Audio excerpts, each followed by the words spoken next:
Good morning, everyone. I, Nirali Budvatti, Assistant Professor in Department of Biotechnology under the Aegis of Faculty of Science, Kalinga University, welcomes all of you at International Interdisciplinary Conference on Science for Society, organized by Faculty of Science in association with Chhattisgarh Council of Science and Technology and our knowledge partner, SwissNet. It's a great honor on my part to welcome our honorable dignitaries of Kalinga University, Honorable Chairman Sir, Honorable Chancellor Sir,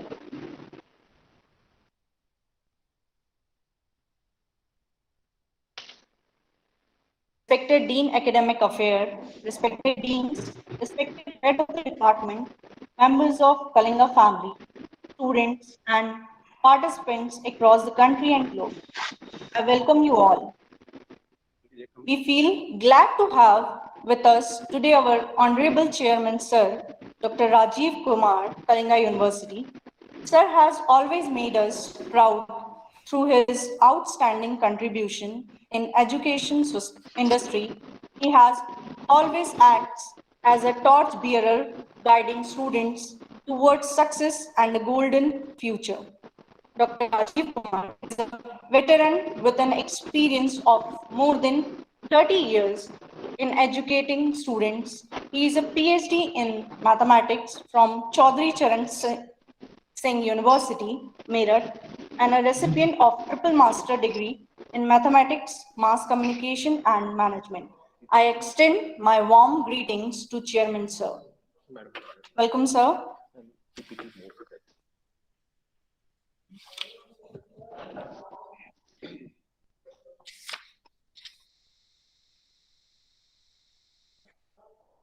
I would like to invite our honorable guest, our Chancellor Sir, Dr. Sandeep Arora. Dr. Sandeep Arora is a man of distinct vision and the foundation head of illuminating ideas, an idol of knowledge and experience and inspiration to all of us. Dr. Sandeep Arora is a seasoned icon with more than 29 years of management experience. He holds PhD in management from Maharshi Dayanand University, Rohtak, Haryana, MPhil in management from Vinayak Mission University, Tamil Nadu. He has done his MBA from University of Pune, Maharashtra.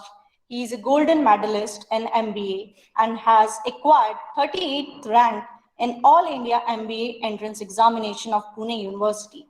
He has also been an integral part of companies like Times of India, Wipro Consumer Products, and many more. I extend my warm greetings to Chancellor Sir. Welcome you, sir. We are extremely delighted to have with us a consummate and a great personality who is none other than Dr. R. Sridhar, Vice Chancellor, Kalinga University. Dr. R. Sridhar is a polymath and an intellect in educational industry. He is a PhD in management with more than 35 years of teaching expertise in the field. Dr. Sridhar is a dynamic training personnel who thrives in making maximum use of managerial and industrial skills to identify, develop, and conduct training programs, organizing high-end professional courses, developing efficient workspace, and motivating individuals to achieve maximum productivity. He holds more than 10 product and brand patents to his credit. I extend my warm greetings to Vice Chancellor Sir. I welcome you, sir. Thank you, madam.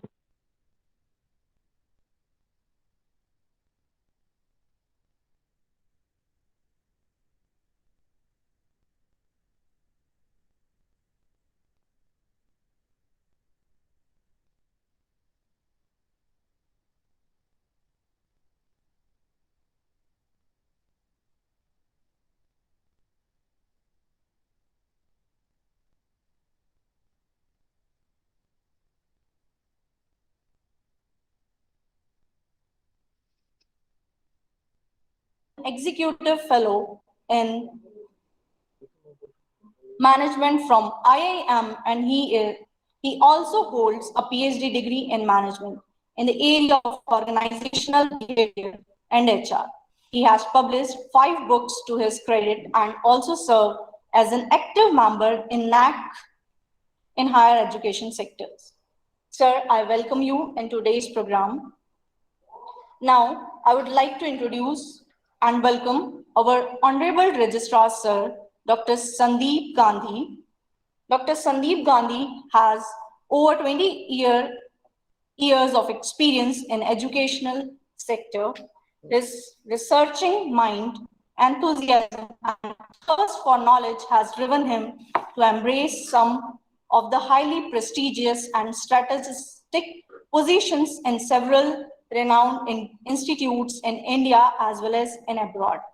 He has featured prominently as an administrative officer of an engineering college in Mathura, as a principal of a management college in Gurgaon, registrar of a university in Gurgaon, and deputy vice chancellor of a university in Uganda. He is an intellectual figure with a PhD in management and an MBA with specialization in marketing and finance. Sir, we are blessed with your esteemed presence. I welcome you, sir. Now, I would like to welcome Dr. Asha Ambaiker, who is a professor and Dean Student Welfare in Kalinga University. Dr. Asha Ambaiker has more than 29 years of academic and administrative experience.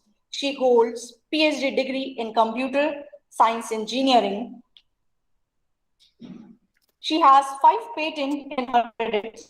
She has also published more than 9 books, 2 books by Lambert Publication, Germany. She has more than 11 awards in different fields. Ma'am, I'll welcome you in our today's conference. Welcome you, ma'am. It's a matter of honor for me to welcome Mr. Rahul Mishra, Dean Academic Affairs. He is an MTech in Mechanical Engineering and with an experience of more than 16 years in teaching as well as academic administration. He has remained successful in delivering positive results. He is a man of great ideology and vision. With his energy, enthusiasm and focus on education, Sir has guided several UG and PG level projects and has got several publications. Kalinga University is constantly moving on the path of greater excellence under his leadership and guidance. May we reach the next level of glory. Sir, I welcome you in today's event.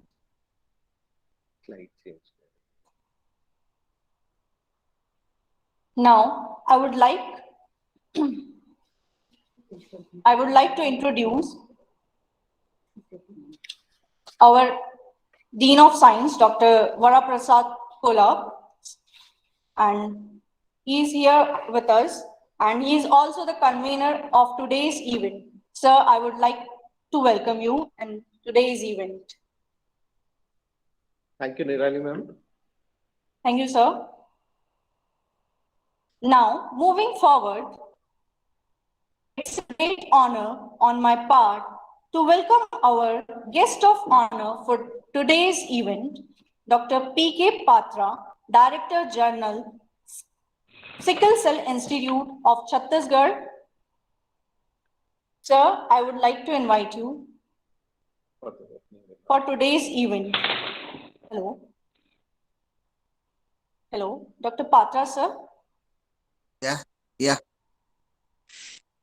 Sir, over to you. Thank you, ma'am. So I would like to request you for formal opening of this event. Okay. Thank you. Today is the meeting. This is International Interdisciplinary Conference on Science for the Society. Honorable Chairman Dr. Rajiv Kumar, Dr. Sandeep Arora, Chancellor, Kalinga University, Dr. R. Sridhar, Vice Chancellor, Kalinga University, Dr. Viju Jain, Director General, Kalinga University, Dr. Sandeep Gandhi, Registrar, Kalinga University, and Dr. Kola, the convener and Dean of the Science, Kalinga University, today's meeting convener, all the delegates, respected faculties, resource person, and dear students. It's really honor for me that you are inviting me as a guest of honor for this today's very informative and very useful meeting, this International Interdisciplinary Conference on Science for the Society. Yes, in this pandemic era, this common public is directly realize how this biotechnology and life science peoples are helpful to the society, realizing for the diagnosis and the vaccine development and the monoclonal antibodies, how they are helping for the treatment of this dreadful pandemic, this corona, and other disease conditions like cancer and all this. Or as in a health person, we have realized that how useful this scientific community for the common public. So I congratulate all this, the convener, Dr. Kola, and his team for this arrangement of this international meeting. And I thanks to the management and Dr. Kola inviting me as a guest for this inaugural meeting. And I declare this conference is open, and I wish all the best and the great success of this meeting. And I hope all the delegates, the faculties, research person, they will enrich their knowledge. Thank you very much. Thank you, sir. Thank you. Thank you, sir. It's our honor to have you with us in today's event. Thank you so much, sir. Thank you, ma'am. Thank you, all of you. Thank you. Thank you, sir. Now I would like to move forward. It gives me immense pleasure to welcome our Honorable Vice Chancellor of Kalinga University, Dr. R. Sridhar, sir, to share his view and motivate the participants and to inaugurate our souvenir of this event. Sir? Sridhar, sir? Okay, thank you, madam. Thank you very much. Respected Chairman, sir, Vice Chancellor, sir, and DG, sir, and Registrar, sir, and the dignitaries, Dr. P.K. Patra, Professor Ivan, and Sashidharan, along with Dr. Kola, sir, and all the faculties were assembled to discuss on this topic, and the very current topic, that is the International Interdisciplinary Conference on Science for the Society. So if you read this caption, the most catching word is society, science for the society. Excellent. Of late, what happens, science is far away places, especially for the masses. We have been listening, the masses has been studied, Newton's, Einstein's, which is not going near to the science. So this kind of conferences may promote a common science to the common public. What my endeavor is, this science should talk about to make this science as simple that should reach to the masses. Science must be easily manageable even for a layman also. Any scientific invention, any scientific technology, normally we feel it's very, very expensive. So this platform creates certain phenomenon to make this science inexpensive and to reach to the last person of the globe. Further, while discussing various scientific procedure, it must be flexible for the common people. Then the science must be adoptable to everyone. It should not be there, I cannot understand. So the science must be adoptable to everyone. And the technology which has been used in various science, that we have discussing regarding the climatic change, nanotechnology, artificial intelligence, then machine learning, and so on. Okay, this must be technology feasible. A common man must understand, and this should create a social awareness, and this must be locally sensible. At the same time, this is promote this. This is a very important point. This must promote entrepreneurship. Otherwise, what a common belief is, only a student with the commerce, a student with management can be entrepreneurs. This kind of a myth has been created in the society. But what I feel, by having this kind of scientific platform, discussing various parameters, this is very important to promote science as an entrepreneurship. The student, the scholar must have a faith, yes, by doing science, by converting science into a entrepreneurship, we can generate the employment for a number of people in the country, and we can make our country economically viable. So on these parameters, if the discussion goes, that will be great for our society. At the same time, that is the greatest achievement for our country also. So on the behalf of entire Kalinga family, I am wishing you all the best, and God bless you all. Thank you very much.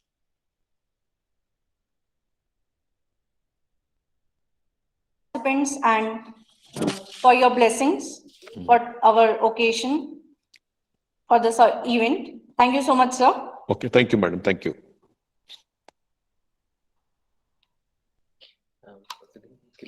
Launch करने के लिए now I humbly request our both guest of honor and honorable vice chancellor sir to open for the proceedings. Dr. Nirali will be sharing it on the screen. This is this proceeding which we are launching with the help of if you can share the screen. So screen share. Screen is shared. Okay, sir. Honorable vice chancellor sir, are you able to see the proceeding? Yeah. Correct. I can very well see, sir. Right, sir. So this is the joint effort from Shodh Samagam. This is one of the journal which is published in a multilingual, like Hindi and English also they are publishing. We have two of the close partners from Swiss Next.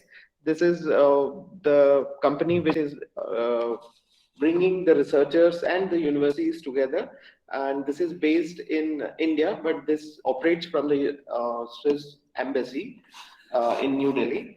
And another very close partner of us, as Honorable Vice Chancellor also knows, that we have a working MOU with the CG Cost, and they are very closely working with us also. I'm happy to introduce the name of this particular conference, the International Interdisciplinary Conference on Science and Society. Basically, we will be discussing on 10 thematic areas, which includes the science diplomacy, then we have artificial intelligence, and there are papers in this abstract book which came from as wide area as the machine learning, and there are also climate change. So a lot of topics which are there, and there are deliberations will be there on this particular in these 2 days. I request the honorable guest of honor, Dr. P.K. Patra, and our honorable vice chancellor sir to bless this abstract book with their wishes. Over to honorable vice chancellor sir, and then Dr. P.K. Patra. Okay. Thank you, sir. It's a great job. And along with the association of CG Cost and Swissnex, and a great job. As I said already, shared my opinion. This is going to have a big impact on the society and thereby the country as a whole. So I appreciate this work by the association. So again, wishing you all the best for the same. Okay. Congratulations, Dr. Kola and all the team for this Thank you, sir. Thank you so much. Thank you so much, sir. And sir, with your kind permission, we will be starting our proceeding. I know both of you have other engagements.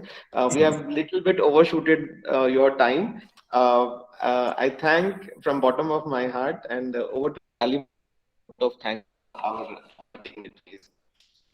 Okay. Thank you, Kola sir. Thank you very much. Thank you very much, Dr. Kola and the team. And you please start and open now. The conference is open definitely, and it will be nice to share all the knowledge of this great intellectual gathering. Okay. Thank you very much. Thank you. Thank you so much, sir. Thank you for coming. It means a lot. Thank you so much, Dr. Patra and Dr. Sridhar. Thank you, Dr. Patra and Dr. Sridhar, sir. Thank you for showering your blessings Thank you. us and for our participants. Thank you so much, sir. Thank you, ma'am. Thank you. Nice. So let me introduce you all and welcome you all the participants for this International Interdisciplinary Conference. Over my right hand side, Nirali ma'am is there. She is Assistant Professor of Biotechnology, followed by Abhishek sir, then Shokilal sir is there, and Dr. Preeti Pandey. So these are my members. Two of the members are remotely operating for this particular conference, and we will be with you for 2 days. Any kind of help if you need, just let us know. We will be assisting you. We'll be happy to do that. And I would like to just throw a few of the opening remarks on this particular conference, because as mentioned by our guest of honor, Dr. Patra, that we are facing unprecedented time, which is pandemic. And as you know, that third layer, like the third wave is already at our doorstep. And science need to be discussed, because science cannot be kept in corners and cannot be confined in spaces. So we need to discuss, we need to come out of a strategy. And one thing, this pandemic, as pointed out by Dr. Patra, is that the local solutions will not work for the global problems. As we see that pandemic has taught us, many of us, that we need the global solutions for this. That's why international conferences, international guests, and also Dr. Patra, we were not able to introduce him properly. He is the pioneer in Raipur because of all the odds. From all these years I know him, he has been conducting a lot of conference when offline modes were operating. He was the one who took this initiative pain, and I have seen he work with every person, and he brings good speakers. That was like the period when we were not in the pandemic. Of course, this is also one of the ways that pandemic has taught that we can interact remotely also with the people, and good brains can come together. And that is the example that he took out so much of time, because he's interested in science. He came for us for this particular event.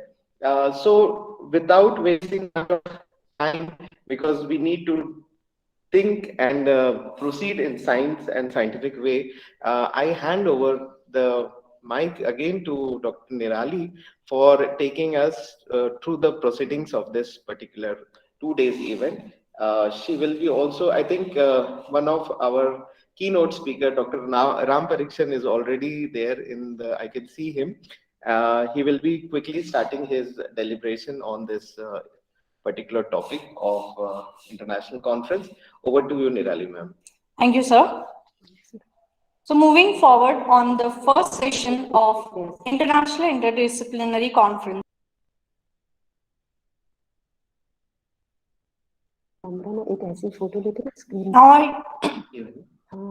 Now I take this opportunity to introduce the first keynote speaker of today's event, Dr. Ram Pariksha Kumar. He is Senior Scientist, Department of Pathology and Laboratory Medicine, University of Kansas Medical Center, Kansas City, USA. He completed his master from Bhagalpur University. He holds a PhD degree from Biochemistry and Molecular Biology, Jawaharlal Nehru Vishwavidyalaya. I would like to welcome you, sir.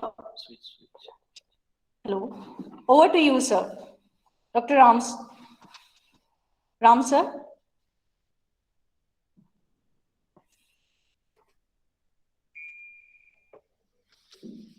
Hello. Please make it.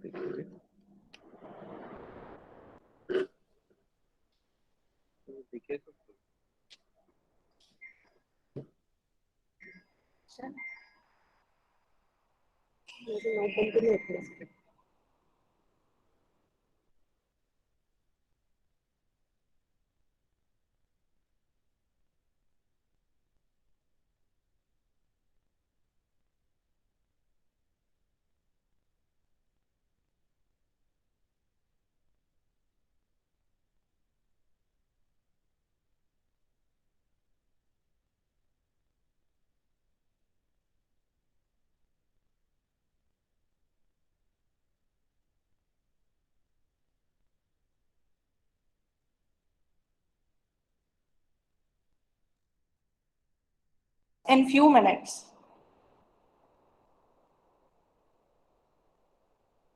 Hello.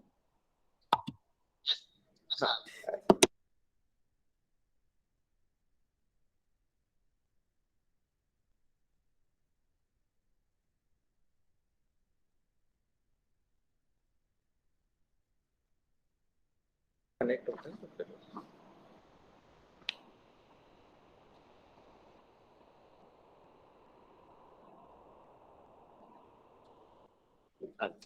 Mute कर देते ना हमारा क्या रहेगा इसके बाद फिर इसको म्यूट ही कर दीजिए.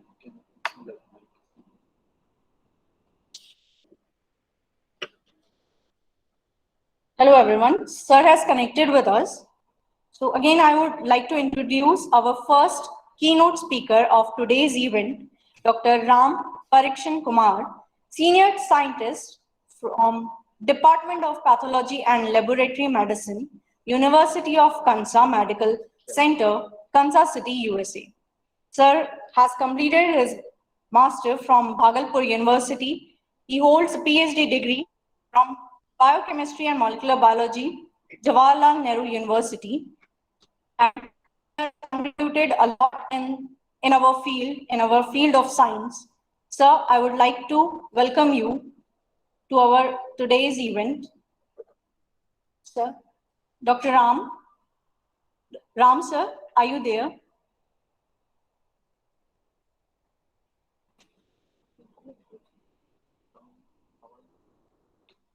Hello, am I audible?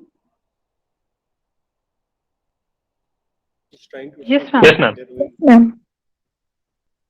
Thank you. I think some network issue is there.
Sir will rejoin in a minute.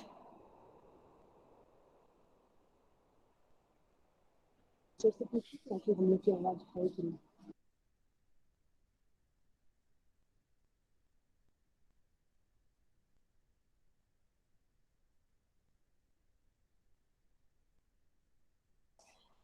That will be discussed after the session. So in between, kindly mute yourself, keep your mics on mute so that there will be no disturbance in the session. And during the session, if you have any queries, you can post in the chat box, and later after the session, we will discuss upon your queries. Thank you.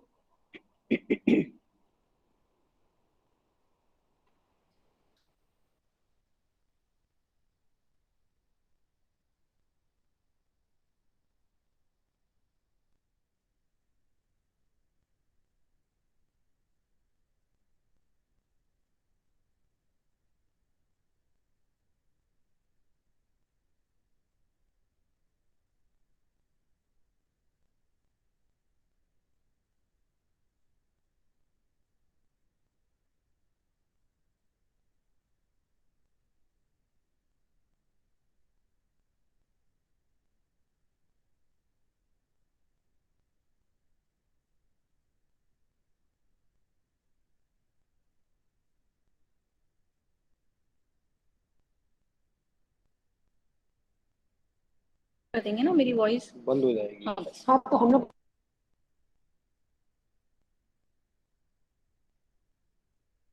कर दीजिए sir. कर दिए।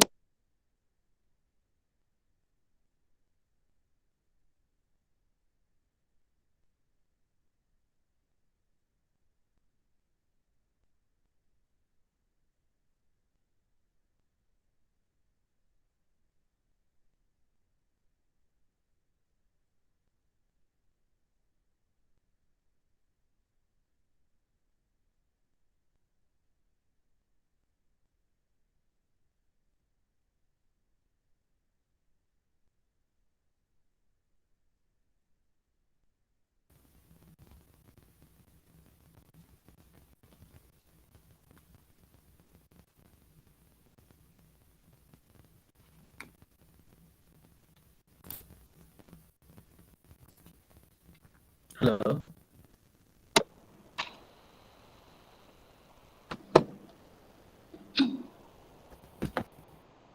Sir, Hello. now I request you to please share your knowledge with our participants.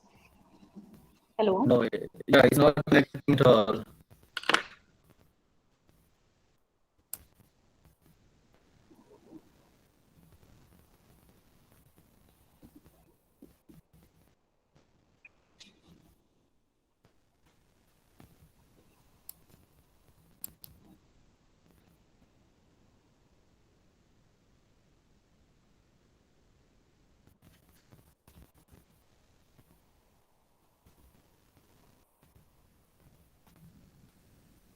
Lapse आ रहा है time का, time lapse हो रहा है।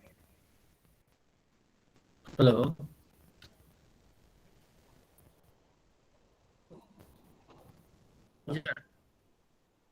Hello, Yeah, I can Dr. hear Ram, you. are you It's able not to hear us? connecting it.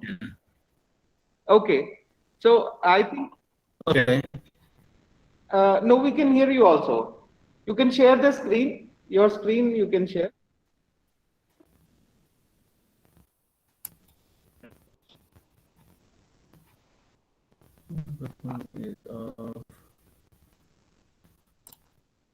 हम लोगों का किसी का स्क्रीन शेयर नहीं है ना?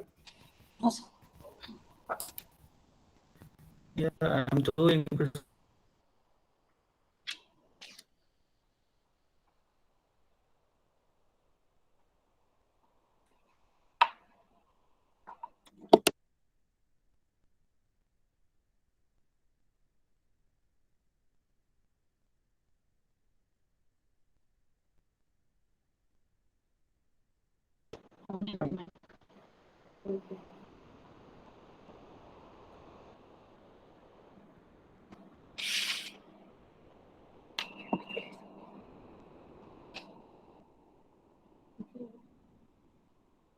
उनको इसी टाइम पे सब कराना रहता है, तो उनको मालूम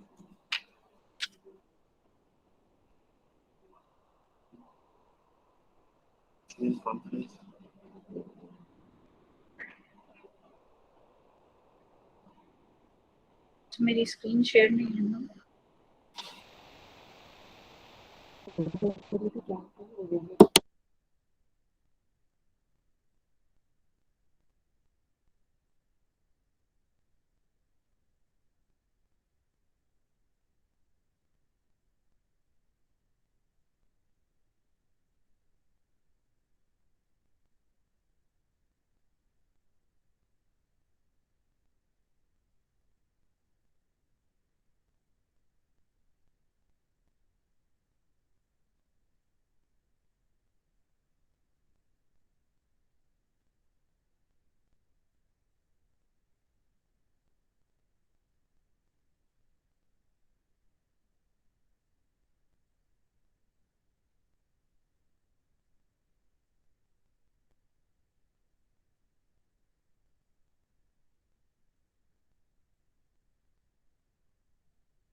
Hello, Dr. Ram? Yeah. I think share हो रहा है. Yes. Now we can see your slides, Dr. Ram.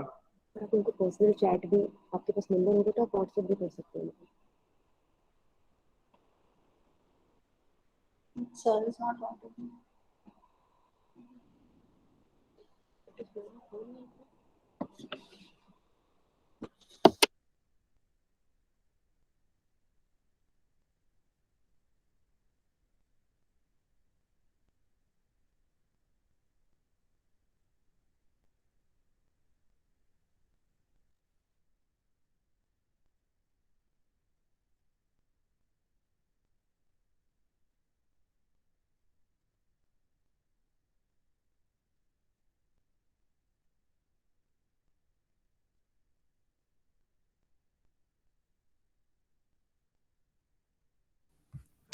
Hello. Hello. Yes, Dr. Ram, we Yes. can see your screen and the voice is also clear. Okay, very good. Thank you very much but I'm sorry for being delayed No for worries, the no worries. We are in connectivity. time. Hello. And definitely in Kansas, I think it's midnight. So we are sorry to keep you waiting. We can start your deliberation. Over to you. Okay. Okay.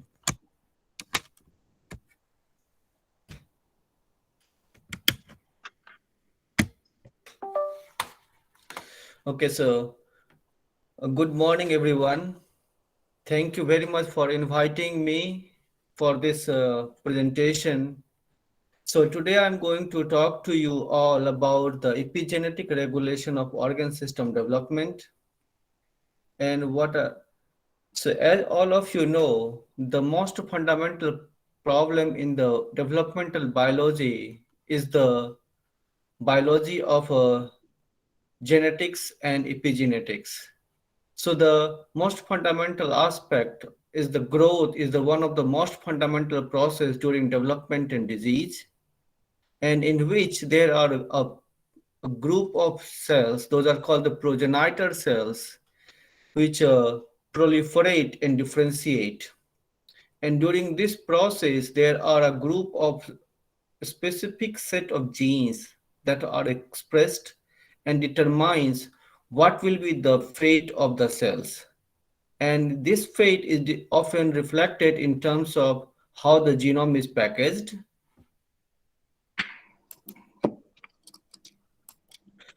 And how the genome is packaged, and this packaging is often reflected in terms of epigenetics, epitranscriptomics, cellular signaling, and mitochondrial homeostasis. So the central question that I'm interested in, how the progenitor and precursor cells are specified, repopulate, and differentiate to prevent organ overgrowth, how the information encoded in the genome is translated during development and disease, and how mitochondrial homeostasis plays in this role, and also how epitranscriptomics plays important role. So for example, if we take a nucleus in which the genes and genomes are packaged, the epigenetic chromatin remodelers and transcription factors play a very important role. Say, for example, a set of genes, those are needs to be repressed, not expressed at all during this cell fate, then it will be remodeled in such a way that it will be brought into the heterochromatic compartment. Or if the gene is expressed, needs to be expressed, will be remodeled to bring into the euchromatic compartment. And after transcription, when mRNA, RNA is made, there are a group of proteins, enzymes that is important for the RNA modification. And those RNA modifications are important for processing, RNA splicing, stability, export, degradation, and translations. So these are the different levels of regulations that happens during cell fate specification and differentiation. So therefore, the importance is that this regulation or mutations in these transcription factors, chromatin remodelers, and RNA modifying enzymes are important during the predisposition of several human diseases and transformed cells. So therefore, these factors, transcription factors, chromatin remodelers, or RNA modifying enzymes are important to have become an important tool for the drug discovery. So the important thing is what I am going to talk to you today about the Hippo signaling, and it regulates the organ size. So for example, these are the enzymes or the kinases that in turn regulates the phosphorylation of YAP and TAZ. It's a transcriptional cofactors for the TID group of transcription factors. And when it is in the cytophosphorylated, it's in the cytoplasm and it's degraded. If it is not phosphorylated, it goes to the nucleus and regulates the proliferation, survival, and self-renewal. And I'm giving you here are the couple of examples. There is overexpression of YAP1 leads to the tumor formation or overgrowth. Similar thing is happening with the opposite of these, like kinases. If you are mutating this one, again there is a growth. And this pathway is conjured from flies to humans. So the fundamental process that I am working at this moment is that progenitor cells are the source of all differentiated cells in organ systems. For example, if we take an example of brain, at very early stage of development, it's a tube-like structure, and where these progenitor cells proliferate and differentiate into so beautifully or well-organized human brain. And if we look in the mouse brain, the similar structure, at this stage, you can see this is a single layer of epithelial cells. And these epithelial cells again divide into symmetrically to neural progenitor cells or differentiate into intermediate progenitor or the neurons. And the similar theme is also during the mouse development, like for example, first embryo, that's first cell embryo or the zygote during around E3.5, where these are the development is called the blastocyst. And later it differentiates into the placenta-like structures and the embryo proper. And these placenta is very critical for the development because there is any defect in the placenta, this embryo will not develop. And this is a E13.5 day mouse embryo where you can see this is the placental structure and the embryo is well sandwiched between the two. So you can isolate these inner cell mass and then you can identify, establish embryonic stem cells or the trophoblast stem cells that will produce the placenta. So we are taking the genetic tool, like for example, tree expressing only specifically to these layers of the placenta, and if you make a knockout of the GATA2 and GATA3 transcription factors, again you see the defects in development and the defects in the placenta as well as in the embryo. I will take to the another example is this one. Sorry. So the TID4 is the transcription factor. Again, in the trophoblast stem cells, if I make a mutation of these cells are not proliferating. They are defect in the energy production, that is called the oxidative respiration, and the source of oxidative respiration is mitochondria. And you can see the electron microscopy where this mitochondrial structure with the cristae are well developed, but in the mutant, these cells are not able to produce more energy. So these are the couple of examples that I'm showing you how these transcription factors, epigenetic factors, and the mitochondrial homeostasis plays an important role during development and disease. So I will give you another example of transcription. It's called the transcriptional co-repressor SYN3B, and it's a very important co-repressor complex because this gene is required for the repression of many genes. Those are not required to be expressed in specific cell lineages. So I started this particular project with the simple theme is that again, SYN3B may be required for the progenitor cell fate specification. So coming back to this particular point, so this is the global knockout. These mouse embryo die very early, but because I'm interested in looking at the nervous system, so I decided to delete this particular gene in the nervous system using nestin and Cre-LoxP system. You can see there is complete deletion of this gene, And surprisingly, again, these embryos are dead very close to this particular age. Why this is happening? So then I decided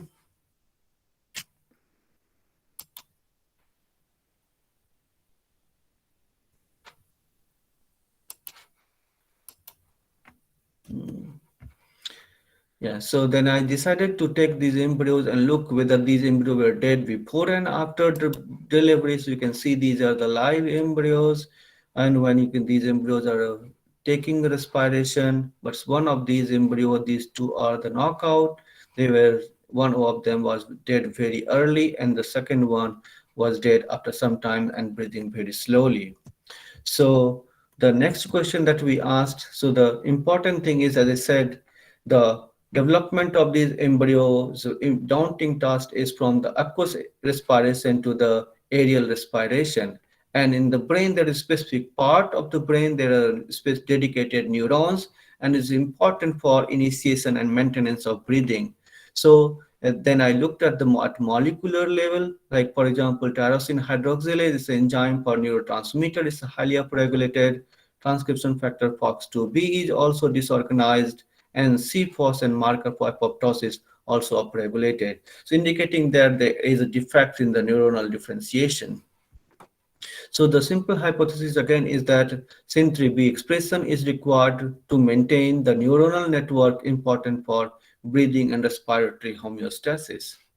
Again, you can see these are the several of the other kinds of neurons. Those are either upregulated or there is ectopic express neuronal difference, and there is a neurons undergoing apoptosis or cell death.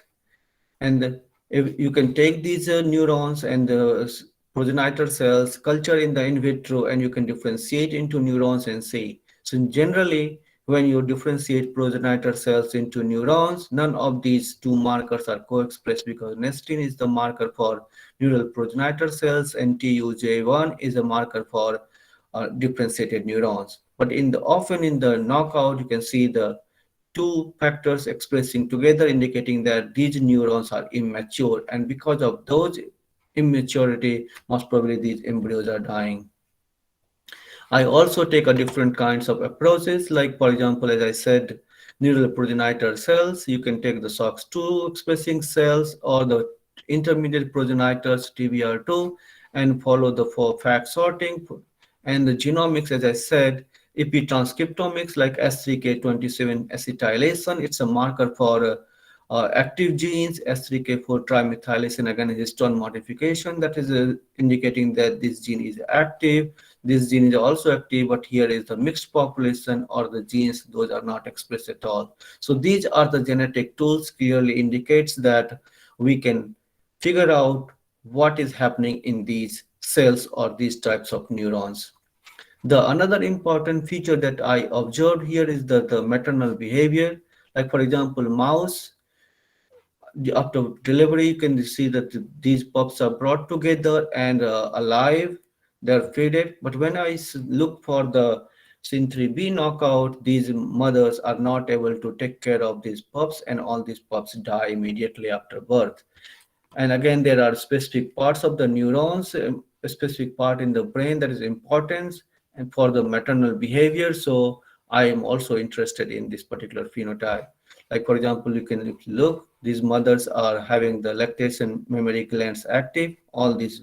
And then again, I did another important experiment where you can see, I take the wild type female, which can deliver the pups and fed, so you can see the milk in the stomach.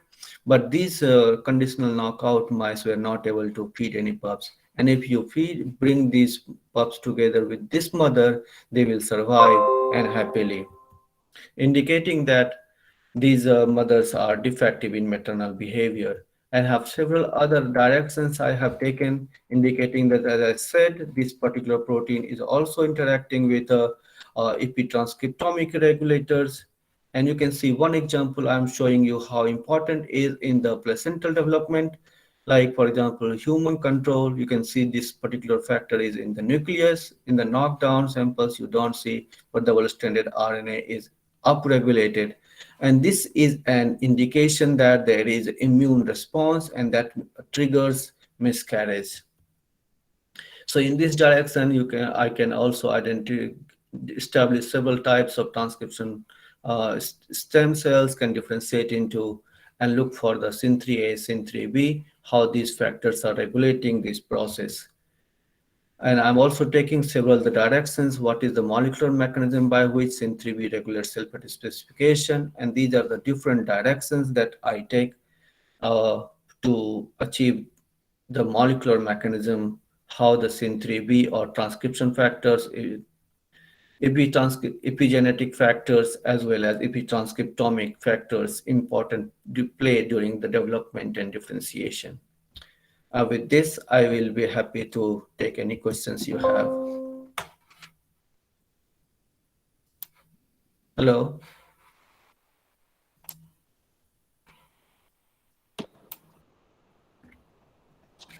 Hello. Yes. Yeah. Dr. Ram, very interesting talk, which Thank you very much. I think I've motivated and charged up with fully the scientific things. And I'm very happy to see that one of the areas which I was working during my PhD was how the placental cells invade and come into the maternal circulation.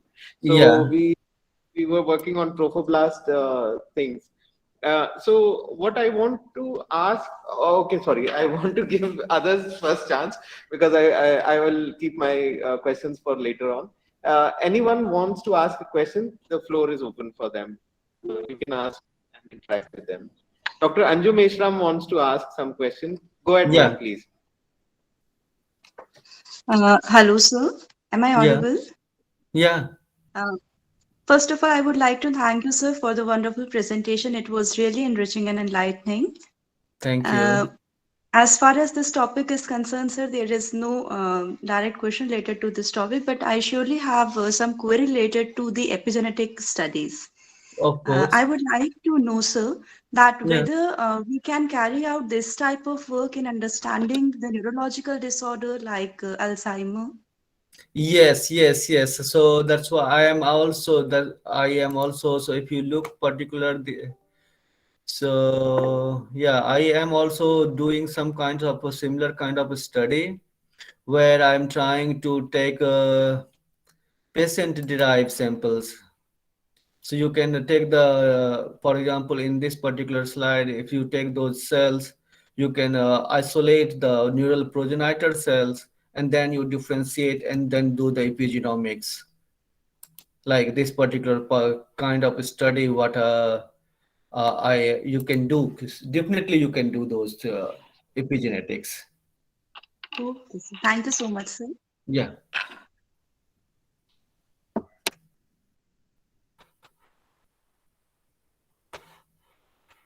Anybody else wants to ask question? Please, you can ask to our keynote speaker, Dr. Ram Pariksha. I'm speaking to the Kalinga. Sir, please join. Okay. Yeah, yes, sir. Almost over with your sir. So now next is. So if not, then I have one question for you, Dr. Ram. You have mentioned that trophoblast stem cells play an important role. But as you know that before the birth of say if in humans, also in the mouse, the oxygen demand is taken care by the mother or from the placenta. So, Yes. So where exactly you have shown also that 13.5, or if I missed that thing, there you have shown that in that day particularly, there is some this thing is going on. So what exactly I want to understand is that where this particular communication stops, and how that particular fetus know that it has to start its own mechanism of kind of respiration and all those features. Respiration and all these features happens just immediately after birth. So that means the programming is already done in the brain. Yes. Okay. So any defect, any immaturity is just before the birth. It's already established all the connections, all the neuronal maturity. I think it's about E16.5, E17.5 when the heart starts completely breathing and the brain circuitry is completely established. So all the connections are established before birth. Immediately Right. after birth, it has to switch from aqueous to aerial respiration. If it is not, then immediately these embryos die.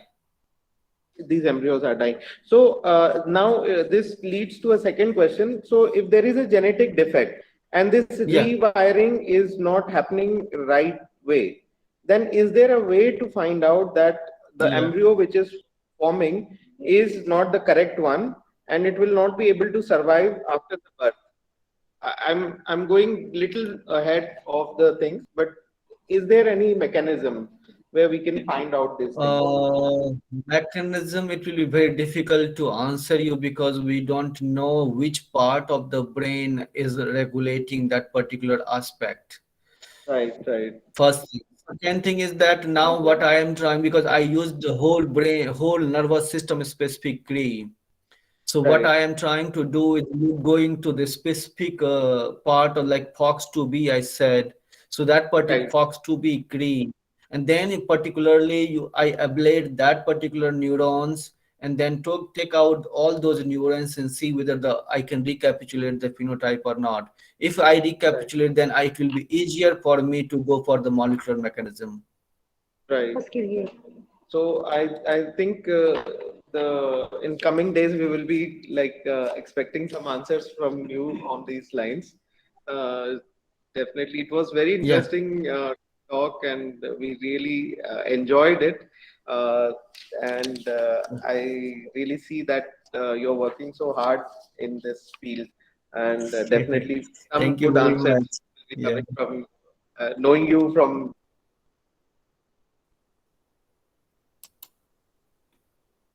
definitely I will be happy to share my thoughts. Moreover, yes, and moreover, you will be sharing your knowledge with our students. That's very important, and I'll not keep you holding Yeah, because I know in Kansas it's midnight now in US. that's fine. I'm happy to Right. stay and talk to you. Okay. Over to Nirali ma'am for vote of thanks to you. Yeah. Thank you so much, sir, for your Thank you. wonderful presentation, for sharing your knowledge with our participants. We are Yeah. glad that you were there, and the time is like in India, it's morning, and there it's late night or midnight is there. So thank you for your time, and Midnight. thank you so much, sir. Thank you very much. Thank you, Dr. Ram. Thank you. Yeah, thank you very much.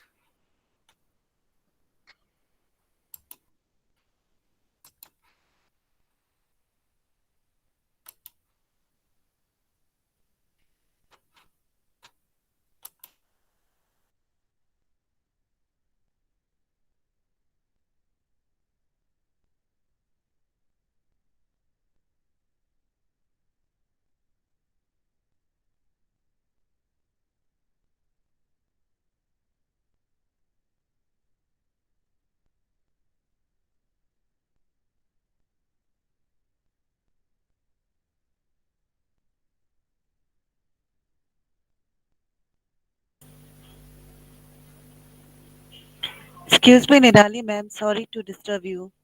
Your mic is muted. Please unmute your mic. Thank you so much, ma'am. Thank you. No. Now, am I audible?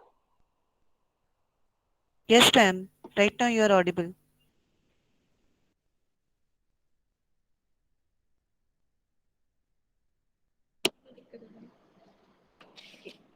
Thank you, Deepa ma'am.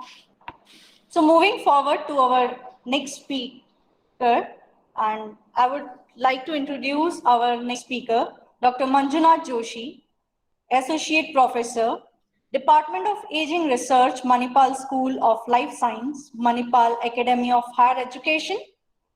He completed his master in biotechnology from Gulbarga University, then worked as a junior research fellow in CCMB, Hyderabad. He completed his PhD from University of Basel, Switzerland, and the thesis title was T. cadherin signaling in endothelial cells. He completed his postdoctoral fellow from Laboratory for Signal Transduction, University Hospital, Basel, Switzerland. Now, I would like to invite Dr. Manjunak Joshi. Sir, we welcome you all. Over to you, sir.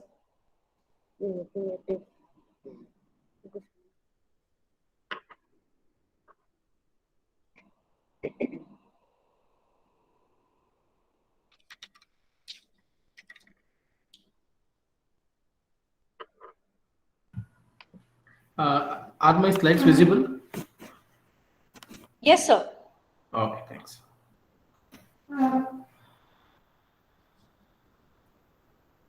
Okay, very good morning all. At the outset, I thank organizers, especially Dr. Prasad for inviting and then giving me an opportunity to talk here in this conference. And I see a lot of students, so very nice to see you all here. My topic, what I have chosen for today's talk is metabolomics in understanding health and disease. Are the slides in the presentation mode or should I? Metabolomics in understanding the health and diseases. No, are the slides are in Prasad? Are the slides are in presentation mode or should I? Are these visible? Slides are visible?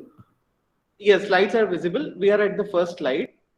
But the opening slide is there, right? Okay, now the slides will move. Yes, they are moving. Yes. Okay, and okay, fine, great. And if you wish to do a full screen, then it will be also nice. Now it's in full screen, right? No, sir. No. Presentation mode. Presentation mode, maybe. Now? No, sir.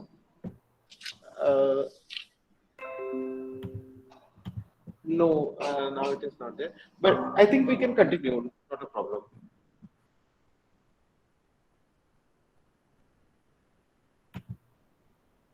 Okay, but the slides are moving, right? Yes, slides are moving. It happens with sometimes because of the network also. So okay, slides are okay, right? They are moving, right? Yes, slides are moving. Here we have a heavy rain.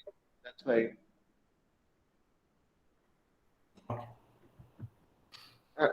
Dr. Joshi, you can start. Yes, please. Okay, fine. So as I said, this is my title, Metabolomics in Understanding Health and Disease. So this is an omics cascade, what we all know about this. Genomics mostly is related to DNA and RNA sequences. We identify mutations, or also we do using the sequences. Now these days we have next generation sequences, which we do DNA sequencing in large scale and then identify how mutations will alter in diseases or in any given condition. Then in RNA level, we identify transcriptomes. That is how much and which all RNA transcripts are elevated or downregulated in a given condition. So both of them can be done by either microarrays or using next generation sequencing these days. The proteomics is mostly related to proteins. It will give you a pool of proteins at a given time, which can be done using mass spectrometry, and then we can study protein-protein interactions also, which again we using mass spectrometry to understand how different proteins interact with the other protein or with the DNA or RNA, and then help in functionality of the cell. Finally, we can do metabolomics these days, which are endpoint of any given pathway, and then understand how metabolism changes. And then again, how metabolism can change in metabolism can have a negative feedback or positive feedback on the gene expression. So metabolite is kind of an either an endpoint or it can be a starting point for the cellular functionality. This is a comparison of the molecules, how many molecules. For let's say we have 30 to 35,000 genes in our body, in a human body, which can lead to formation of 10 to the power of 5 different RNA molecules. We are talking about number of molecules now, and then 10 to the power of 6 peptides, and then which can make to 10 to the power of 7 proteins. Again, protein molecules in a given cell, and then finally 10 to the power of 8 metabolites. So we are seeing the complexity as we go on towards the end of the axis of central dogma. We can see the complexity of increases. And then, as we know that, as I said earlier, functional endpoint. So it can be an it can be an endpoint, or it can be a starting point of a function. We are talking about the metabolite now, and then it can be a reasonable scale of analytical challenge, which means that we can measure them, and in terms of molecules or in terms of nanomolar, micromolar levels. And then these metabolism have a direct and mirror effects of the environmental influences, whether if we have folate depletion in our body, or let's say we have less vitamin D, or we have less of iron in our body, then it will reflect on the metabolism. So we can see the change gradually in there. In the metabolic alterations. And then whether we exercise or not, whether we have any medication in our body, yes, we can see the changes in the metabolism. So that's why studying metabolism is more meaningful than the other omics thing. And then these days we have system biology approaches where we study all of them together, at least 3 of them together, to see what is the changes and then how we can address the question. So these are the sizes. Let's say you can again see the complexity of metabolome, because in genomics we talk about only 5 bases, that is adenine, guanine, cytosine, and then thymine, and then uracil.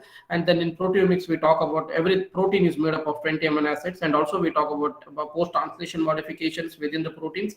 And also when it comes to metabolomics, then we have 10 to the power of 5 molecules, which again there are several molecules in the body which can interact with each other, and then the complexity of the metabolome is very larger, although it can be a more prominent way of determining the cellular function. Now, when it comes to definition of a metabolite, anything lesser than 1500 Dalton, we can call it as metabolite. It's a small molecule, what we call. Until unless we annotate it, we call it as a small molecule. Until once we annotate it, we know the name, and then we call it by the name of a metabolite over there. So it has again advantages, unique features of this metabolomics, that it has a systematic identification at a given time point. So let's say that I measure metabolism 2 hours after the lunch, or let's say after 1 hour after the exercise, or let's say just after the sleep, right? So it's a time dependent, and it's very dynamic. Whatever we see in this minute, it is completely different from the next minute or next second itself, because the metabolic pathways are very dynamic. And it has a chemically transformed during metabolism, and provide functional readout. For example, let's say that an individual is suffering from phenylketonuria. Yes, I mean, we know that how much phenylalanine has to be there in the normal level, and then the disease suffering, the individual who is suffering with the disease. So, and then metabolites, unlike other omics, they serve as the direct signatures of biochemical activity. We know, for example, if we are looking at the enzyme activity of phosphoenol pyruvate carboxykinase, you know how much is accumulated. The substrate is there, and then the end product is there. So you know how much gluconeogenesis or glyconeogenesis is going on. Let's say if you are measuring Krebs cycle, you know how much the Krebs cycle intermediates are there. So you can directly say that yes, this is the metabolic pathway which is active more accurately than the other earlier omics which I described. So basically here we talk about sugars, nucleosides, organic acids, lipids, sterols, and amino acids. So and these are the ones which make the cellular metabolome. And then you can see again the complexity of a liver cell. This is a system biology of a liver cell at a given time. So at 1 minute, let's say that at a given minute, what is the complexity of this liver cell which is there. So it has a lot of applications, starting from pharmaceutical industries, toxicology, pharmacodynamics, plant physiology, and then health, and then diagnosis, prognosis. And then we see in the next part of my talk, we will see different questions, how we can answer, how we can address the questions which we ask in life sciences research. So this is a typical workflow. We do metabolomics using either NMR, nuclear magnetic resonance, or GCMS or LCMS, gas chromatography and liquid chromatography. All of these have their own advantages and disadvantages. If you do NMR, you need not to validate a metabolite, but on the other hand, you require large number of samples. But on the other hand, if you use GCMS and LCMS, you need to validate, and then but there is yeah. Your slides are, I think, not moving ahead. This is not in typical workflow of generating. No, we are on the second slide only, where this now it is moving. Now it is moving. Yes. Okay. Thank you. Please Okay. continue. Fine, I'll continue from here only then. Yes. Please. So this is the typical workflow I was talking about. So you can use different techniques like NMR, GCMS, and LCMS, and then to understand the metabolism. First, you have to one has to extract the metabolite from the cells, whether it can be a bacterial cell or plant cell or a human cell or tissues even, right? Or the fluids like body fluids like urine, seminal fluid or cerebrospinal fluid, or a serum itself, right? Or a lymphatic fluid. So the metabolites has to be extracted, and then we need to run in a mass spectrometry or NMR.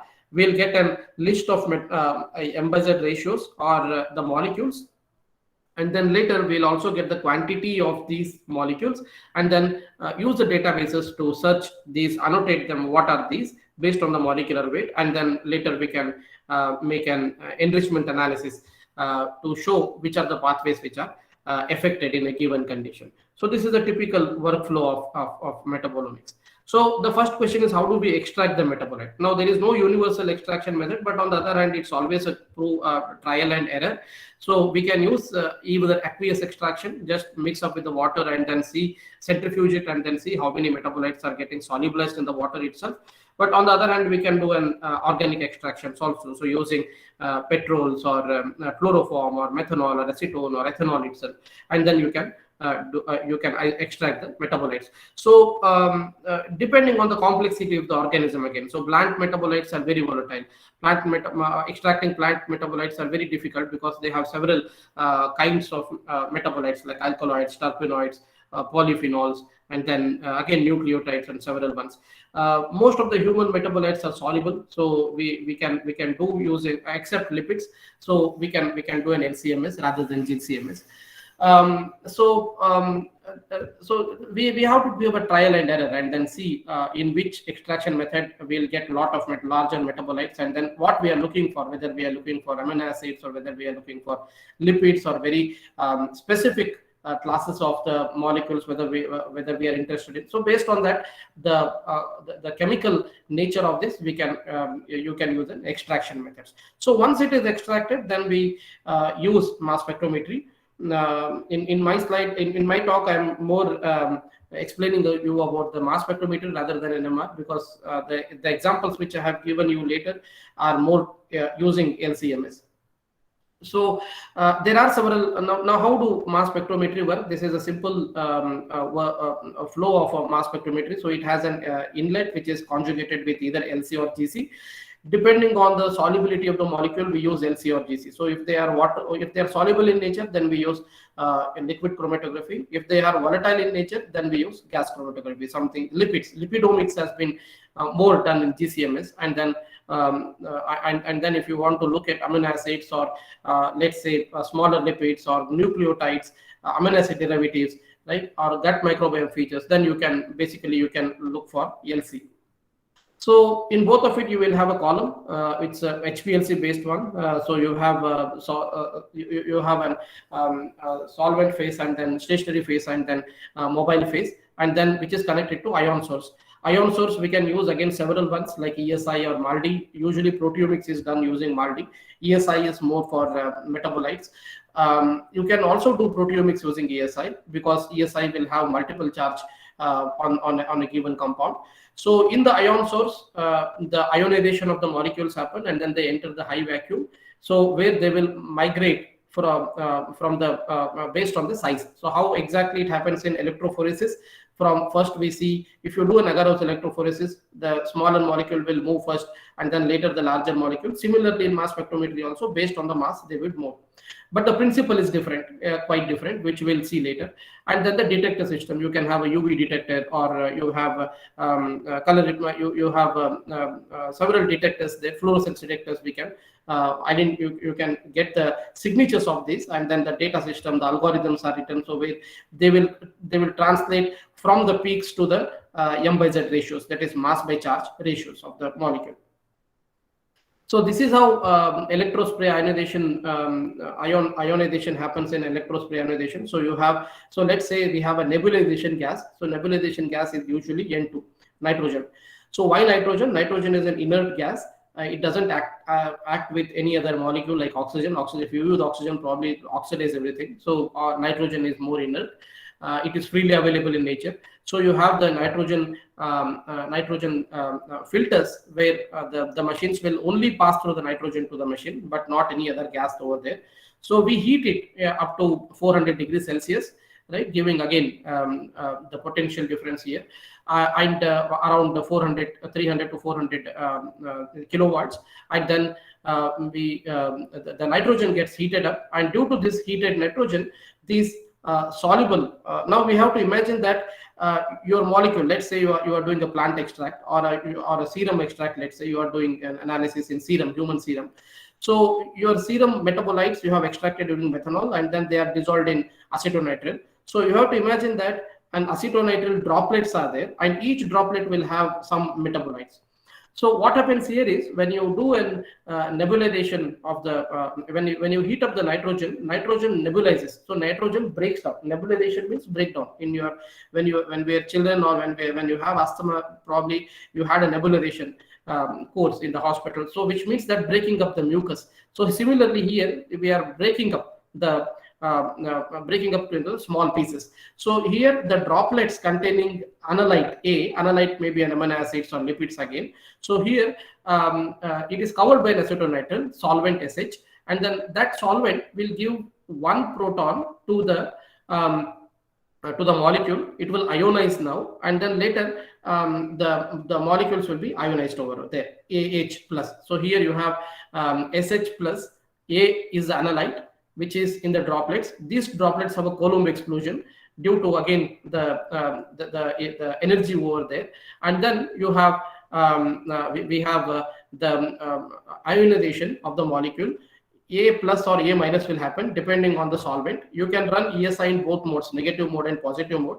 So if you are working on mass spectrometry based metabolomics, you have to run the same sample in two different ways. One is in positive mode, all positively ionized molecules you will collect, and then later you will collect all negative mode ionized particles you will collect. For example, in amino acids itself, you have positive and negative. So histidine, tyrosine, phenylalanine, let's say they are all positively charged. Aspartic acid, glutamic acid is negatively charged. So in both the runs, you will in the same sample you run, and then you get all the data, and then later you pool both the data, positive and negative mode, and then do the bioinformatics analysis. So depending on the solvents, we can tell the machine that I need a positive mode or negative mode. So this is how the ionization of the molecules happen. So next, the ions will move from again the smaller to bigger ones. So here we use quadrupole and mass analyzer. So you are seeing different kinds of molecules here, which are color coded and different sized one. So as I said earlier, the first small molecules will come, and then later the large molecule will come. How does it happen?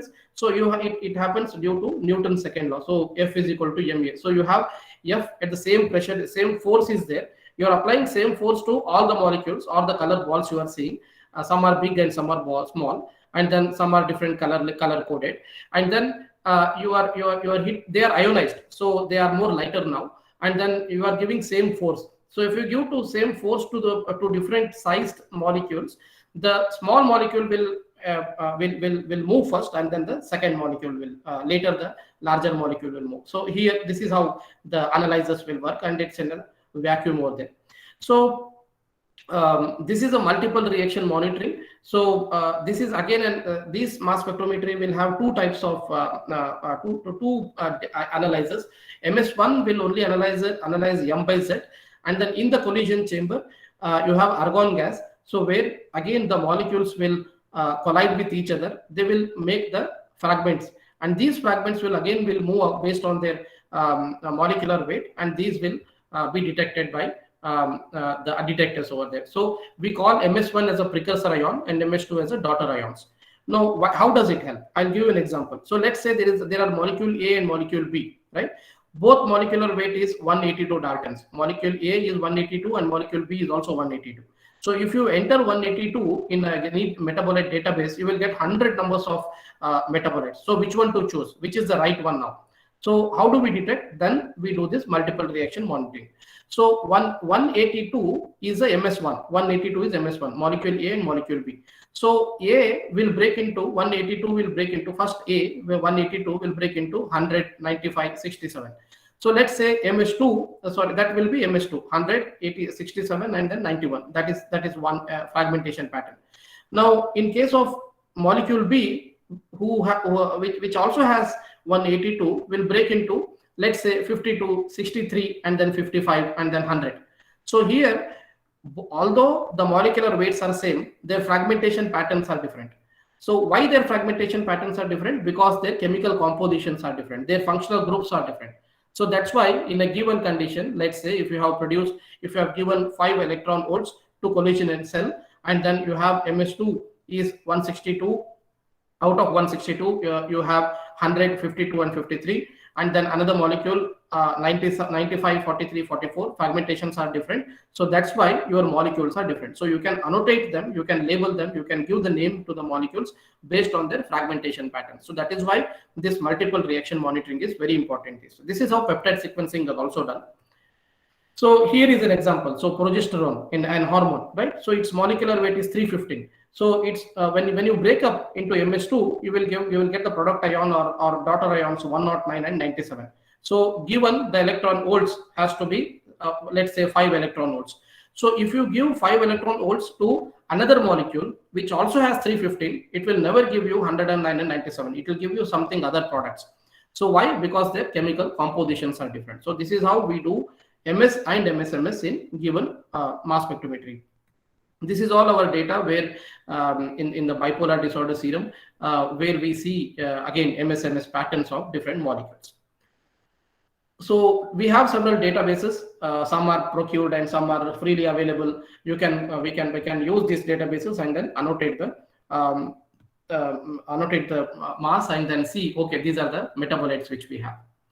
So you can do basically both targeted and untargeted metabolomics. Untargeted is the one where you don't know anything. You are just doing fishing in dark. So you would like to have a pool of metabolome in a given sample. Then you can do an untargeted mass.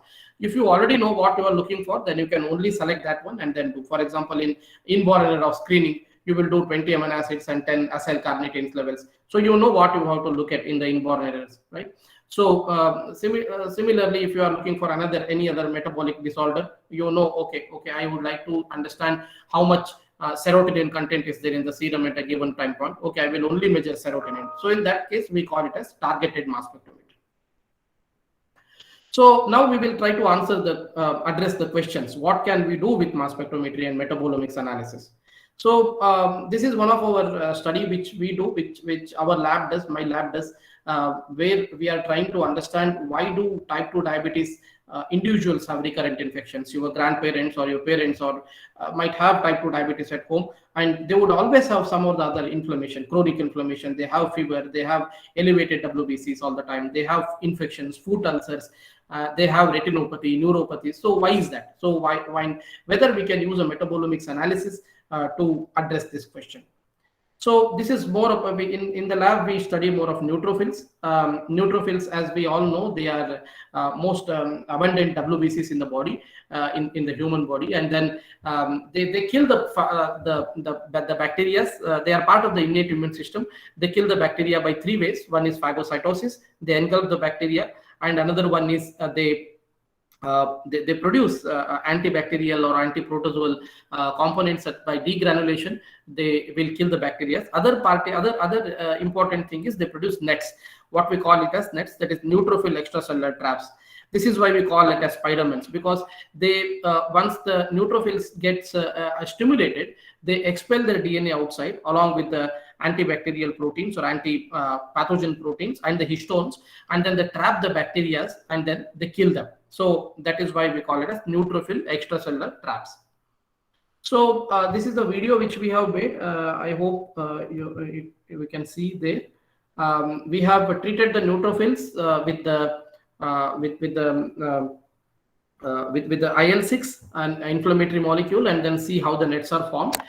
You can see the green colored filaments which is coming out of the neutrophils, and then which is a cytox green stain. And then this is a confocal time-lapse microscopy which we have done.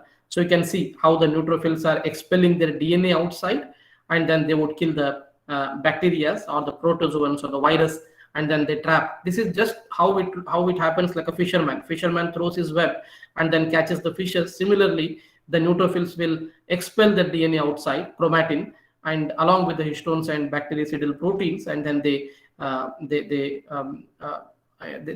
track the bacteria, they trap the bacteria, and then they kill them. So these were first discovered by Brinkman et al. In 2004, which was published in Science. You can see the electron microscopy pictures, and then we try to understand how these nets can go crazy in case of diabetes, and then whether there is an relation between nets and diabetes and then recurrent infections. So this is the preliminary experiment which we did. We treated the neutrophils with high glucose for 3 hours, and then later we challenged them with LPS, PMA, TNFL, which make nets. So you can see that if they are grown in normal glucose, they can make good nets, and then if they have high glucose treated, then they will start. They have the impeded nets. They will make weaker nets in case of high glucose treated cells. Then we measured. We recruited patients, and then we measured. Neutrophil elastase levels in type 2 leader subjects, which are elevated, highly elevated, and then the cell-free DNA is also high, and then there is a very good correlation between neutrophil elastase and fasting glucose and postprandial glucose, which means glucose itself is making nets. So we understood this while doing this experiment. So we had we isolated neutrophils from the diabetic individual and control individuals, and then make the nets. So in case of control individuals, LPS, you can see in the first graph, scatter graph, you can see many people are making nets. All the people are making nets, good nets. But when it comes to diabetes subjects, they don't make nets in LPS. But we can also see an interesting thing is that in the untreated diabetic patients, without any stimulation, they are making nets. So which means the glucose in diabetic patients is making the constitutive nets in case of hyperglycemic condition, and when they have real infection, they ignore to make the nets. So that's why they might have the recurrent infections. There is no more the nets are active in case of diabetes, and then there will be no more killing of the bacteria. Now, how does it help? How did we solve this problem using what is the mechanism, underlying mechanism? How can we understand this process in metabolomics analysis? So first we treated the neutrophils with high glucose for overnight, 24 hours, and then later we did extracted metabolites from the neutrophils cells, and then we did mass spectrometry based metabolites. This is how you can see PLSD analysis, which says you that the metabolites which are coming from high glucose and normal glucose are completely different.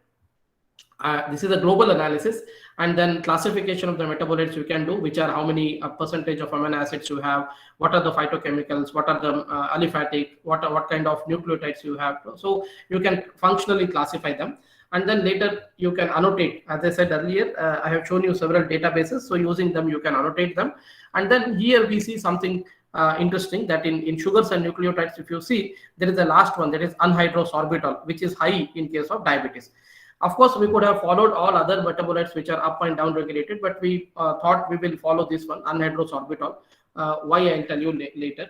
So again, that was in the normal normal humans neutrophils where we treated with high glucose. Now here we again took neutrophils from diabetic people itself directly, and then again did metabolism. So we did not treat with high glucose here, but because they were already treated in pathologically they are already with the high glucose. So we did metabolome analysis using LCMS, and then again we see there is a high level of anhydrous orbital. So we did the correlation assays, right hand side. We can see that when there is an anhydrous orbital more, the neutrophil elastic is also more, and then postprandial glucose is also more, and then less amount of pyridoxic acid, and then cystine glycine, which is an glutathione intermediate. So pyridoxic acid is a vitamin, and cystine glycine is an antioxidant. So antioxidant levels are less when they have more of glucose in the body. So this is the pathway. So what now anhydrous orbital, if you remember, anhydrous orbital is made by a pathway known as polyol pathway. So this is catalyzed by an enzyme aldose reductase. Now aldose reductase also needs NADPH to form glucose to anhydrous orbital, and to make nets also we need NADPH and NADPH oxidase.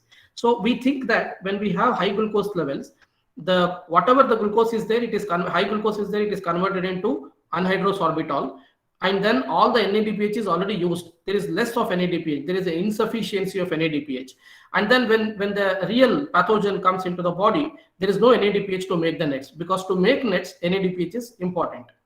So what we did again is we supplemented NADPH in response to LPS again. We see that there is nets formation, more increased net formation. So when there is a high glucose, there is an insufficiency of NADPH, because NADPH is hijacked by aldose reductase to form sorbitol. So when we supplement from outside NADPH, then again NADPH is more in case of in neutrophils, and then they can make the nets, and then they can kill the bacteria. So if we inhibit aldose reductase by Ranierstadt and pharmacological inhibitor, again there is an inhibition of formation of aldose sorbitol, and then later we can see the nets formation over there.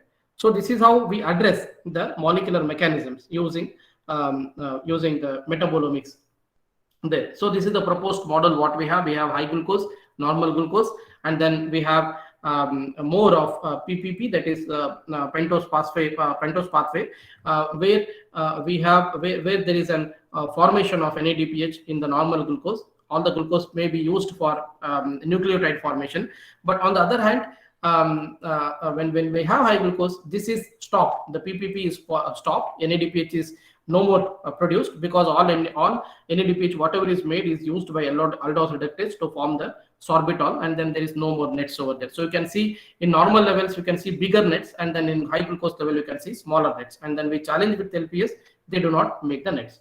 So this is one example which I have shown you to understand the mechanisms, underlying mechanisms in the diseases. So using this mass spectrometry and metabolomics, can we predict the drug response? Now this is a study which we did in bipolar disorder subjects. Now bipolar is more famous now because of Sushant Singh, right? So who had bipolar, and then these bipolar disease people have a very high tendency to do suicide, to undergo suicide, and the disease is characterized by mania and then depression. So for some time they will be very excited that I would do all possible things in the world for 6 months, let's say. Again, for another 6 months they would get depressed. How do I do all this? And then whether I would like to suicide now. So this is what is bipolar disorder. So they have both the variety of the moods over there, mood swings, what we call. So now how is it treated? It is treated by a simple lithium, which is given. Lithium chloride is given. Now the lithium is more safest drug for bipolar disorder. The psychiatrist will observe the patient for 2 years to raise the lithium concentrations for the drug. So they start with, let's say, a few mgs, and then they can go until more concentration of the lithium until he or she responds. But it will be always 2 years. So if they don't respond for 2 years, then they would start something other drugs, mood stabilizers, because other mood stabilizers are toxic in nature compared to lithium. So that's why lithium is treated as safest drug. But on the disadvantage is that the doctors have to see for complete 2 years that whether the patient will respond or not. So if we have if we know a biomarker where we can tell prior that, okay, this patient will respond to lithium, so you give lithium. If the patient do not respond to lithium, then don't try for 2 years. So already we can give some other drugs. Maybe they are more toxic. That's fine. So whether can we do this? So we can do this by pharmacometabolomic approaches, which we have. So again, we had the patients who were visiting psychiatry department of KMC, and then we had bipolar patients. Again, we had two classes, responders and non-responders, and then the healthy individuals. We did metabolomics analysis. You can again see PLSD analysis where we can see the separation of metabolites over here. So this is how we represent whole metabolome of a serum. This is around 998 metabolites. We have excluded xenobiotics.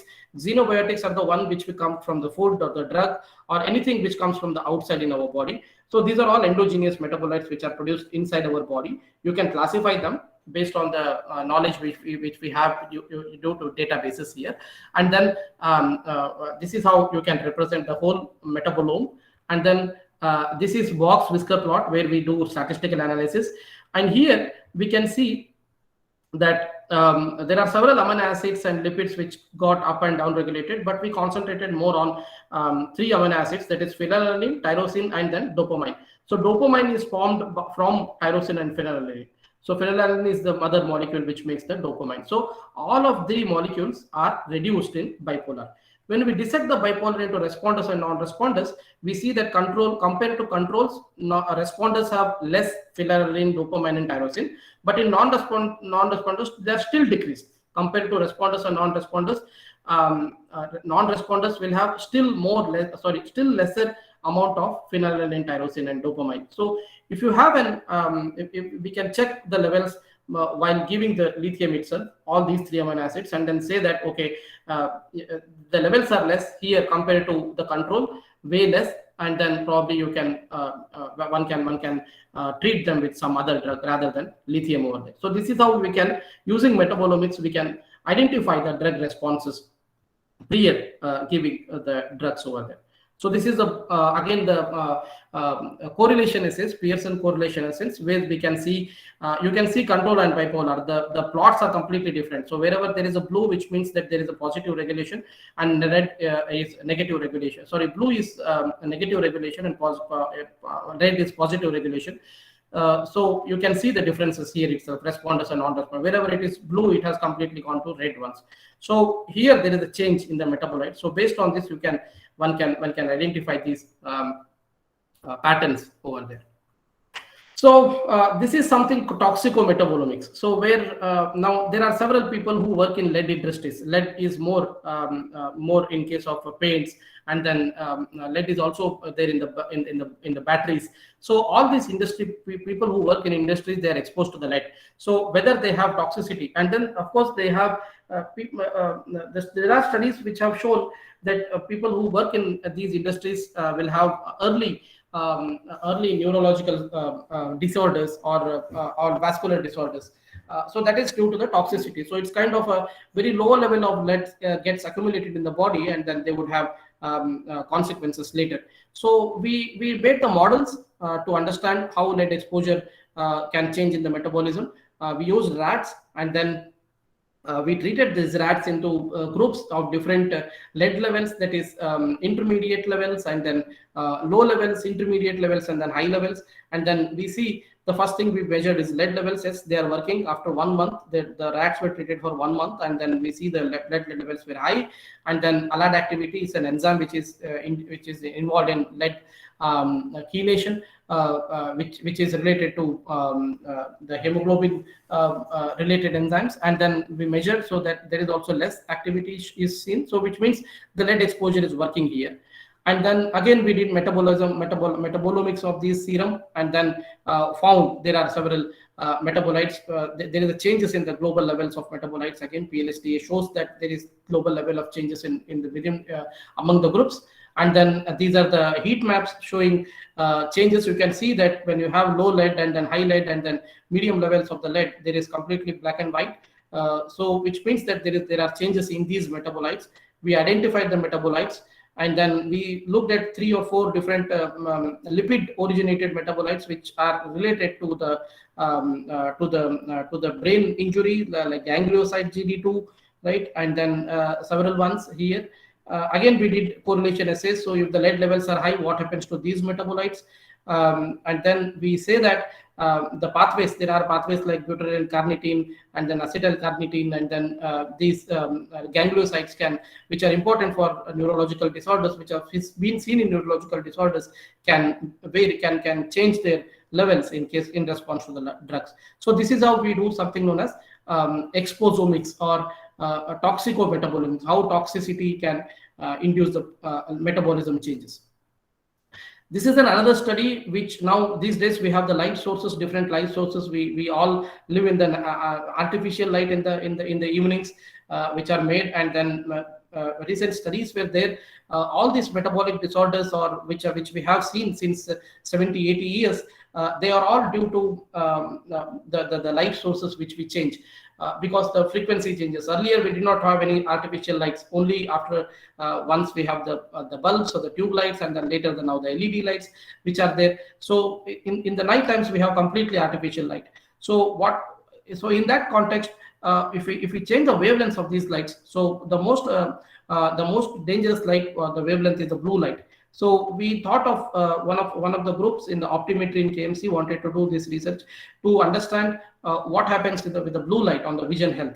So they treated the rats with the blue light. They made a specific arrangement so that the only blue light is there all 24/7 in those chambers, and then they also use the protections which are commercially available. So the lights were blocked with these commercial glasses, and then the control light. And then what happens to the metabolism in the vitreous fluid? We isolated the vitreous fluid from the eyes and then tested these ones. And we also did the retinal staining with caspase-3, active caspase, to see whether there is an apoptosis. When there is a blue light, you can see more accumulation of green color, that is indicating the active caspase levels in the retinal tissue. And then when we have protection, the high green color is not there on the periphery of the upper periphery of the tissue. So these are all LC peaks, which shows that there are already differences in the chromatography, and heat map is also showing the differences in response to blue light. And when we have protection, that it is getting ameliorated, it is getting improved. The metabolite levels are. Now, what are these ones? Again, we found several amino acids. There are lipids also in this case. To cut the story short, I have only shown amino acids like histidine is altered, tyrosine is altered, right? So in the vitreous fluid, and then we can use these as a markers to say that, okay, this is getting elevated, and so probably we should be careful with these the lifestyle whatever we have during in the life. So this is another way of using metabolomics. So when it comes to plant metabolomics, can we choose the right plant? So why is this important? We did with the plant biology lab here, who is interested in ethnopharmacology. They work with Phyllanthus species. Phyllanthus is a species which has several species which are medically important. And then since their leaves, some of the leaves are similar, and then the names are similar, there is always a chance to use different plant instead of the right one. And then how do you identify which is the right plant? Can we use metabolomics for this? They use the approach of genomics. That is, they amplified they characterize these plants based on the cytochrome B sequences, chloroplast DNA sequences, and then RNA polymerase sequences, and also on the other hand, the leaf metabolism was measured using LCMS. So again, you can see PC analysis, which is showing differences, global differences in the metabolites in the leaf. And then when we did, this is the color code for the identified metabolites. For example, ellagic acid, it is only present in some of them.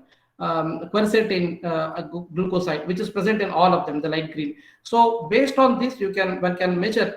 We can do a mass fingerprinting instead of doing phylogenetic analysis, which takes time. Isolate DNA and then may or may not amplify. We are taking example of this species, of this genus and species, but if we talk about other genus, probably we don't know whether you can see here MAT-K sequences. Out of 7 species, it has only amplified in 5 of them. so we cannot use this chloroplast DNA, right? So if there is an alternative, probably we can make it more simpler, the assay, and also we can make it more probably using microfluidics or other kits. One can use the as a strip to make a panel of biomarkers to see whether how can I choose the right plant. Now this is very important in the traditional medicine like Ayurveda. So where we see the adulterations in the plants.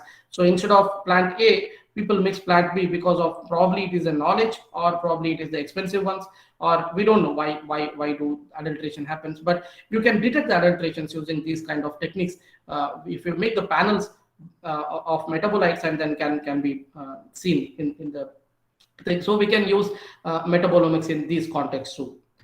So this is one of the other study. This is a very special variety of brinjal which we get in coastal Karnataka region, which we call it as Mattugulla. This is something different from other brinjals. This is more fleshy, more tastier.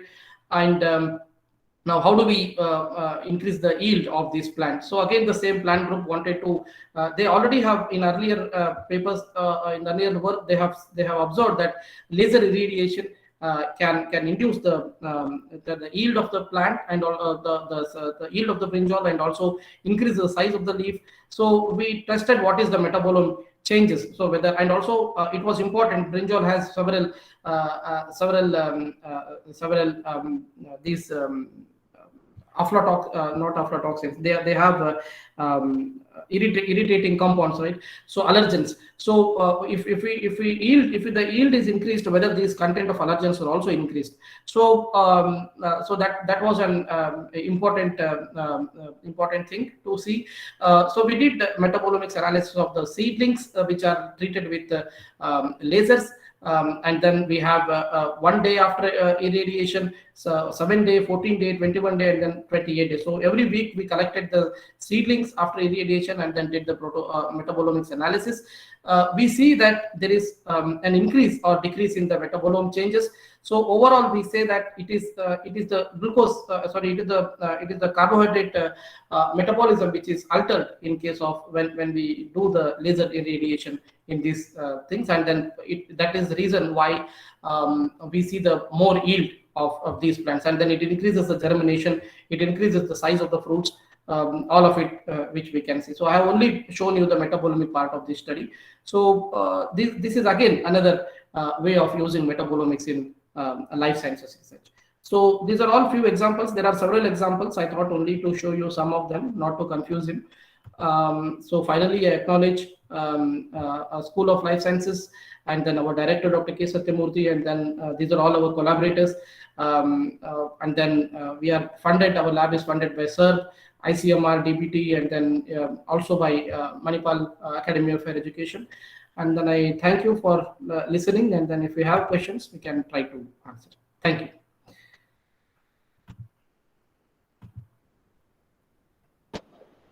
Thank you, Dr. Joshi, for such a nice talk. And then I think this is a wonderful example that one technique can be extended in so many directions, starting from diseases to plant. You have shown very nice work what you and your scholars has did in Manipal University. I'm very happy that these things are like going on, especially in the southern part of India. If any participants have questions, they can ask. The floor is open for the question.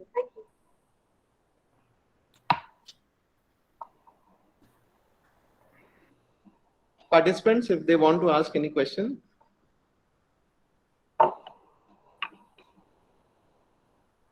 Sir, my name is Abhishek Pandey. I have one question. Yeah, please. This technique can be used for the enhancement of secondary metabolites in plant body. Yeah, we can also use mass spectrometry to identify secondary metabolite. The thing is, we need to know what metabolite we are using. We need to know the compound what it is, so that the right extraction method can be done. And also, if we have the standards for that, you can run along with the standard, and then also do an quantitative analysis that how much is a secondary metabolite which is produced. So we can use secondary metabolite can be detected.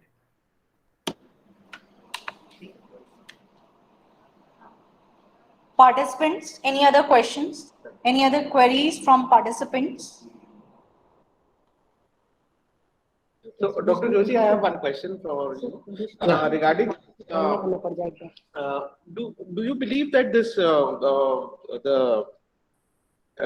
diabetes is an autoimmune disorder? If I can see that because it is behaving like this net thing what you have shown, or is there something else? I mean, I'm No, just trying to type 1 understand in diabetes a is for layman's sure perspective. autoimmune. It's a autoimmune. Okay. Because I see that the studies what you have shown, really it's very interesting to see that how the neutrophils are behaving in case of suffering from diabetes. So what is your suggestion as a what can be a possible therapeutic for these people, or can be use these neutrophil things as a early biomarker?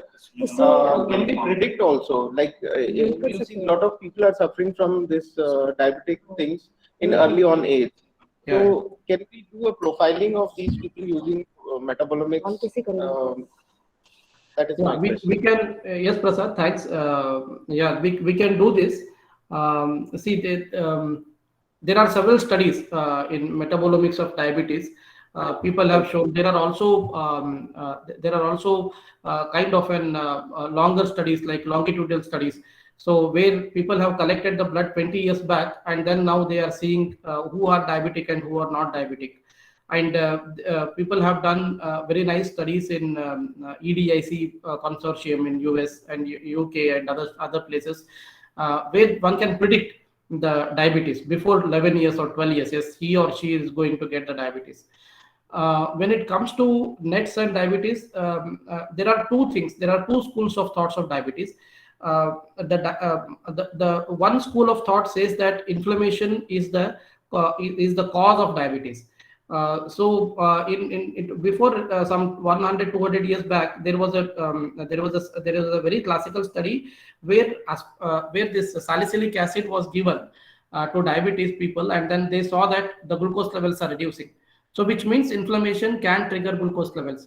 So what we call today is immunometabolism. So there are several inflammatory markers like IL-1 beta, IL-6. They're all upregulated in diabetes. And then if we see closely, if we talk to clinicians, they would say that if we ask patients, the diagnosis of the diabetes, people might have had some pain, or the chronic pain, shoulder pain, or let's say knee pain might have happened. But diagnosis of diabetes itself is very subjective. Like some people will come after 5 years after getting diabetes. Some people may come after 3 or 4 months after diabetes onset is there.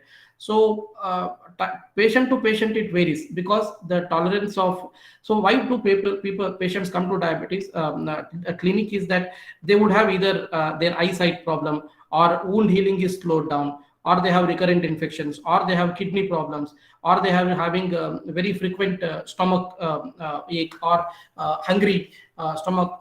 They are very hungry for often. So then probably they already might have crossed already 2 to 3 years before that after the diabetic onset.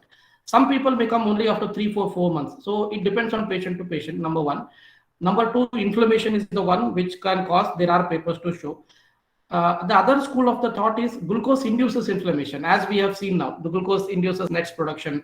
Glucose induces induces IL-6 levels in the body, or TNF alpha in the body. Now on the other hand, obese people will have more of adipokines secreted. Again, IL-6, TNF alpha, and then hormones which are there in the adipokines which are there. So they also can contribute to the diabetic onset. So it's kind of a loop. The inflammation and the glucose metabolism is completely on the loop. The other part which people also consider is the lipid metabolism. There is always a triglyceride high before the onset of the diabetes happens. So in some patients, not all of them at least. So again, triglycerides are the early markers for this. So again, triglycerides also can cause chronic inflammation. So all of these are kind of of the loop, which we can say. Right. So, sorry, I'm just out of my curiosity. I can't stop. It's such an interesting topic. So, do you believe that because a lot of this lipid metabolism also go haywire in diabetes people, we see that increase in the weight and all those lipid metabolism. Is it something also like, because in Indian context, if we see that a lot of people at middle age, they gain the weight, and are you looking for these kind of studies where you are looking to like corroborate this data from lipidomics and metabolomics, both the things that how these kind of things?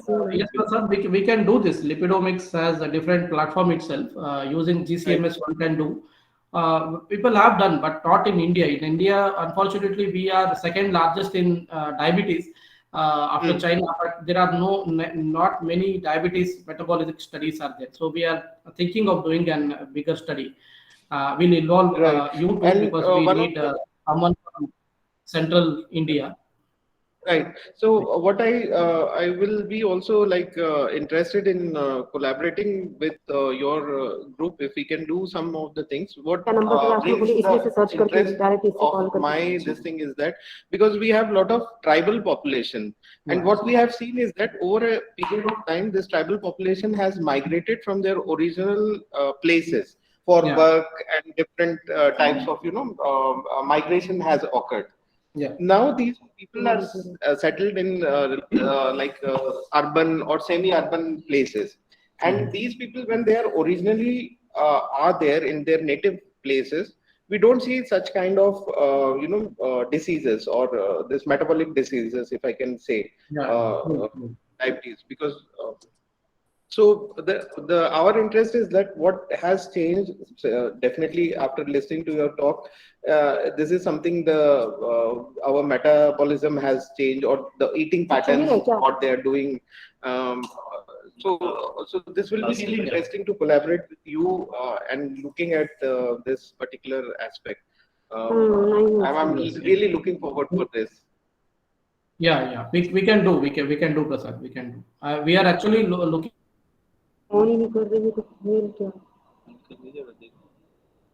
for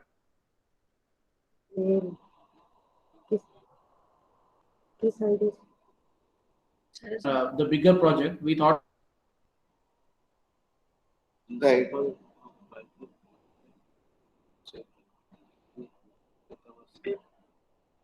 Yeah, we need many people. So from Central India, you can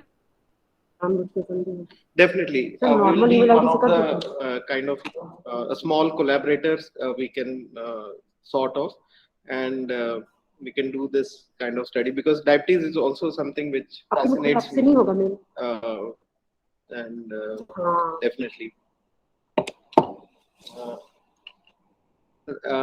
Dr. Joshi, thank you so much for such a nice talk, and I will just, I think he left the meeting. But we thank Dr. Joshi for such a wonderful talk he has given. Over to Nirali ma'am for further proceedings. Thank you to Dr. Manjunak Joshi, sir, for this enriched and outstanding session, and for his valuable time.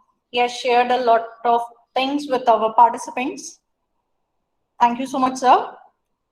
Due to network connection, I think he lost our connectivity. Network issues. Still, we should thank him. Thank you so much, sir. So now moving forward with our first session and for oral presentation. So now I request our oral presenters, according to our schedule, Ms. Shweta Vasnik. The first presenter, Ms. Shweta Vasnik.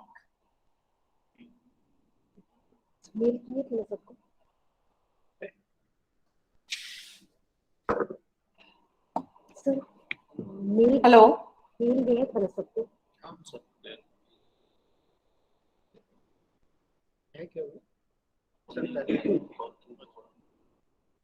Call किए तो phone switch off है.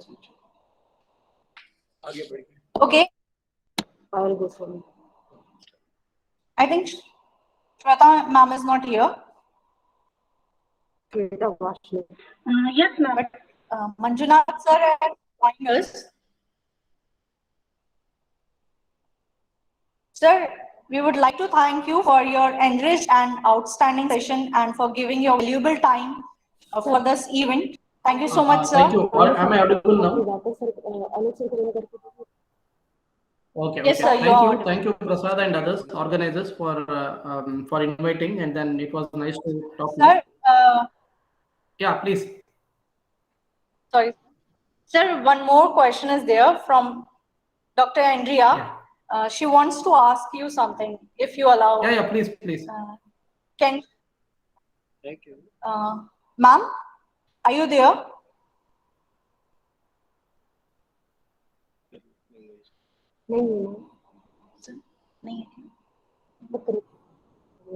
Okay. Sorry, sir. Maybe due to network issue. Yeah, true. Okay, no issues. She has disconnected with us. Okay, thank you. Thank you so much, sir. Yeah, thank you. Okay, sir. Thank you, sir. Thank you. Thank you. So moving forward with our oral presentation, I request Ms. Shweta Vasne kindly share her screen and start with the presentation. Ms. Shweta Vasne, are you there? I think she is not connected with us. So the next oral presenter, Ms. Payal Goswami. Yes, ma'am. Connected है ma'am. Payal Goswami ma'am है. Hello, Ms. Payal Goswami. Just a few minutes, ma'am. I'm ready. Yeah. Kindly share your screen and you can start with your.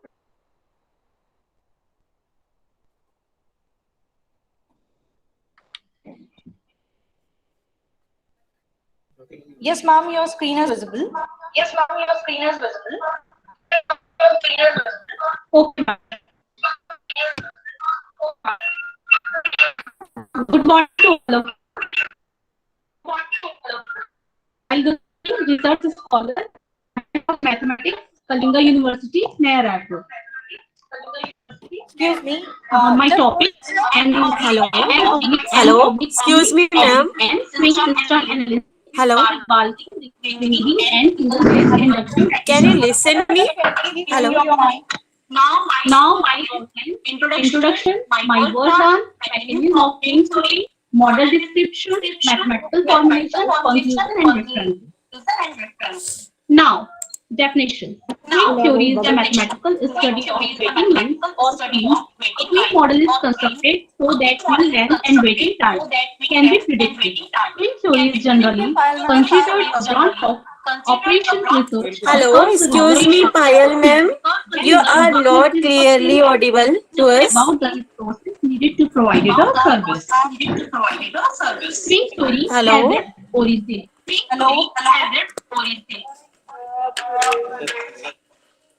Hello, ma'am. There is an echo. Exchange company, a Danish company. The ideas have since seen application including telecommunication, traffic engineering, computing, and particularly industrial engineering. In the design of factories, offices, and hospitals, as well as in projects. The Queen system has a component including various inhabitants, strings as single or multiple servers. Queen self-discipline refer back to the guidelines of the Queen. For instance, whether or not it behaves based mostly on a precept of first in, first out, last in, first out, prioritized or served in random order. These features are typically essential in business and software applications, and Queen concept is commonly considered a part of option and analysis. Queen theory is the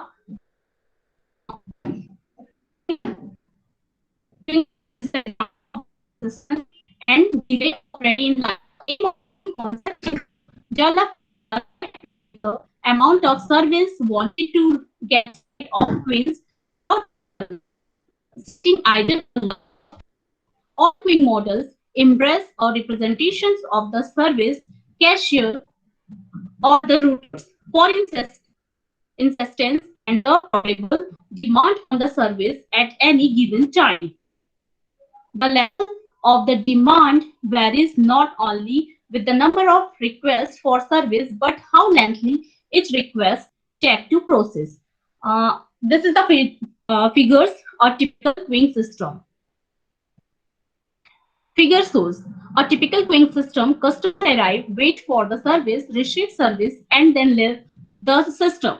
Some customers may leave without receiving service, perhaps because they grow tired of waiting in the line, or perhaps because there is no room to enter the service facility in the first place. Generally, there are three types of systems. Response of interest. First, waiting time that a typical customer might endure. Second, some measure of the number of customers that may accumulate in the queue or system. And third, a measure of the idle time of the servers. Since most queuing systems have statistic elements, these measures are often random variables, so their probability distributions, or at least their expected value, are solved. This is my work plan. We are working on the server delay vacations of a M/N/1 queuing system switch over the state. Now considering the overall bulk service rule, the model system will make the assumptions that the incoming outline is Poisson method with parameter, and that service is done in group data significantly collected with the parameter. This increases the likelihood of customers exit incoming system.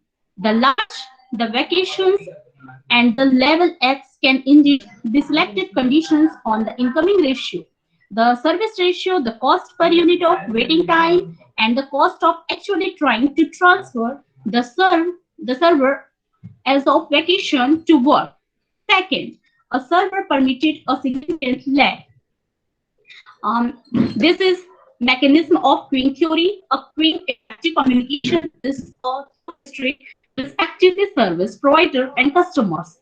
In practice, throughout queuing system, bulking and refining protecting are common customers' behaviors, and motivating is a common strategic behaviors of the service provider. Customers who really are impatient will choose not to join the queue, as well as leave after joining the queue without having received service. When the system becomes overworked, the service providers have been encouraged to improve the service rate in order to maintain too many customers in the line of people. Many researchers study queuing system with impatient customer behavior. But to the best of our knowledge, corporate strategy managed service behavior and attitude has not started receiving much researchers' attention, as well as how the interplay between impatient customers and strategic service providers affect the queuing system is questionable. Across many real-line models can be used to provide a general structure for optimized organizations and analysis of the different technical systems, and to also forecast future behavior of the system, like customer wait times, server vacations, so on and so forth. Queuing systems with vacation have also achieved extension, being used in computer and communication network, and also number of different of the other engineering systems. Queuing situations can occur in a wide variety of real-time systems, which would include telecommunication, data voice transmission, manufacturing system, and on and on. Message to just transmitted in computer communication system might well be made up of a random number of packets. Vacation models are explained by their scheduling discipline, which state that when a service is interrupted, a vacation begins. These predictions help support us in forecast system circumstance, and we want to take appropriate measures to shorten queuing. Most service begin as long as the customer finally comes. Notwithstanding, sometimes physical phenomenal, either server will leave the technology to manage another continuous task widely recognized as a vacation. The large number of the massive quantities service throughout general, many scholars have examined Queen models with serve vacation. In current history, steadily increasing interest in study Queen system with participations in different rules has ultimately resulted throughout many extensions of previously published results. A batch arrival framework with limited capabilities for Queenland, for example, can be used to model some telecommunication system which use a time division multiple axis scheme. Researchers have also performed some performance analysis on system with a more general and closer to the true probability distribution of the variables. This is model description. The Queen system is considered as a single server and an endless expense of having to wait for space for customers. The server has a low capability of B as well as quorum of size A. A Poison project brought the customer in at the same time in this Queen model. This will be only one server in the system, and we make the following assumption with different degrees of seriousness. Take into account a Queen system in which the server provides an entirely voluntary service in addition to the essential service.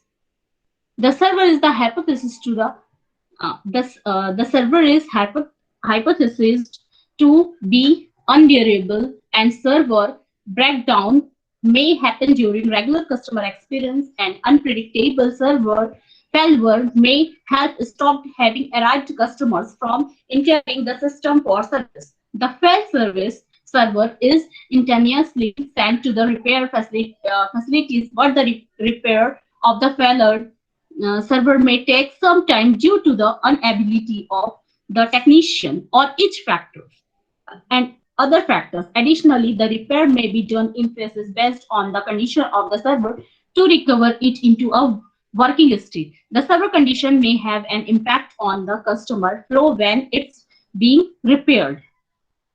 Customers are served by the same server into two stages. The first stage is critical to service, while the second stage is discretionary. Figure. Example of Queen system. This is the figure of example of Queen system, and this is the mathematical formula for Queen system.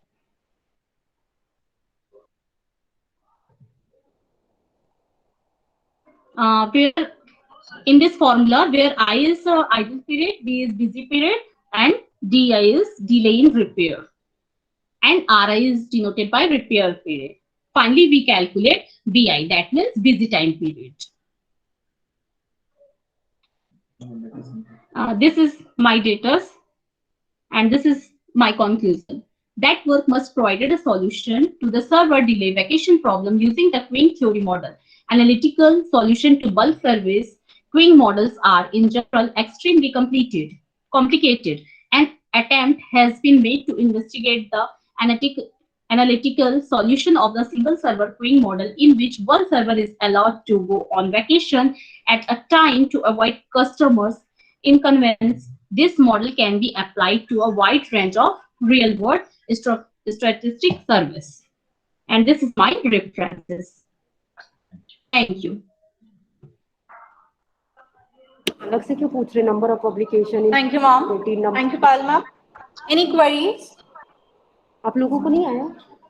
मेरी HOD ने forward किया. Any queries from participants?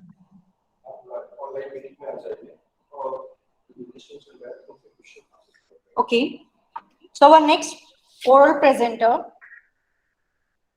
is Santana Bora. Yes, ma'am. Can you please share your screen? Yeah. Okay. Forward कर दो मेरे में Excel खुले हुए हैं अभी देना दो मुझे. इसको देखने से कोई है क्या? आपके को खुल जाएगी ना Excel sheet पे.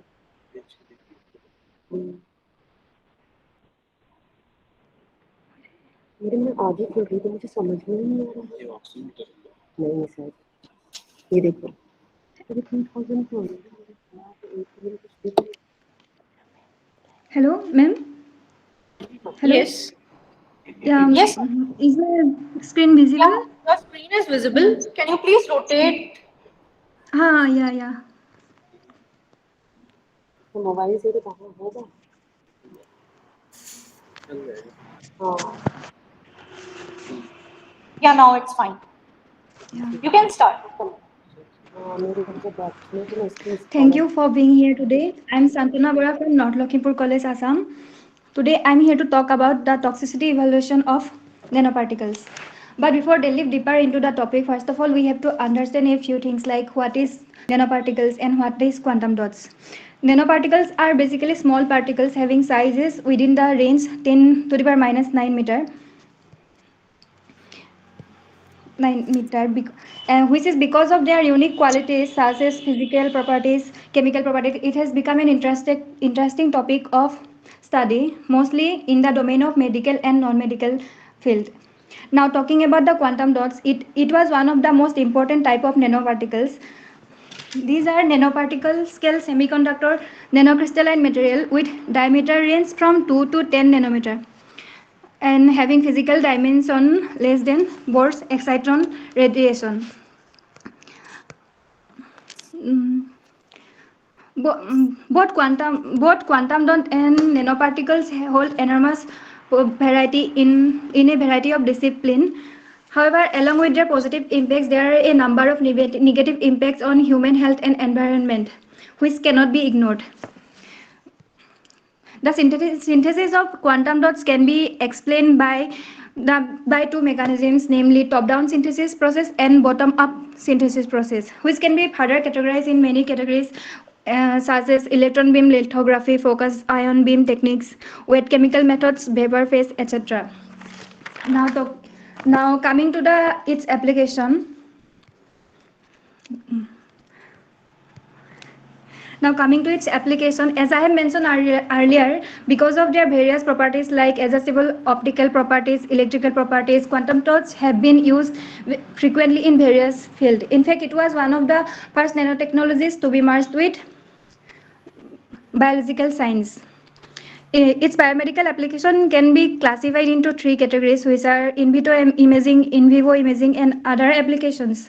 In vitro imaging basically includes fixed cell imaging, live cell imaging. In vivo imaging includes SL and discrete cancer studies, and other application basically includes TTT, PDT, PAT, etc. As we have already know that cancer has become one of the most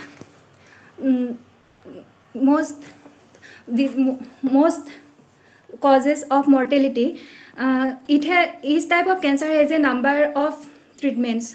However, the traditional treatments have a number of drawbacks which can be overcome with the application of quantum dots. Here we can talk about the graphene quantum dot, which can basically overcome the barrier, which is blood and brain cell barrier, which is basically the barrier which cause which reduce the efficiency of traditional treatments. There are a few examples like graphene quantum dots, MXin quantum dots. These are the various advanced type of quantum dots which can be used in medical field. Graphene quantum dots are basically zero-dimensional quantum dots. These can be basically used to cancer treatment, bioimaging, biosensing, real-time molecular tracking in live cell, etc. Even though graphene quantum dot have a number of advantages, it is still unable to eliminate a number of toxicity effect. Therefore, MXN quantum dots are a type of transition metal carbide that is selectively formed to eliminate this type of toxicity. It has a large surface area. This can be used in immunomodulation and stem cell survival. Now coming to the main topic of this presentation, which is basically toxicity. Although a number of studies and researches have been done on the physical and chemical properties of quantum dots, only a little is known about the toxicity of quantum dots. In addition to their physical and chemical qualities, there are a number of factors which influence the toxicity and biological behavior. These are basically the quantum core itself, the quantum surface modification, and quantum dots external ambient circumstances. The majority of their toxicity are accumulating evidence. According to accumulating evidence, is caused by the quantum dots. Quantum, not by the quantum core of the quantum dot, but the capping material. For example, the cytotoxicity is of cytotoxicity on a molecule can be observed when it is coated with a toxic material. Now, there are a number of quantum. The various cytotoxicity can be observed in various type of quantum dots such as cadmium, silver, indium, other quantum dots. The cadmium, as we have already know that cadmium is a very hazardous material in case of both environmental and workplace. It can cause a number of diseases such as bone damages, cell deaths, apoptosis, which is also a type of cell death, and also not to forget the itai diseases and other silver, indium, other diseases.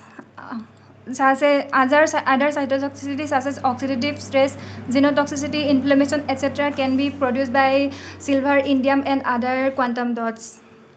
Now talking about the parameter which can affect the cytotoxicity of quantum dot, we have to mention about the size, structure, and concentration functional group of various quantum dots. For example, in case of CDT quantum dots, the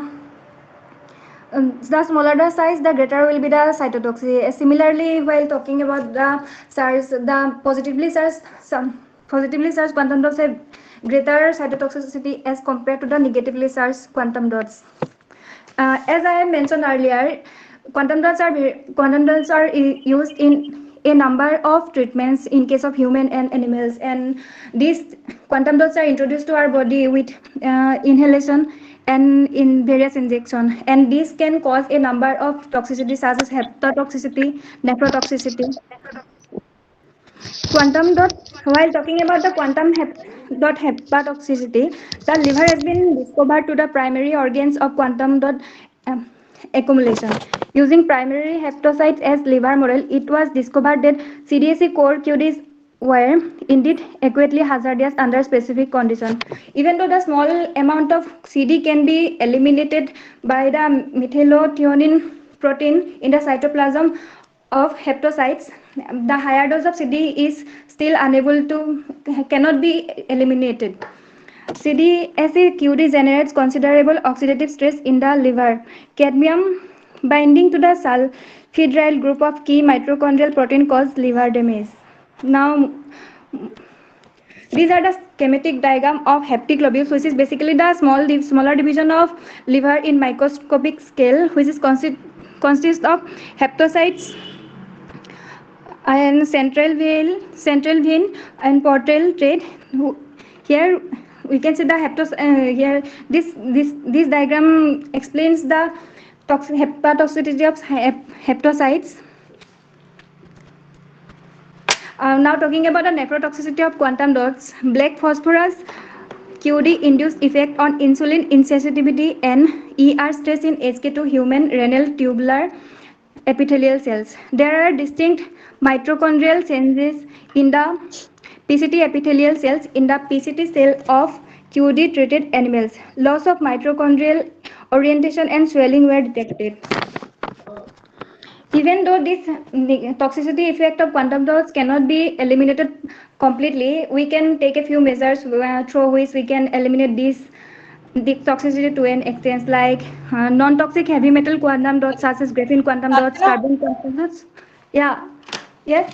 Please, in 2 minutes, kindly conclude. Okay. Yeah. Okay. Have been developed. Silicon quantum dots offer a promising alternative to semiconductor quantum dots. Production of quantum dots free of heavy metal. QD is doped with transition elements. In case of red primary hepatocyte culture, it was discovered that the ZNS cell reduce the cytotoxic effect of CDAC quantum dots that come from oxidation of the core. Here, in the modern science, carbon dots play an important role, which is one of the important nanoparticles. Now, even though quantum dots has a number of applications owing to its various structural and optical properties, we cannot eliminate its. We cannot ignore the fact that it has a very harmful effect to the human health and as well as to the environment. For a better, now if we can eliminate this toxic effect, we will be able to increase its advance to a great extent. For this a number of tools are needed to gain a better understanding towards the QD toxicity. Thank you. Thank you, Sandana. Thank you so much. So now moving forward, our next oral presenter is Professor Varsha Haridas. Professor Varsha Haridas. Yes, ma'am. Okay, ma'am. Sandana, kindly stop sharing your presentation. Hello.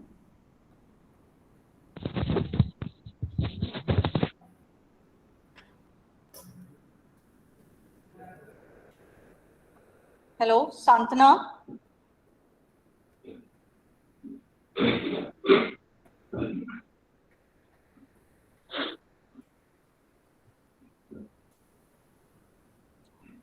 Varsha ma'am, Yes, ma'am. please share your screen.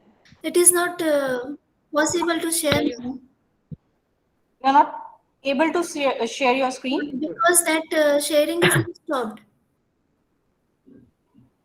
Yes, ma'am. Now you can try, ma'am. Yes, sir.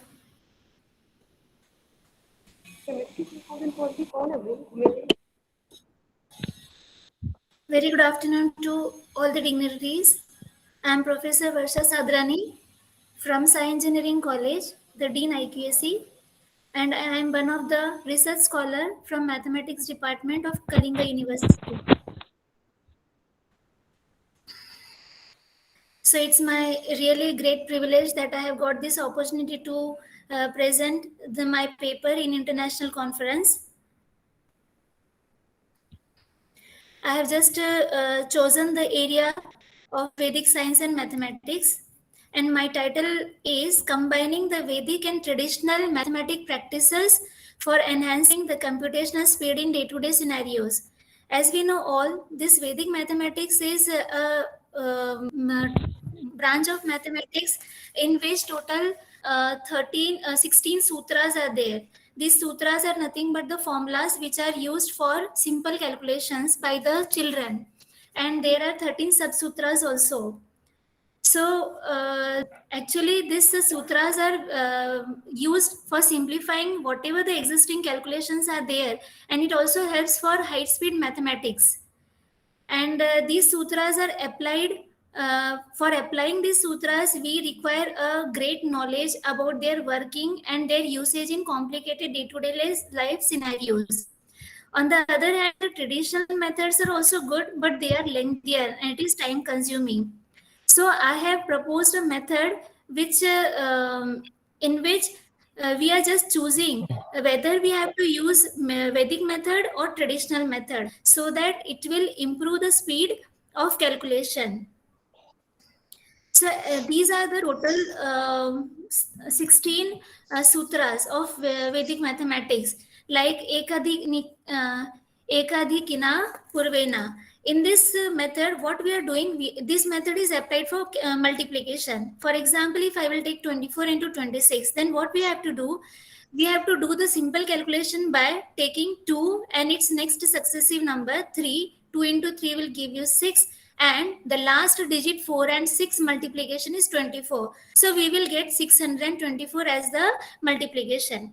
In the same way, the second method is Nikhilam Navatash Karmam Dashat. Dashat means there should be power of 10. And this method is used for the subtraction. So suppose if I am having an example 1000 minus 768. So how we have to subtract this in Vedic mathematics? We have to subtract last digit from 10. So 10 minus 8 gives you 2 and the remaining digit from 9. So 9 minus 6 gives you 3 and 9 minus 7 gives you 2. So these are the Vedic concept. So what I have proposed, sometimes it like here, this method only, the first Ekadikina Purvena method is only applied if we are having the unit place digit sum as 10. What if other than 10 is there, then how can we multiply? In the same way, second method we must have the power of 10. The number must be power of 10 like 1000. But what if this 1000 is not there? So I have just introduced new method or a new concept in which we are using Vedic concept also and traditional concept also. In the same way, in the Urdhva Tiryagyam, this method, we have to just do the multiplication by vertically and crosswise. See, vertically and crosswise means if I will write vertically 24 by 12 and we have to multiply, then first we have to do the vertical calculation 2 and 1. Then we have to do the cross 2 into 2 and 4 into 1. And then last digit multiplication is 4 into 2. So what you will get directly 2 and the sum of these two as 8 and the last multiplication is 8. So 288.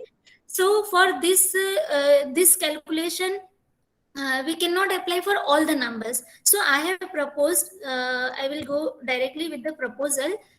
And one more is there, suppose we are having this equation. If I am having this equation 2x plus 4y is equal to 8 and the second equation is 4x plus 6y is equal to 16. If I will take the ratio of the x, it is ratio of coefficient of x, that is 2 and 4. So 2 by 4 is 1 by 2. And the coefficient of c, that is 8 and 16. If I will put it in the standard formula C1 and C2, that ratio is also 1 by 2. Whenever the ratio of x and ratio of the RHS are same, then directly you will get the calculation of solution as y as 0. And after putting y as 0 in any equation, you will get the value of x as 4. Here it is 4. Sorry for the mistake. So like this, we can simplify these calculations with the help of Vedic mathematics. One more is there, Purna Bhyam. In this, what we are going to do, this method is used for addition. In case of addition, we have to consider the two numbers whose ending digit sum is 10. I am audible, ma'am? Yes, ma'am. Yes, you're audible. Am I audible? Okay. Okay. So this method is used when the sum of the unit digit must be 10. But what if the unit digit is not 10? So what method you have to apply for addition? So these are the total 16 Vedas. And I have done the improvement in that. So total these are 16 Vedas. The various methods are there. Like in Ekayunna Purvena, we have to multiply by 99. But what this method is used only for multiplication by 99. So what if we don't have 99? How can you convert the 99 to other numbers so that you can get the simplified format? So the proposed syllabus is like this one.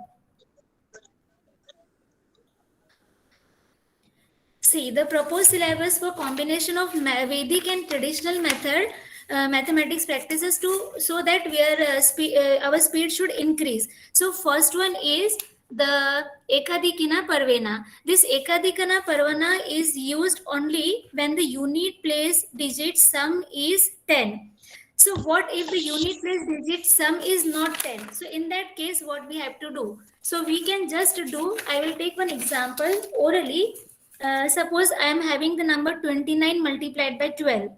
If I am having a number 29 multiplied by 12, if I will take the sum of the unit digit, it is 9 and 2. The sum is not 10. So how can we simplify with the help of Vedic mathematics and traditional mathematics?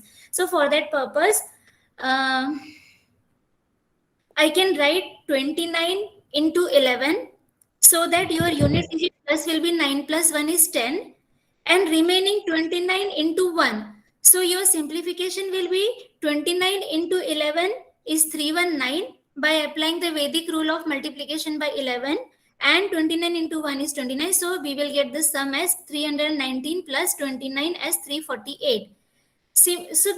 Means simply we are converting in the form of 10. Unit digit sum must be as equal to.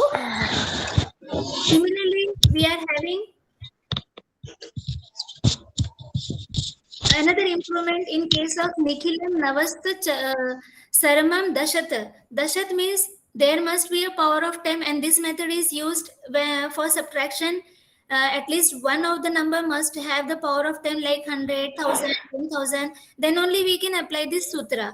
But what if we don't have that number as 100, 1000, 10,000? So what we have to do, we have to just consider the closest power of 10 among the two largest number, and then we have to modify the, yes ma'am. Can you Yes, please conclude? Okay, Please conclude. Yes ma'am. So like this I have made the improvement in Parvatya Yojana. Then next is Puran Purbhyam. This method also I have just improved it. And Yavadananam, this method also I have improved. And with the help of this, we have given the calculations to for 10 computations given, and we have calculated the time required for traditional method, Vedic method, and then whatever the proposed method is there. Then we have given 20 computations, and like that I have taken the time calculation, and this is the performance evaluation of this computational model. And what I came to know after this, that this method is approx 10.5% faster than Vedic method, and 38.6% faster than traditional method. Okay, ma'am. Thank you. Thank you, Varsha ma'am. Questions? Thank you. Ma'am, can I? Yeah, sir. Let them ask questions. Anyone? Yeah, Varsha. Yes, sir. Yeah, good presentation, right? Morning you given a call to me, right? But what I had expected more than that, you are given nice presentation. Only one small question I want to ask you. Yes, sir. What is the Queen's multiplication technique in your Vedic maths? In our Vedic maths? Which, sir? Queen's multiplication. Queen's multiplication. Yes, from 11 to 19. Huh. Is there any technique? 11 to 19. Yes, sir. For 11, there is a technique. If any number is multiplied by 11, for that one technique is there, sir. Yes. After that, 13 to 19, what is the technique? 13 to 19. Have you gone through that? No, sir. Sorry, sir. Okay, good. No, you are just started your research, right? Yes, and 2-digit multiplication and 10 yes, powers. I started just studying Vedic mathematics. Yes, good. So on the good. basis You, of if that, you I have just participate- calculated 5 to 6 methods only. Yes, I am giving you target for by this year ending. You must complete at least 5 to 6 international conferences. Then automatically build up your knowledge on your Vedic mathematics. Okay, yes, good. Sir. Yes, sir. Thank you, Yes, Rao, sir. And thank you, Varsha ma'am. Thank you, ma'am.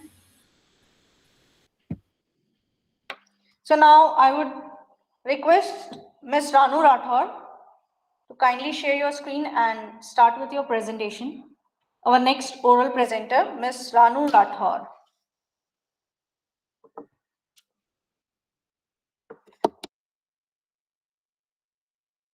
Hello, मेरे को सुन पा रहे हैं ma'am? Yes, ma'am, you are audible. यहाँ पे तो अलग ही धमाल चल रहा है।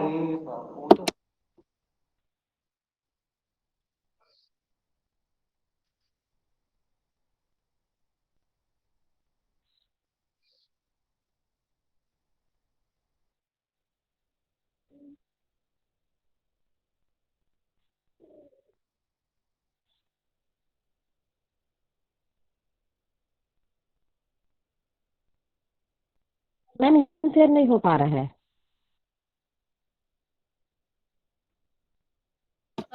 Ma'am your screen is shared. आप अपना प्रेजेंटेशन ओपन कर लीजिए, आपकी स्क्रीन हमें दिख रही है। नाउ इट्स अच्छा, दिख रही है। ओके उस टाइम आपकी दिख रही थी, now it's showing, you have stopped sharing I think, okay अब नहीं शो हो रही है। एक second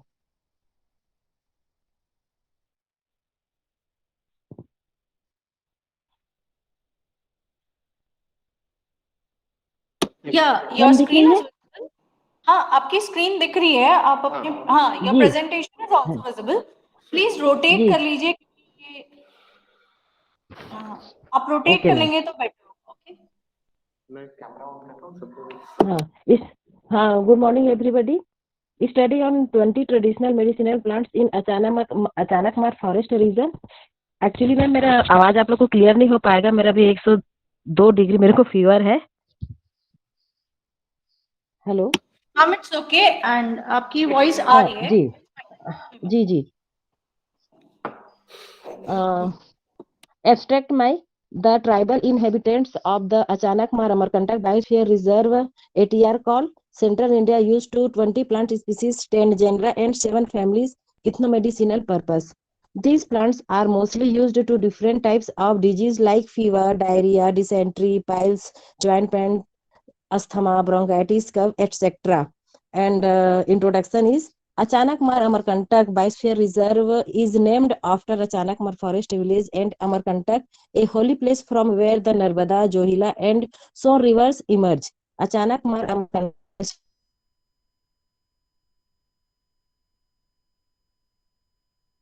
Biosphere India wide have been employing medicinal plants from the beginning of time. The use of ethnomedicinal herbs in Ayurvedic medicine has increased, been culturally and regionally accepted, acknowledged across all human cultures and environmental changes. Traditional medicines is widely used and about 40% of healthcare delivered. A total 8,000 species of medicinal plants are used by several ethnic populations, particularly the knowledge is gathered by seeing the use of medicinal plants by the local villagers. Many modern researchers involved today identify and discover various medicinal plants use of the treatment of various disease methods. ये यहाँ इसका ये location map है। अचानक मार जो tiger reserve area का 3 जिला से घिरा हुआ था। ये है कुछ पार्ट आता है इसका एमपी का अनूपपुर और डिंडोरी का एरिया, और कुछ आता है हमारा बिलासपुर डिस्ट्रिक्ट में। इसका जो एरिया है वो मटेरियल एंड मेथड्स मैं शेयर करना चाहूंगी। The ethnomedicinal botanical exploration was carried out during the 1 October 21, 3 October 2021। अभी इसी जो मैंने जो पेपर बनाया है इसमें मैं खुद गई हुई थी। अभी हमारा 3 दिन का ट्रिप था और मैं वहाँ जितने जो लोकल वैद्य हैं और हमारे रिटायर्ड प्रोफेसर डॉक्टर एम.एल. नायक सर हैं रविशंकर यूनिवर्सिटी के, और 3,500 वैद्य हम लोग ने ये कैंप लगाया था यहीं पर पैगाटोला एरिया में। तो वहीं से मैंने ये सारे प्लांट्स कलेक्ट किया है और उनके साथ हमने डिस्कशन भी किया कि ये जो जितने जो लोकल एरिया के जो प्लांट्स है वहाँ अमरकंटक एरिया का नीचे तराई क्षेत्र बोलते हैं बैगाटोला एरिया में, वहाँ हम लोग लगभग 900 मीटर के ऊपर वहाँ ट्रैकिंग पे गए हुए थे और हमको लगभग 20 प्लांट्स वहाँ पे मुझे खुद को पर्सनली मिला। ठीक है, इस 20 प्लांट्स में अगर हम देखना चाहेंगे तो इसका मैंने टेबलिंग किया हुआ है। फर्स्ट इज सिलास्ट्रस पेनिकुलेटी, वाइल्ड मालकांगनी बोलते हैं इसको, ये फैमिली सिलास्ट्रेसी से बिलोंग करता है। It is used brain tonic for increasing memory. दूसरा मिला हमको कार्डिया मैक्लोडी, ये सबसे इंपॉर्टेंट प्लांट है हमारे छत्तीसगढ़ का, दहीमन बोलते हैं। ये हमारे अमरकंटक से लेकर के चतुरगढ़ एरिया में रेयर प्लांट है। ये बोरेजेनेसी फैमिली से बिलोंग करता है। माउथ सोर्स और ट्रीटिंग फॉर जॉइंटिस के लिए है और कैंसर के लिए भी इसका यूज किया जाता है। अभी क्रोटन टिग्लियम, जमाल गोटा बोलते हैं इसको, फैमिली जो है फोरबिएसी से बिलोंग करता है। Croton seeds to treat gall bladder problems and colic blocked. Then Leea macrophylla, ये 2 प्रकार की प्रजाति होती है, एक तो माइक्रो होता है, एक मैक्रो होता है, जिसको हम लोकल में हटकन कहते हैं। ये एम्फ्लियोडेसी फैमिली से बिलोंग करता है, नेमली ये बोन फ्रैक्चर्स के लिए इसका यूज करते हैं हम। ऑक्सिलम इंडिकम जो है बिग्नोनियसी फैमिली से बिलोंग करता है, जो एफ्रोडेसी और टॉनिक और इंक्रीज ऑफ एपिटाइट के लिए होता है। और नेक्स्ट प्लांट है हमारा प्रोसोपिस स्पाइसेरा, समी बोलते हैं इसको लोकल नेम में। ये माइमोसेसी फैमिली से डिसेंट्री अस्थमा के लिए इस पौधे का हम उपयोग करते हैं। कुरकुलिगो आर्कियोडॉइट्स, काली मूसली कहते हैं, एमारिलेडेसी फैमिली से बिलोंग करता है। जिसका हम उपयोग यूरिनरी रिटेंशन के लिए इसका उपयोग किया जाता है। नेक्स्ट प्लांट है इसका क्लेरोडेंड्रन सिरेटम, जिसको हम बोलते हैं भारंगी। ये पंचतत्व कहते हैं इस पौधे को, जिसको पांचों जड़, तना, पत्ती, हर प्रकार का ये यूज करते हैं हम इसको। स्किन डिजीज के लिए, अस्थमा के लिए भी इसका हम बहुत बेस्ट दवाई बनता है इस पौधे से। नेक्स्ट आता है कॉस्टस स्पेसियोसस, केवकंद बोलते हैं जिसको, जिंजीबिरेसी फैमिली से बिलोंग करता है। बर्निंग स्किन डिजीज, ब्रोंकाइटिस और फीवर के लिए इसका उपयोग करते हैं।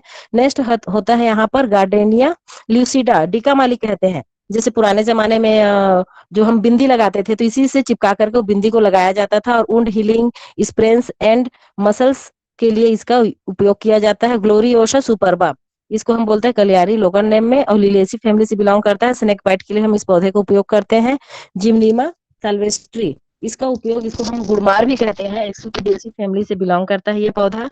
और ये वहां के वैद्य लोग बताए यहाँ पर कि ये शुगर को रिड्यूस करता है किसी भी व्यक्ति के शरीर में। और नेक्स्ट प्लांट है फ्लेमिंजिया नाना, बलराज कहते हैं जिसको, पेप्लोनियसी फैमिली से बिलोंग करता है। इसके रूट्स को हम क्या करते हैं, अल्सर के लिए इसका, और कुछ स्वेलिंग होता है उसके लिए उपयोग किया जाता है। ग्लोसी जैन पिनेटिडा तेजराज कहते हैं इसको, स्ट्रेसी फैमिली से बिलोंग करता है। सेक्सुअल डिजीज के लिए इसका उपयोग किया जाता है, और कभी कभी इसमें इसको वीर्यवर्धक भी कहा गया है वहां पर। हेमिडेस्मस इंडिकस, अनंत मूल कहते हैं इसको। जब 10 मूला लिस्ट बनता है जो दवाई, उसमें इस अनंत मूल का यहाँ उपयोग किया जाता है। और लग्जेटिव डिसेंट्री के लिए भी इसका उपयोग किया जाता है।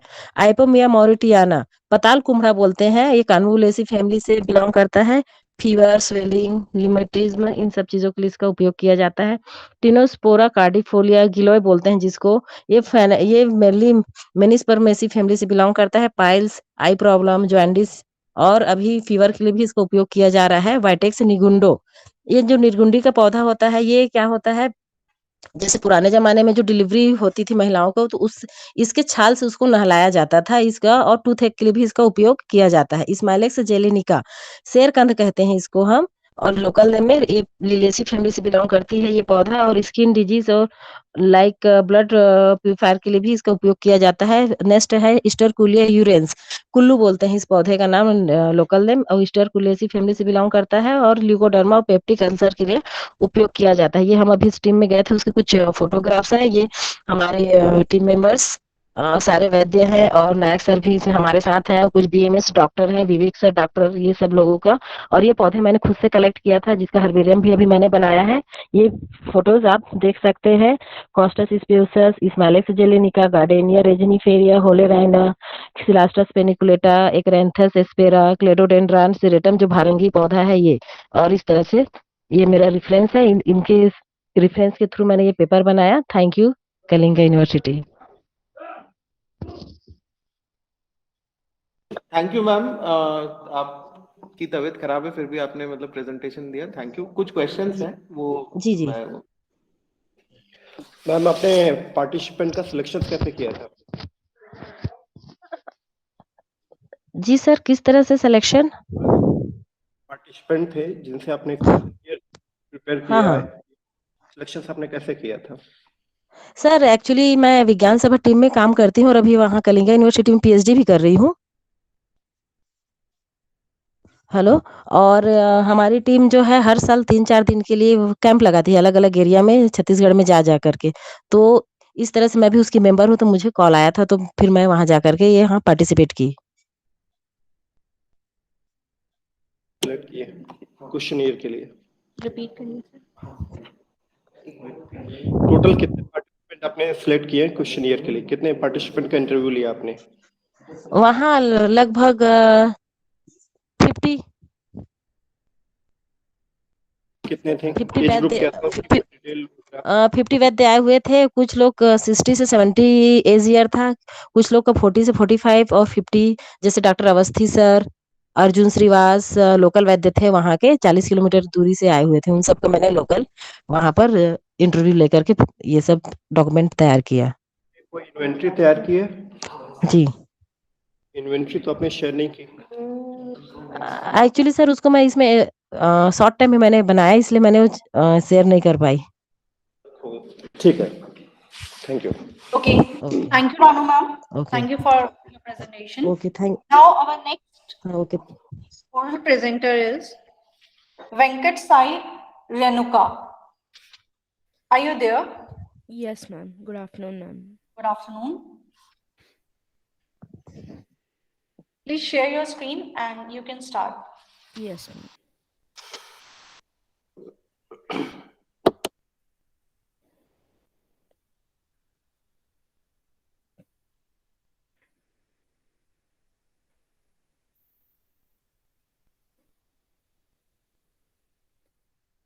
Is my screen visible, ma'am? Yeah. Yeah. Thank you, ma'am. Good afternoon, everyone. Good afternoon to all the dignitaries here and all the participants. My topic for today is a review on probability theory with applications and examples. So these are the contents. I have abstract or concept, introduction, application of probability and related images, numeric example, real life examples, in conclusion, references. So this is my abstract regarding probability theory. And now let's come to the topic. Probability is a branch of mathematics which is mainly a possibility, which means a possibility. That is, probability is also a chance of happening of an event. We can describe it as probability deals with the occurrence of random event. The value is expressed from 0 to 1. Probability has been introduced in maths to predict how likely events are to happen. The meaning of probability is basically the extent to which something is likely to happen.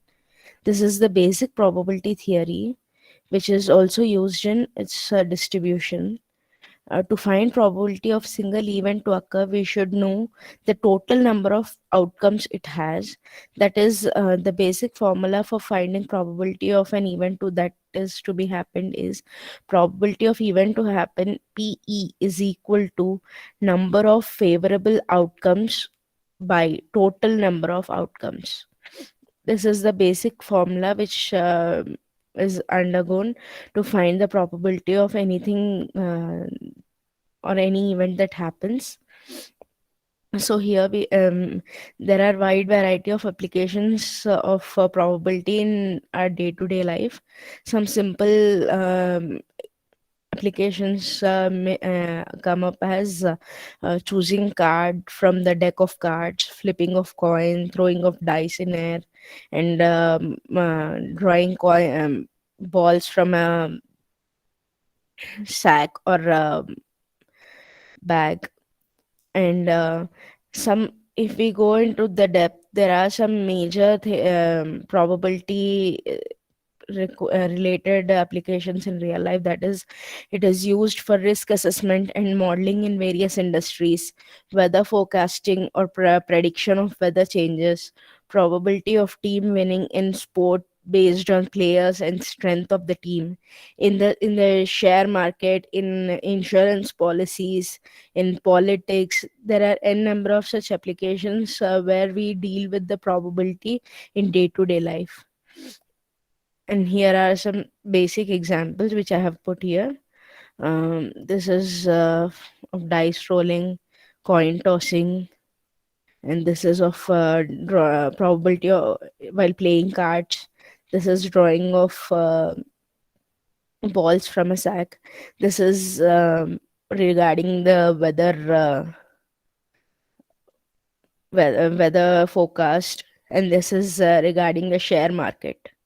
So next, this is a small. These are small examples. When we roll a die, the probability of getting 3 is there are sample spaces 1, 2, 3, 4, 5, 6, and there are total number of outcomes. If we throw a die, there are total number of outcomes which are 6. That is, it can come as 1 or 2 or 3 or 4 or 5 or 6. Let A be the event of getting 3. Then number of favorable number of outcomes will be 3, because there is a single die which we are rolling, and in a die we have only one 3 count, so we take favorable number of outcomes is 1, so probability is 1 out of 6. So hence we find that probability of getting 3 when we roll a die is 1 by 6. In the same way, there's another example, which is a basic one, of drawing a random card from pack of cards. What is the probability that a drawn card is a face card? That is, we have 52 cards in a standard deck, so the total number of outcomes is 52, and number of favorable events is 4 into 3, that is 12, considered jack, queen, and king only. There are 4 each, and there are 3, that is 3 jack, queen, and king. So there are 12 number of favorable number of outcomes. So probability is 12 out of 52, that is 3 out of 13. This is the probability of getting the face card when we draw from a deck of standard 52 cards. This is these two are the basic examples. And next we go to the real life examples. As I have mentioned before, weather forecast. Some simple examples are like when we plan for a picnic or any outing, we check for the weather, we check for the temperature, or we check for the climate around us. In the same way, so that we don't face any problem while moving out. It says 60% there's a chance of chance that rain may occur. We wonder how come they predict this, but it is predicted in the following way. Meteorologists used a specific tool and technique to predict the weather forecast. They look at all historical database of the days which have similar characteristics of temperature, that is humidity, or temperature, humidity, and pressure, and determine that on 60 out of 100 similar days in the past it had rain. It goes with the planning that these many days, out of these many days could happen, could happen, and it is based on the probability, based on the previous climatic condition on the previous days. And the same thing goes with the batting average in a cricket.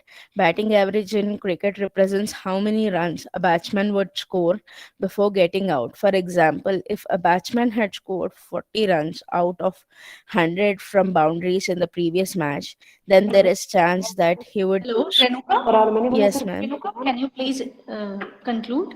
Yes, ma'am. Yes, ma'am. This is the last one. I'm just concluding it, ma'am.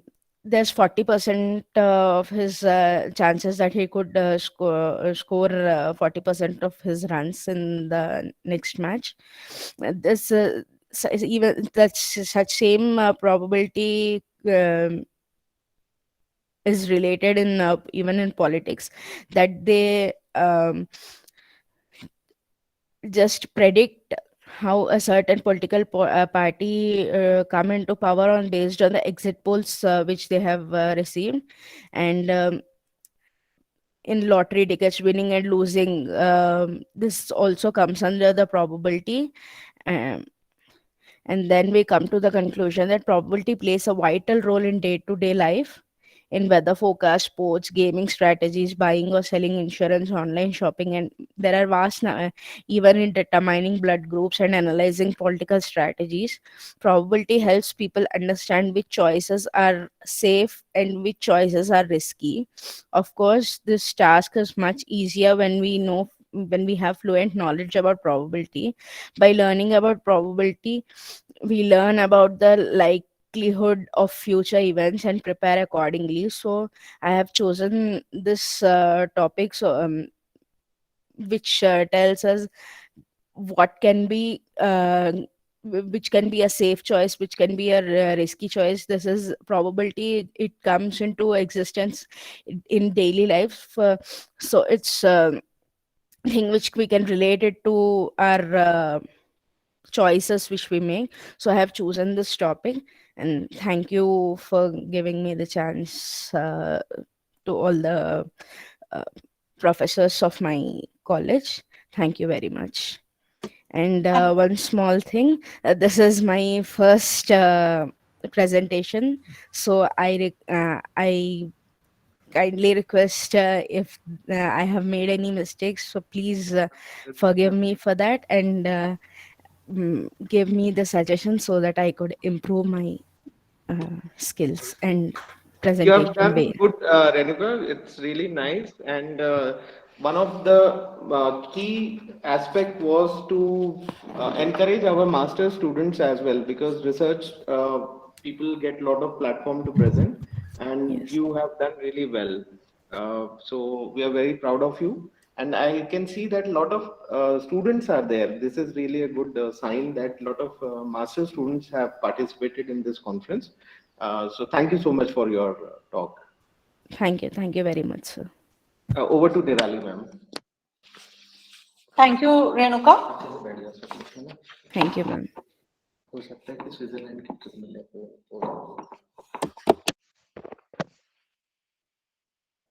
Hello, I see my photo up on the screen, and just to let you know that I am here, Indranil Ghosh. Really good to see you. Thank Am you. I audible, Indranil? Yes, you are. I can hear you. Right. So over to Nirali, ma'am.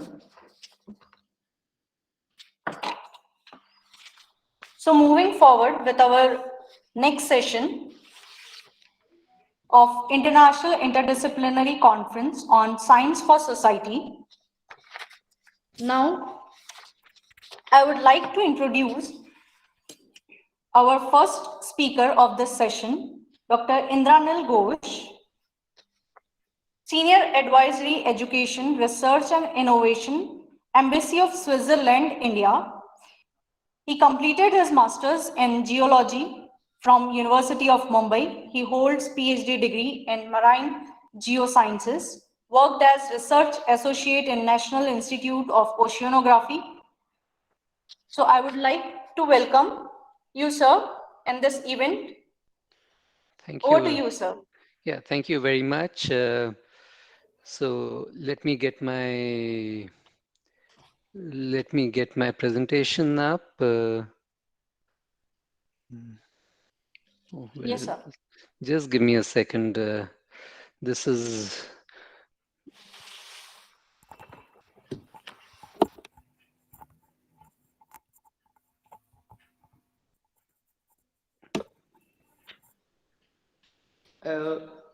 Indranil, you want us to share that, or you will be sharing it? I'm trying to get it up. Let me give it. Yeah, I can see it. So yeah. Okay. So let me just go full screen. So can you see the screen and can you hear me? Hello. Yes, sir, you are audible. I'm audible. Okay, so Yes, sir, let me let me start now. So in the next 30 minutes or so, I'll tell you briefly about the research and educational opportunities that exist for Indian researchers in Switzerland. I understood from a previous session that or from the last presentation that most of the audience is master students. Am I correct in that? Yes, sir. Yes, sir. And okay. And research scholars also. And research scholars. Okay, so then I have the right presentation then. Okay, so Switzerland. When you think of Switzerland, what are the popular first images that come to mind? I think chocolates, Swiss Army knife, beautiful landscapes, watches, and things. True, Switzerland's all that, but it's a lot more than that. It's the home to a large number of international companies, and I think you'll recognize many of the logos up on your screen. It's also a very international environment. And I put up just some logos of organizations which are based out of Switzerland. These are my personal. Indranil, sorry to interrupt. Your slides are not moving. My slides are not moving. They're moving for me, so I don't know what to do. Uh, Sometimes it happens that because of the network issues, Do you if want to you run can the go, slides? uh, Yeah. What are you suggesting? I was thinking that if you reduce the screen, like not on the full screen, Okay, got it. Now? just click one Now or is it two. okay? Yeah, now it is moving. Now it is moving in real. Yeah. Yeah, I'm We can. clicking. Okay. Yeah. So, Thank you. I mean, okay, let me start again. So when you think of Switzerland, these are the cliches that come to mind. Chocolates, beautiful scenery, watches, the Swiss Army knife. But Switzerland's also home to a large number of international companies, and over 1,500 of them actually have their headquarters in Switzerland.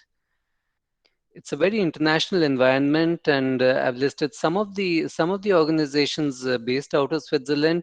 These are my personal preferences. You can see from what's up there.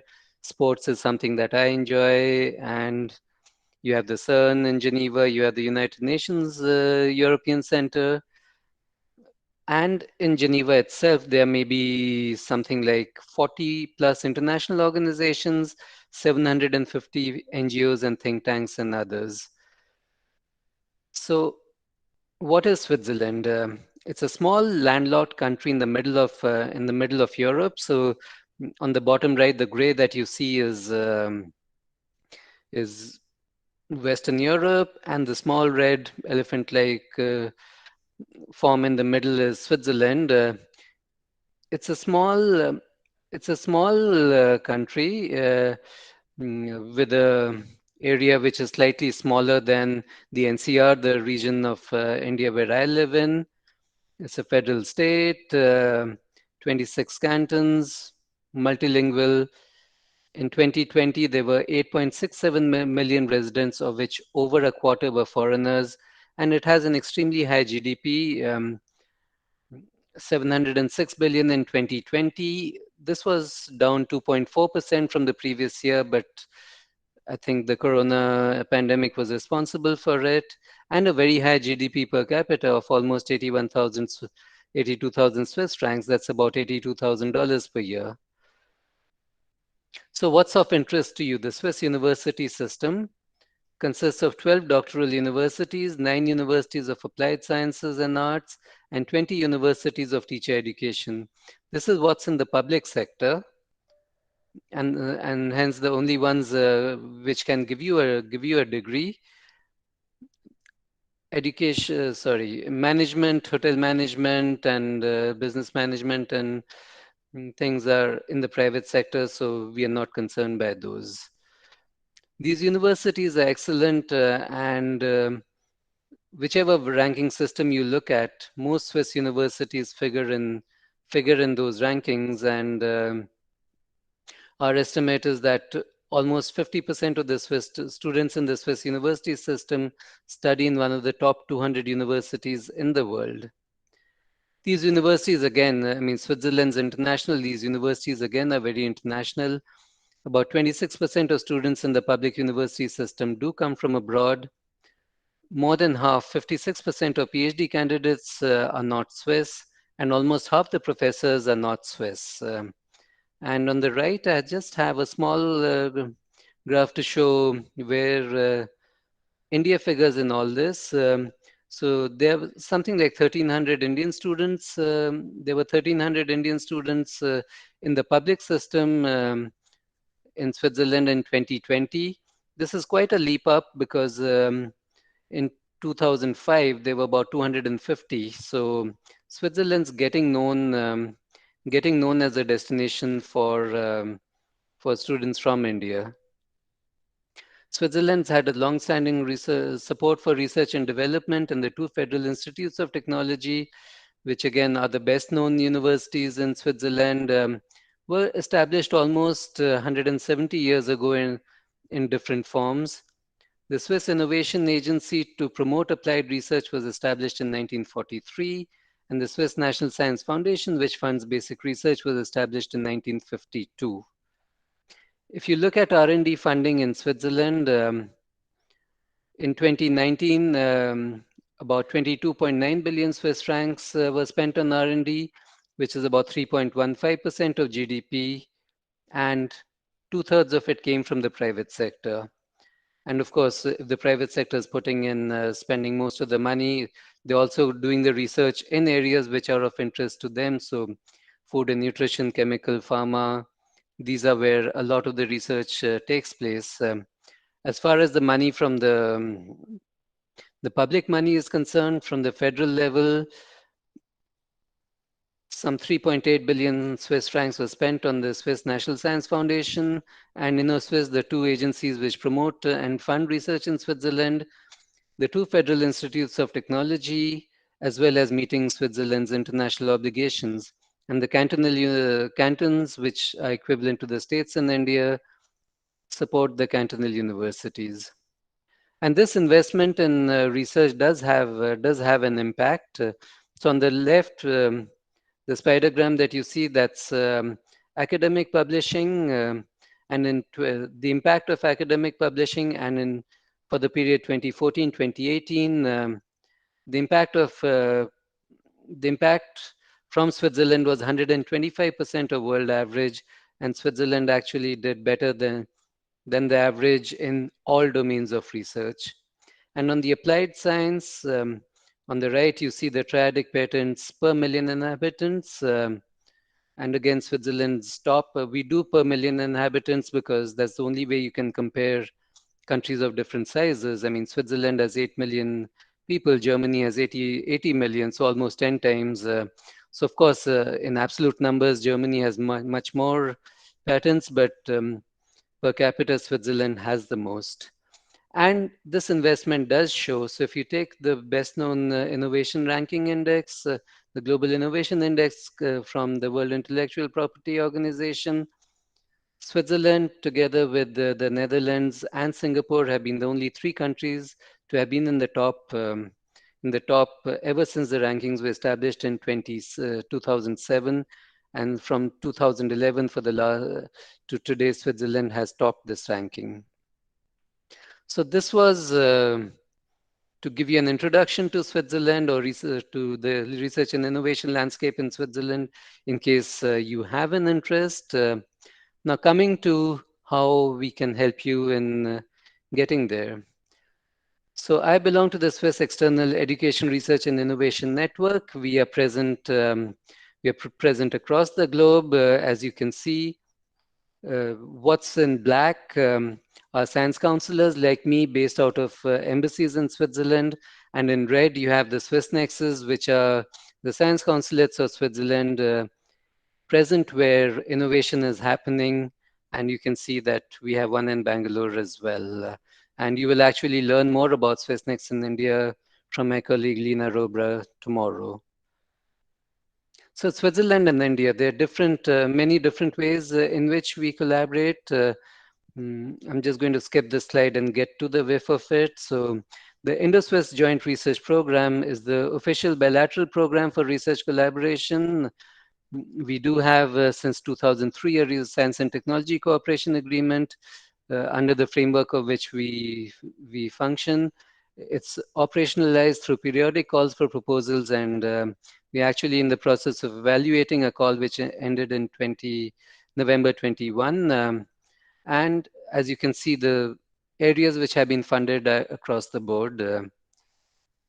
You do have the slides. I'd sent it to Professor Kohler, so no need to write down the URLs. They are long, but you do have the slides, so feel free to ask for them.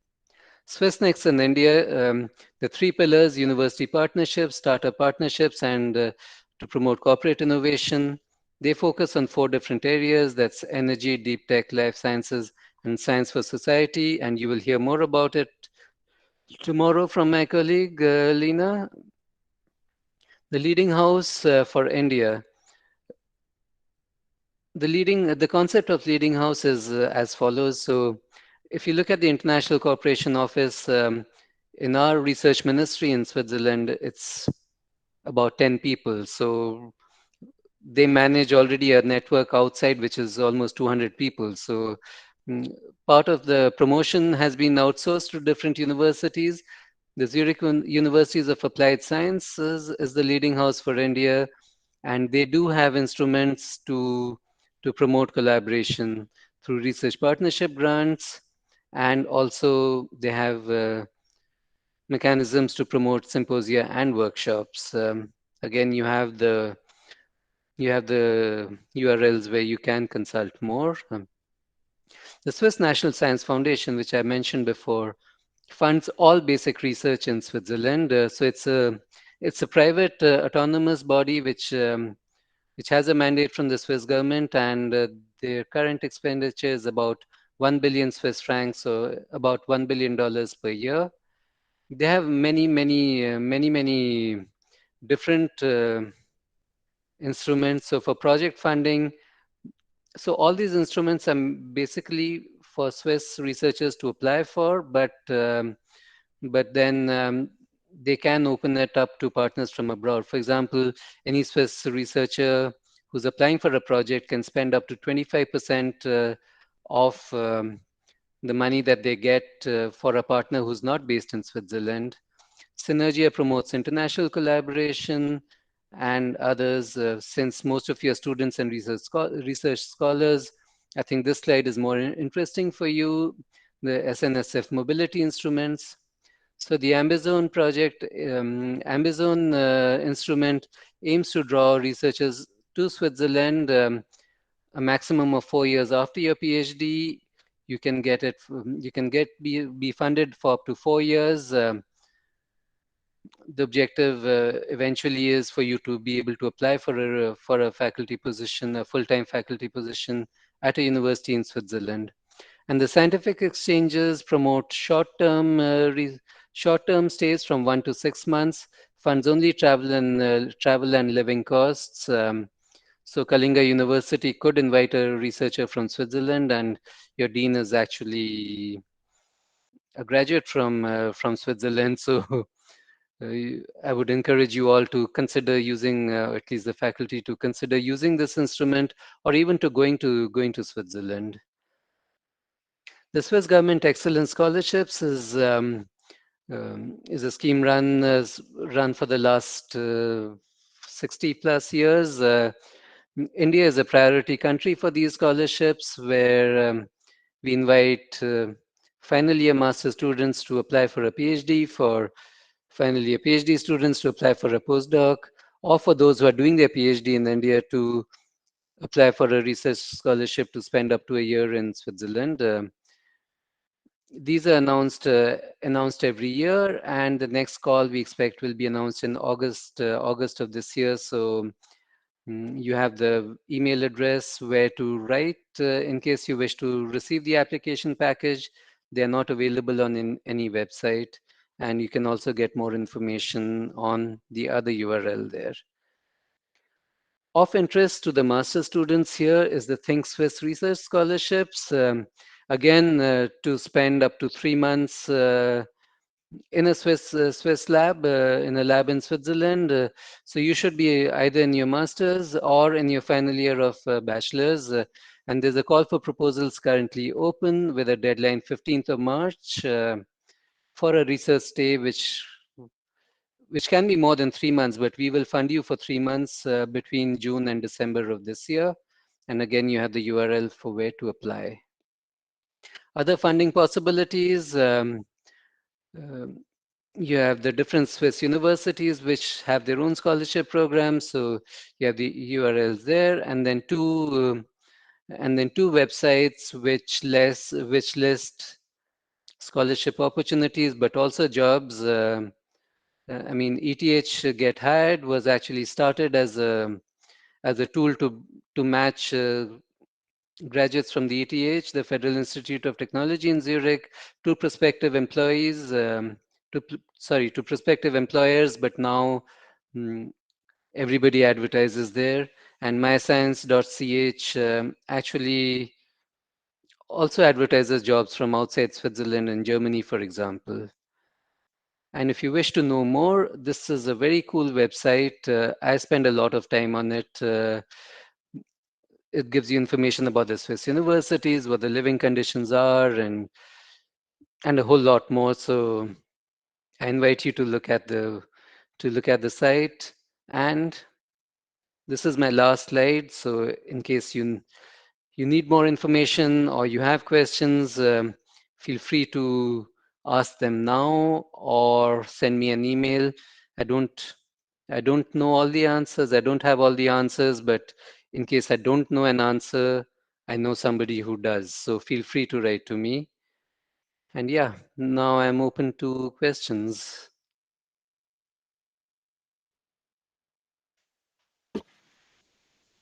Thank you, Indranil, for such a wonderful talk, and it brings back the memories. As you mentioned, I was there for almost 8 years, and I wanted that because Is you. that Varaprasad Kola? Because Yes, yes. I'm because the name I see is Shokil Lal Chauhan. No, no, I'm there. So Okay, we are logged in great. from his system. Yeah, Great. So you and have somebody who spent what? I'll almost have it to was check him. 8 years at the eight University of years. Basel and others. So Yeah. he can tell you much better about the Swiss system than I can because I'm just a bureaucrat. He's lived the experience.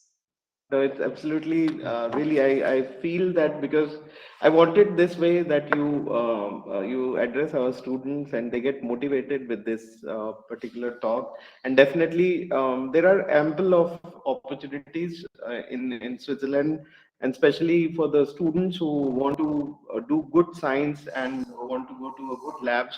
Especially there is FMI and bioscience, ETH, what Indranil has already told us, and Yes, so many, they are, all of them.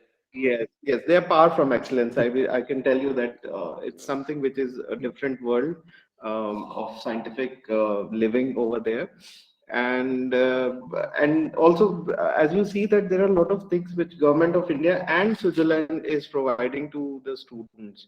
This is really a nice opportunity, and now we will be working very close with Indranil and also Lena with the Swiss Next, so that you people, the students especially, get a lot of opportunity to go over there and work and live the real research life over there. So this is something which will be really nice from our side, what we can offer with the help of Indranil and also Lena. Sure, anytime. And when the scholarships open, I do And make I encourage, presentations.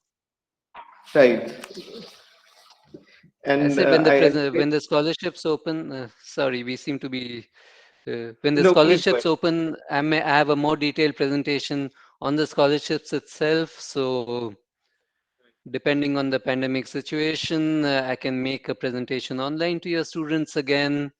Or if the pandemic allows and you invite me, I'm more than happy to visit Kalinga University and make it in person. Will be really nice and real. We are looking forward for this thing to happen. Definitely. Any students who have questions, please they can ask. Dr. Indranil is there with us for some more time. Yes.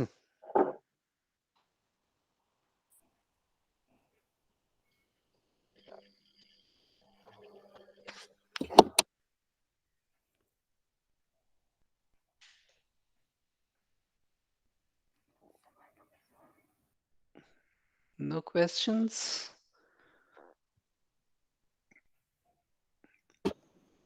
I think they are still sinking into the presentation. So Okay, but feel free to share it, especially because some of those links are so long that it's much easier to I'll click rather than try to type them in. right. I'll do that. Your presentation you have sent Yeah, already. Swati, you want to yeah. ask something? And No, sir, I don't have any question, but yes, I want to say something. It was very nice to know, and it was very informative that I got to know that there are some opportunities for going abroad in Switzerland and studying and doing research and everything. Thank you for giving us this information, sir. And You're welcome. if in future I'll have any kind of question, I'll contact you. Perfect. I'll look forward to hearing from you. Thank you, sir.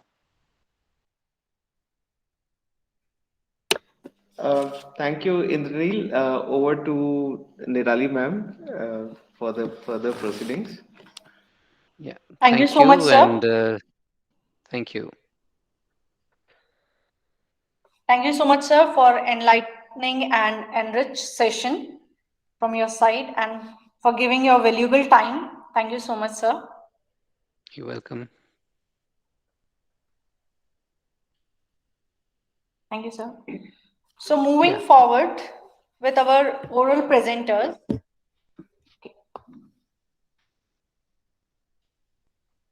Moving forward with our oral presenters, the next one is Miss Seema Agarwal. Yes, ma'am.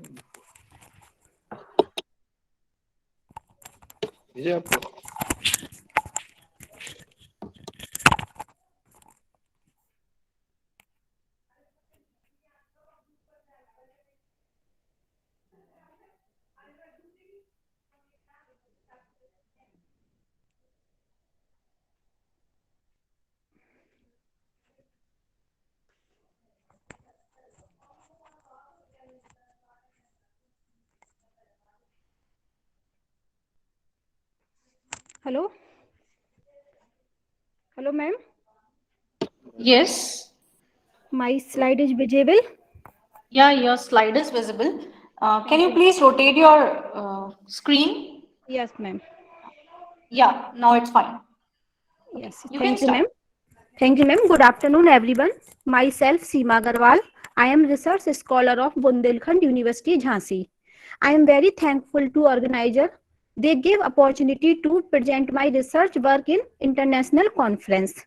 Here I start my presentation. My title is Ultrasonic Study of some binary liquid mixtures of ethyl acetate with 1 alcohol at 303.15 Kelvin temperature.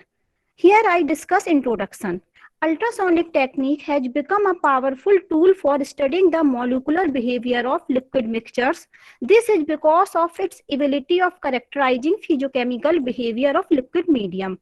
Ultrasonic wave propagation affect the physical properties of the medium and hence can furnish the information about intermolecular interaction of liquids and liquid mixtures. The ultrasonic velocity in a liquid is fundamentally related to the binary force between the atoms or molecules and has been successfully employed in understanding the nature of molecular interaction in pure liquid and binary mixture.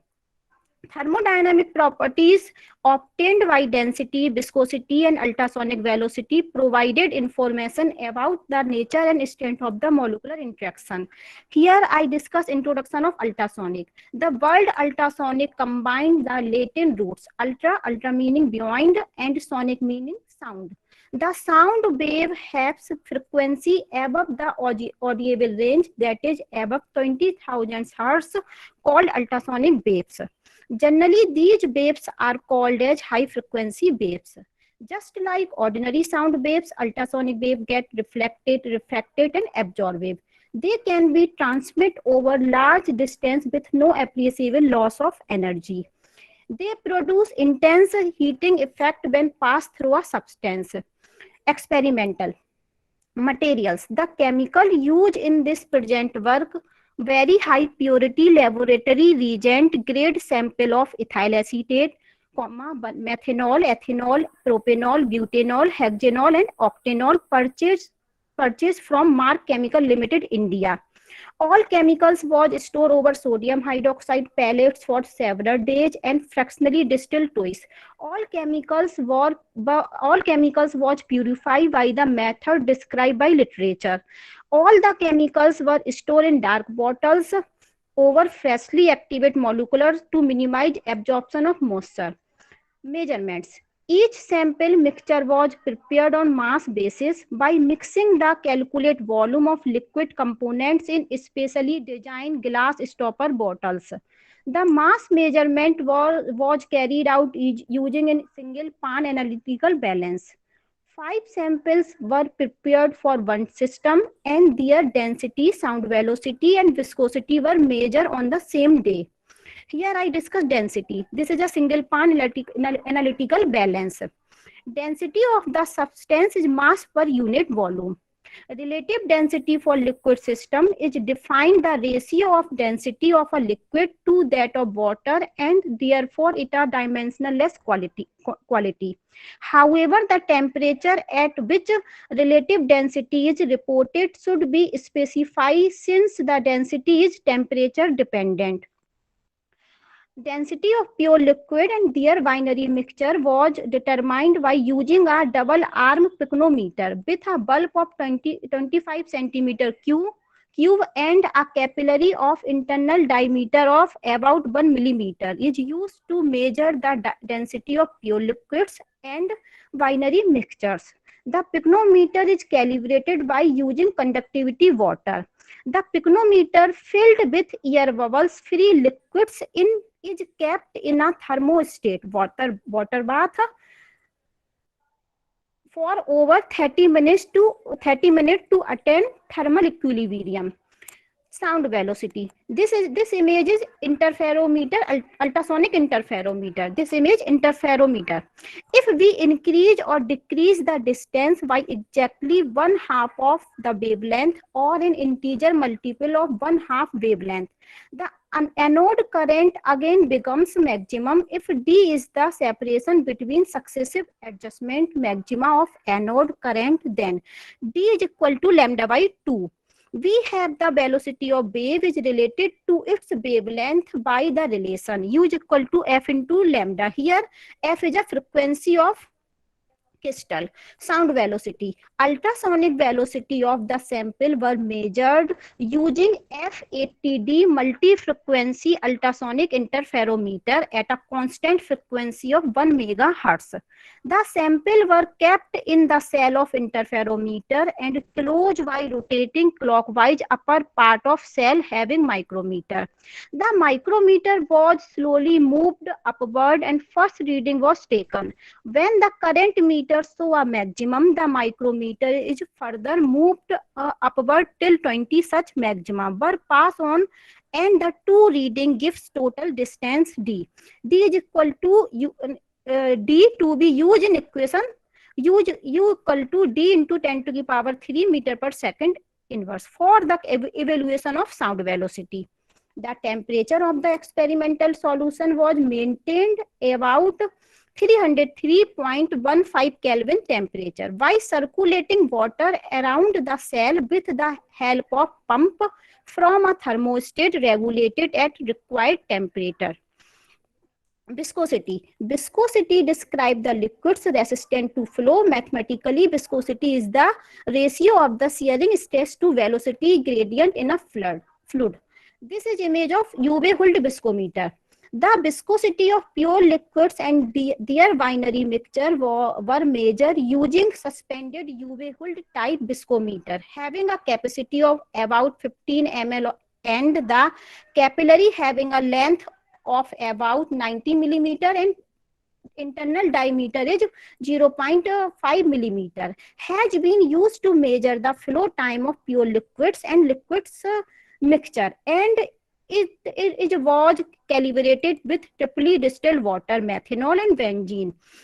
The efflux time was measured with an electronic stopwatch. Viscosity value of pure liquids and liquid binary mixture are calculated this equation. Theoretical aspect. The experimentally measured ultrasonic velocity, density, viscosity are used to calculate the derived parameters such as molar volume, free volume, and available volume. Molar volume. It is equal to molecular mass of the substance divided by its density at the given temperature and pressure. The experimental value of G, ma'am. Ma'am, please conclude. G. this is a table represent experimental value of density and ultrasonic velocity and viscosity, pure liquids. And this table is represent value of density, viscosity, ultrasonic velocity, and molar volume and free volume and available volume of binary liquid mixture.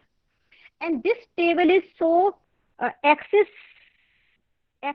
molar volume, axis free volume, and axis available volume. Here this is a graph and this is a result and discussion. Here in this chapter, in this paper, an attempt is made to measure density, ultrasonic velocity, and viscosity at 303.15 Kelvin over the entire range of mixture composition of ethyl acetate with methanol, ethanol, propanol, butanol, hexanol, octanol. Out of these measured data, excess molar volume, excess free volume, excess available volume has been calculated. The negative deviation are observed in the case of excess molar volume, excess free volume, excess available volume are observed for the binary mixture of ethyl acetate with methanol, ethanol, propanol, butanol, hexanol, and octanol. The results are analyzed in the site of molecular interaction between the components. It may be concluded that the interaction resulting in the intentional accumulation of ethyl acetate in one alcohol are the prominent factor over dipole-dipole interaction. Thank you, ma'am.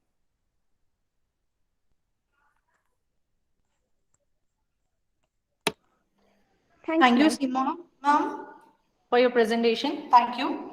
Our next oral presenter is Mr. Mohammad Sohail Ansari. Mr. Mohammad Sohail Ansari.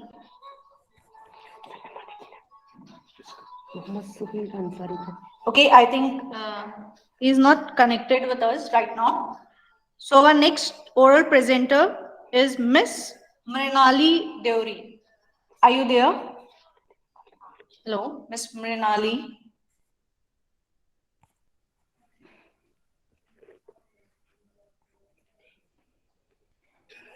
Ma'am, please unmute yourself. Yes, ma'am. Yes, ma'am. Yeah. Share your screen and you can start with your presentation.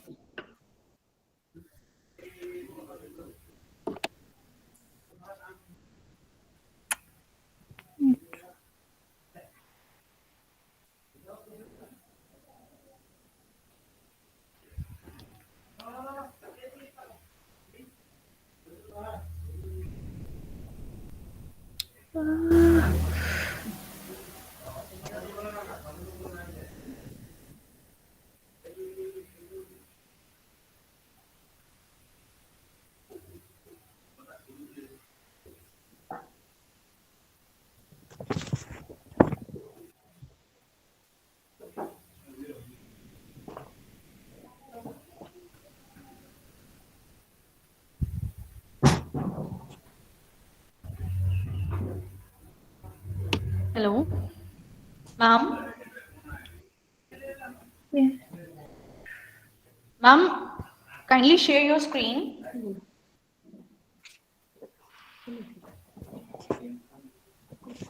Ma'am, is there any issue while sharing the screen? Is this visible?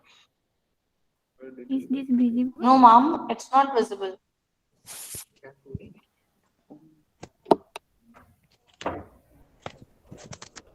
Is this visible? And I request Miss Seema, kindly mute yourself. Is this visible? No, Mrinali, ma'am, it's not visible. No, it's not visible.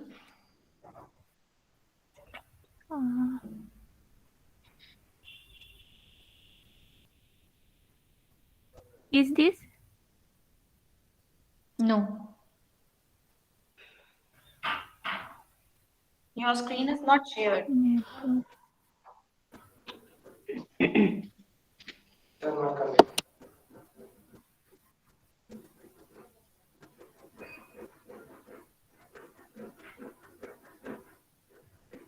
Is this visible?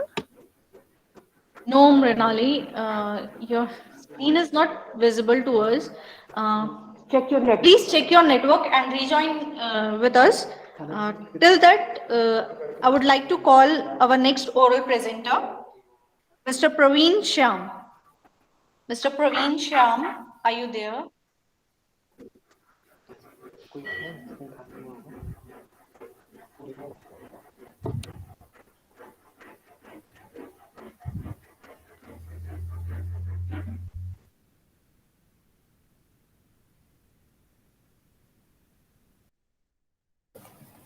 Yes, ma'am.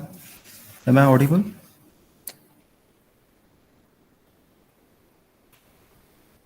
Hello?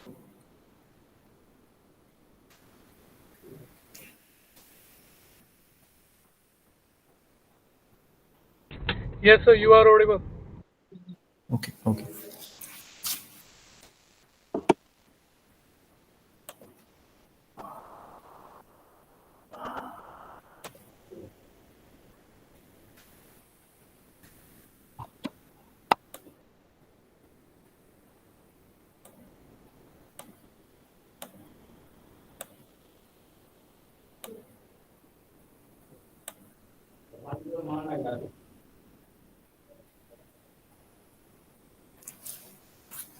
Can you see?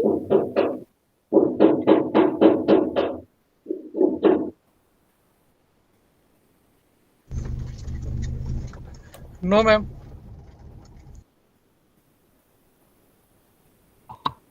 Hello. Praveen, please wait Yes, for ma'am. a while as Mrinali has shared her screen. So Mrinali, Okay, ma'am. please go with your presentation. Kindly start and conclude within 10 minutes, okay? You have only 10 minutes. Please conclude on time. बड़ा वाला है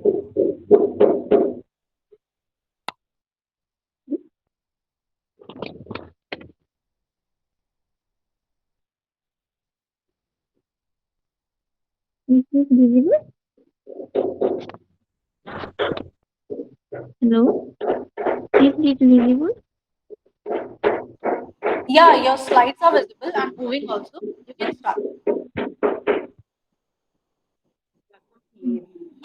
First of all, good afternoon all. I introduce myself Mrinali Devi. Today I am going to talk about my presentation, application of quantum dots in biological domain. Firstly, overview of my presentation. Second, firstly I introduce the quantum dot.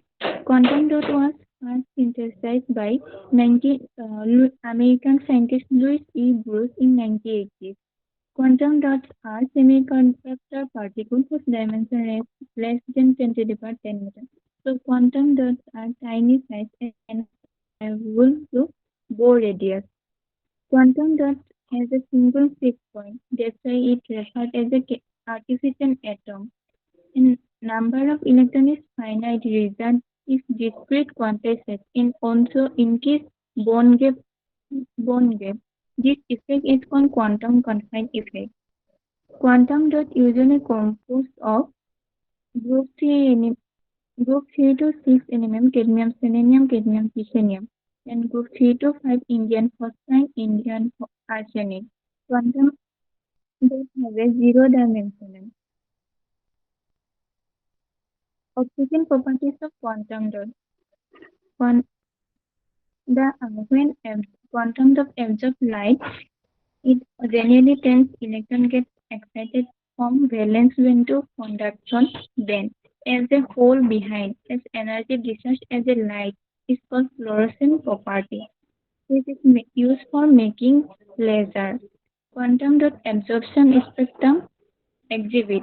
Larger the quantum dot emit lower energy. As a result, red color spectrum is observed. Smaller quantum dot emit higher energy. As a result, blue color spectrum is observed. Synthesis of quantum dots can be categorized in two ways, bottom-up synthesis and top-down synthesis. Bottom-up synthesis includes top-down synthesis includes electron beam lithography, focus ion beam. Wet chemical method includes Solomon process. Vapor-based method include molecular beam epitaxial, physical vapor decomposition. Top-down method. Electron beam lithography. The source of the electron beam lithography are thermoionic emitter due to thermal energy, and second source of electron beam lithography are photoemitter due to incident radiation. Third source of electron beam lithography are field emitter due to applied current and quantum mechanical properties. It is used for two purposes: high resolution and fabrication of marks.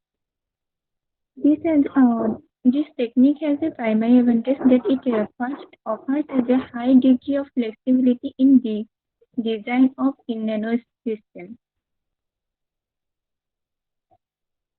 Focus ion beam is a technique of top-down synthesis.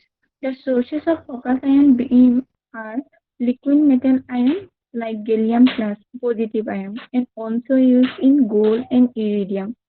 Advantages of these techniques are negligible on scattering in races, and disadvantages of these techniques are low yield and leaves residual surface damage. Bottom-up synthesis include wet chemical methods. Sponges process is a wet chemical process. It is a combination of hydrolysis, condensation, and of a molecular precursor in a liquid. Cone is a stable dispersion of colloidal particles. Gel is it consists of 3D network which contain in a liquid phase.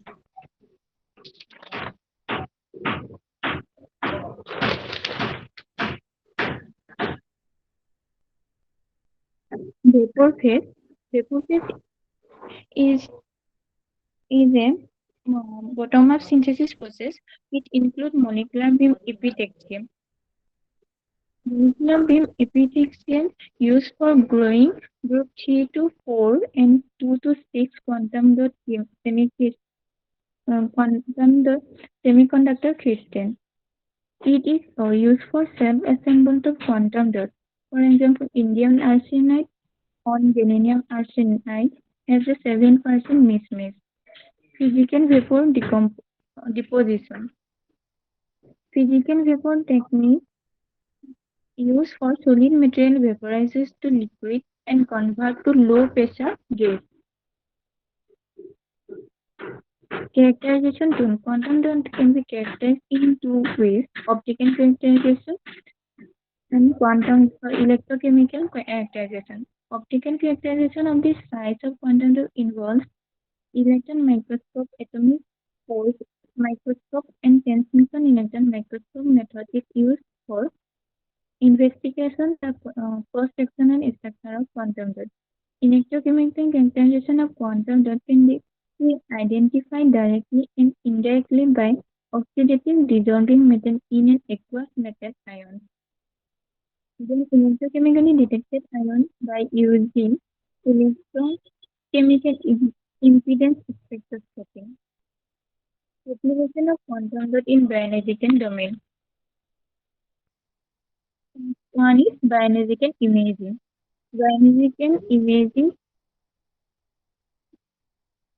quantum in categorized two ways: in vivo image and in vitro image. In vivo quantum dot useful for visualization of cellular receptor and structure is fixed as well as lifestyle and increase photostability. Quantum dot exhibit photoluminescence property which is make them for applicable various immunohistochemical application. In vivo image quantum dot in vivo image quantum dot used for cancer treatment because quantum dot have recorded for long duration time. That's why it is used for treatment of cancer cells. Quantum dot as a tumor detection. Quantum dot can be attacked as two ways: active ways and passive ways. Active site, so they tumor cell. Recently, immunofluorescence proved to antibody to detect tumor cells. Quantum dot not having a specific targeting site, that's why it is a way in passive targeting. Quantum dot as a carrier. Quantum dot deals with drugs carrier. Quantum dot has possible to pick out and monitor a specific disease site, so it is used to cancer treatment.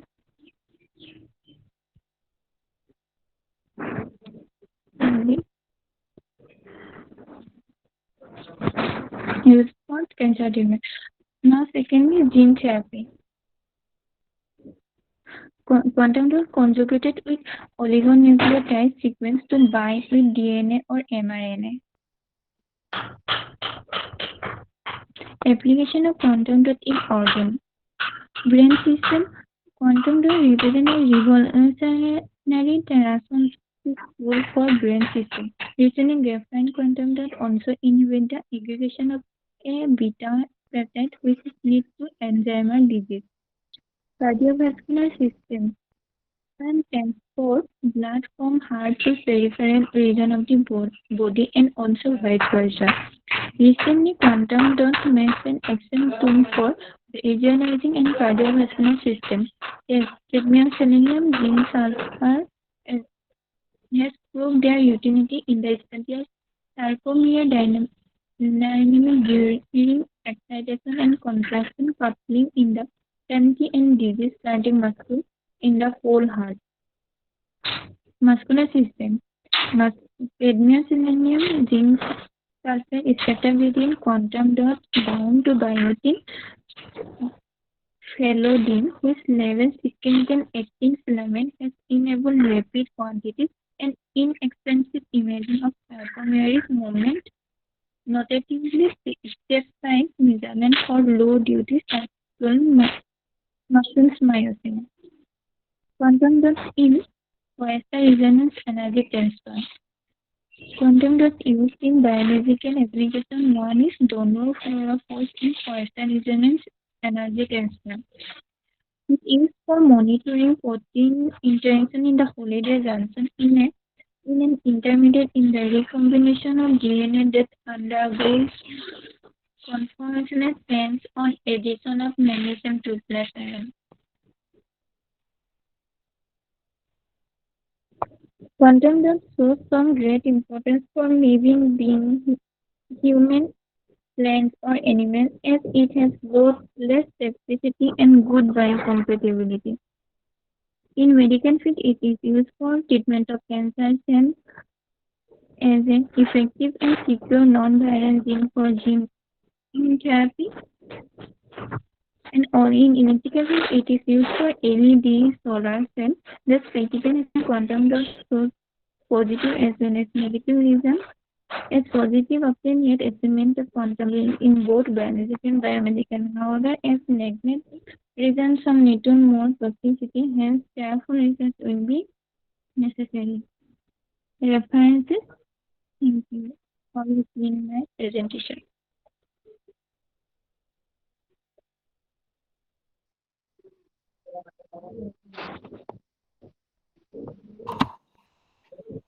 Thank you, Mrinali ma'am. Thank you for your presentation.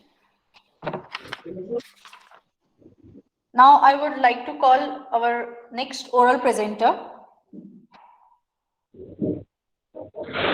Mohammad Sohail. Mr. Mohammad Sohail, are you there?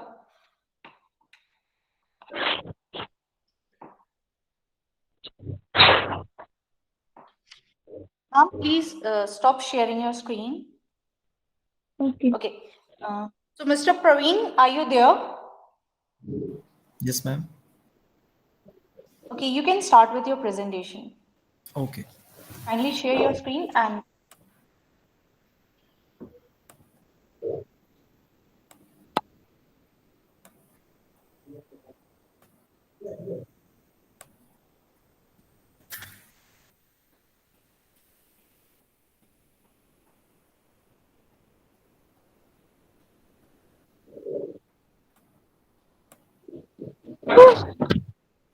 Ma'am, is that visible? yes, Okay. Mrinali ma'am, please mute yourself. Yeah, thank you. Yes, Mr. Praveen, you can start. Okay. Good afternoon to all of you. This is Praveen Shyam from Indira Gandhi National Tribal University, Amarkantak. Today I have been presenting my paper entitled Assessing the Non-Timber Forest Product in the Tribal Dominated Area of District Anuppur, Madhya Pradesh. Okay. So start with my first slide. NTFPs. NTFPs, what is NTFPs? NTFPs are the forest product which is useful or are collected by the forest field for the for different kind of purposes which can use like the medication, like commercial use, like other personal recommendations.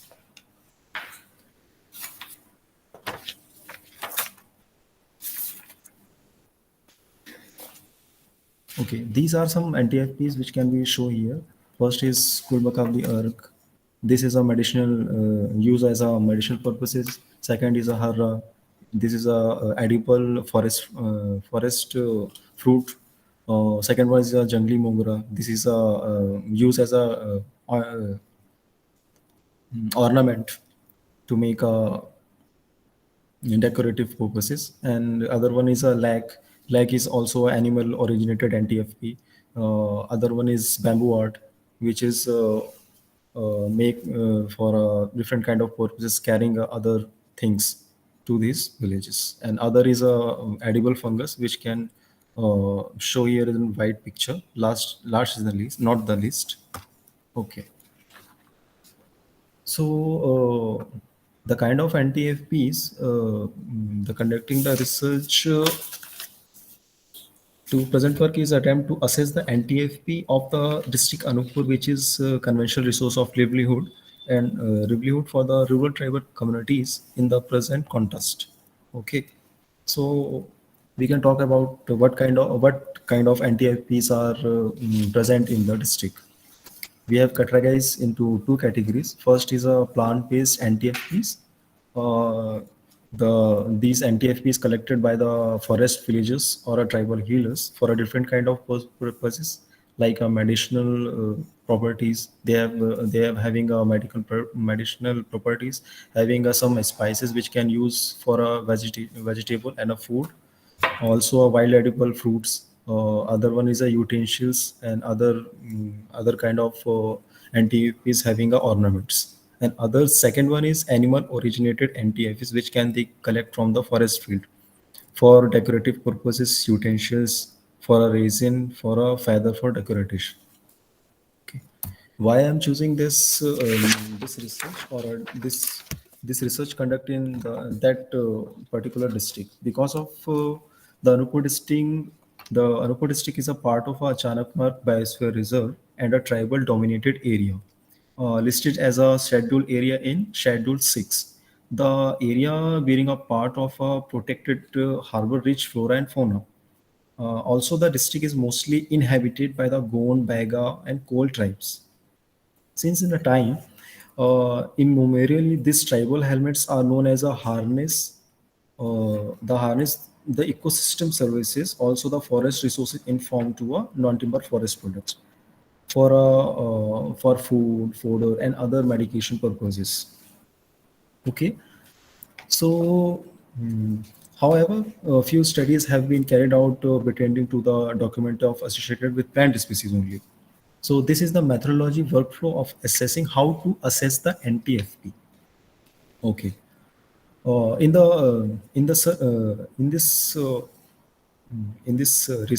conducting a research, survey was conducted in 15 randomly selected villages, and we have create a questionnaire, design a questionnaire, so to ask how can they collect the NTFPs, how can cultivate the NTFPs in the forest field. Also, we have some taking geotagging coordinates for tagging that area which the kind of NTFPs are originate in forest field. Also take some photographs for the documentation. Next, we have to how can we collect the data and how can collect the data from the survey method, and we have complete all our field data and convert into a table form listing that kind of NTFPs and differentiate to the kind of purposes they can use for adding medications, commercial use, or spices, condiment, resin they can collect from forest field. Okay. Next is that we have table the data and make a document record the kind of NTFPs and particular NTFPs, and the NTFPs are present in a particular area for the assessing report and the potential which can be find from that method. Okay, this is the result. This is the result section which we have to come out through this research. First is have to NTFP survey area of the district Anuppur. These are the 15 random villages and their geo coordinates which can be located like Farisema, Barati, Gumagati, Rajmirgarh, Damgarh, Umargarh, Akwa, Audhera, Khulaiya, Kikarpani, Jaital, Badar, Bayer, Thing, Gorilla, and Kiran. These are the and second row, the area under in the block, like the Amarkantak, Pusrajgarh, Anuppur district, Jatehri. Okay, these are the elevated which the villages are present. Okay, in the second end, this is the list of medication purpose properties of NTFPs. We have completed more than 120 plants we have collected from that field, and which have been mentioned only 10 because of the time limitation. In the list, you can see here white muesli, their scientific name. They have to belong from the family. Use kind of a treatment. The villages or a tribal healers treating for that particular kind of disease or a problem. So medication use and how can they can make a paste. How can they use type, what kind of part they can use from, and what kind of nature of the plant. In the list you have been most of the men local in the local name. We start with local name like white muesli, jata mashi, shankar pushpi, cheed pada, syama haldi, jangli pyaj, tel bhuj, harra, brahmi, mamera, for a kind of treatment used as a treatment for a different kind of diseases. In other table, this is the condiment and wild spices and condiments. We have to gathering the data related with the spices which have to present in the Anuppur district, like jangli pyaj, sama haldi, beer, pudina, one haldi, jangli adrak, mawal, jangli rai, one leshun. And in this table, you have to look at the family, what kind of part they use, what kind of habit of the plant. In other table, this is the list of the wild edible fruit which can be documented in this research, like tendu, mawa, char, beer, khamer, harra, bahera, kusum, bar, karonda, kaitha, bel, jamun, anjeer, wild khajur. Okay. In the list in the last not the list, but this is the list of a wild edible fungus which can be known as mushrooms, edible mushrooms. First is Bono, Puto, Chirko, Bhatperi, Rajbhontperi, Sariperi. Okay, so in the NTFP survey, we have to make a wall data to the Excel file and document to which kind of NTFPs are present in least number, high numbers, and common kind of species are presented. Okay. So in the other list, this is the animal originated NTFPs which can we have on that forest field. Okay, first is slag. The animal originated piece lag resin for a button lag used as other polishing materials. Okay, then honeybee. You can honeybee for the for the cultivation of honey. Okay, then you have to we have also known as the silkworm, also as the one murgi, for only use their decorative caps. Part use is feather, and also the cow skull. They're very common kind of a purpose is crop protection effigies like a manicon. They can stand in their crop area, or also they can make a mask of the uh, cow skulls. Okay, this is the percentile graph of the assessing NTFP. The kind of we have all the assessing and categorize the all NTFPs to a different kind of purposes like the ethnomedicine plant, biodegradable fruits, commercial properties, animal originated NTFPs, edible mushrooms, spices, condiments, and plant resin and dyes. These are the percentage which can we have done the research and assessing the NTFPs. 50% of having ethnomedicinal properties, and 20% are having wild edible fruits, and 10% having commercial properties, kind of commercial purposes like making a bamboo arts. Okay, 10% having animal originated NTFPs, we have to be documented, and 3% is plant resin and dyes. Okay. This field analysis is the various type of NTFPs potential which can be gathered from the particular area or a forest field of Anuppur district. Okay. In the last section, I have concluded my research. Okay. The present work is to attempt the assessing the NTFPs which are presented, which is documented, which is not recorded, or which documented thus obtain the help to potential outcomes, the potential of that area which the NTFP is based on. Then the kind of flora are presented, the kind of income generation opportunities, or trade record to a planning NTFP trade in this particular area for the livelihood, security, and management of the forest villages. Okay, thank you. Thank you, Praveen. Thank you, ma'am. Thank you for a nice Kalinga presentation. University.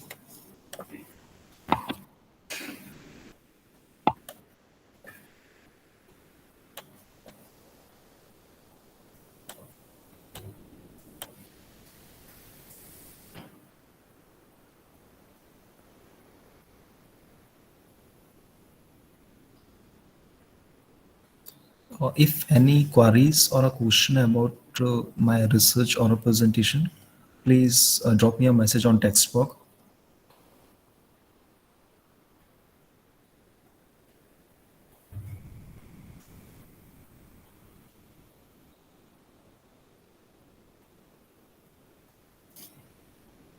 Praveen, why do you think that the people who are practicing ethnobotany are so less in number? Yes, sir.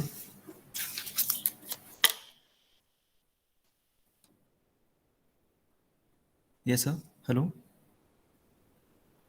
Sir, can you repeat it again? Hello. Yes, sir.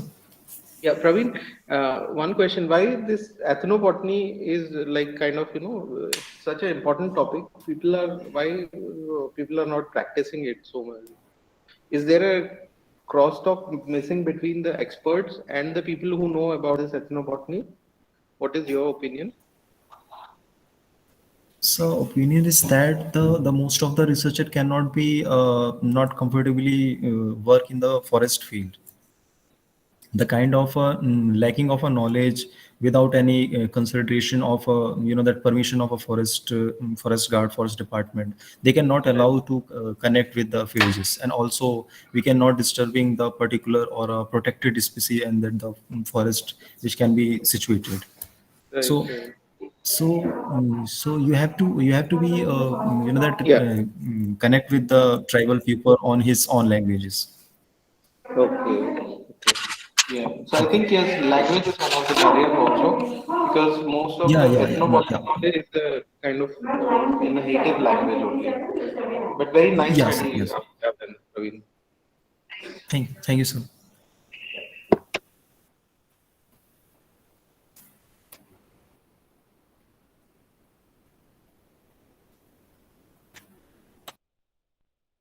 Nirali ma'am, for the next talk.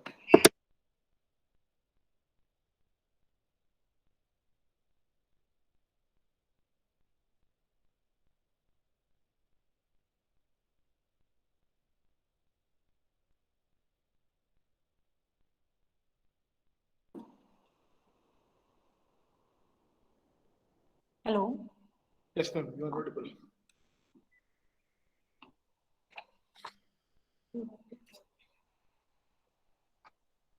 So moving forward with this session, and I would like to introduce our next speaker of this session, Dr. Navratan Vajpayee, Associate Director, Biocon, Bangalore. He holds PhD in Structural Biology from Biozentrum, University of Basel, Switzerland. He conducted his postdoctoral research at Biozentrum and at the Salk Institute for Biological Science, San Diego, USA. At Biocon Biologic, since 2017, he has been leading the team that focuses on higher order structure assessment for protein therapy, including AUC, DSC, NMR, HDX, MS. In the last 4 years, the extensive characterization of product-related variants and explicit in RHI presentations along with immunogenicity risk assessment have supported waiver for comparative safety and immunogenicity by FDA. I would like to welcome you, sir. Over to you, sir. Thank you so much. Thanks very much, Prasad, for the kind invitation. And everyone else who is sitting over there, my hello to all of you. It's an absolute pleasure to be part of this symposium. And thank you, Prasad, and the organizing committee for taking this nice initiative of introducing some of us to the students. I think the most important part of this presentation or discussion or symposium is also to have a feel for certain things which you are not currently exposed to. So I thought what I should present actually. So first of all, the title of your symposium says a science to the society or science on the society. And I think as a part of Biocon Biologics Group or Biocon Group, what we do, we make medicines which are affordable to people. And while my current role works on biologics or biosimilars, they are drugs which are produced from cells or living organisms. So I will present my screen and probably talk to you briefly about what we do, and also show you few key tools how we assess our products and which can actually make a difference in the market. So just let me know if when you can see my screen actually.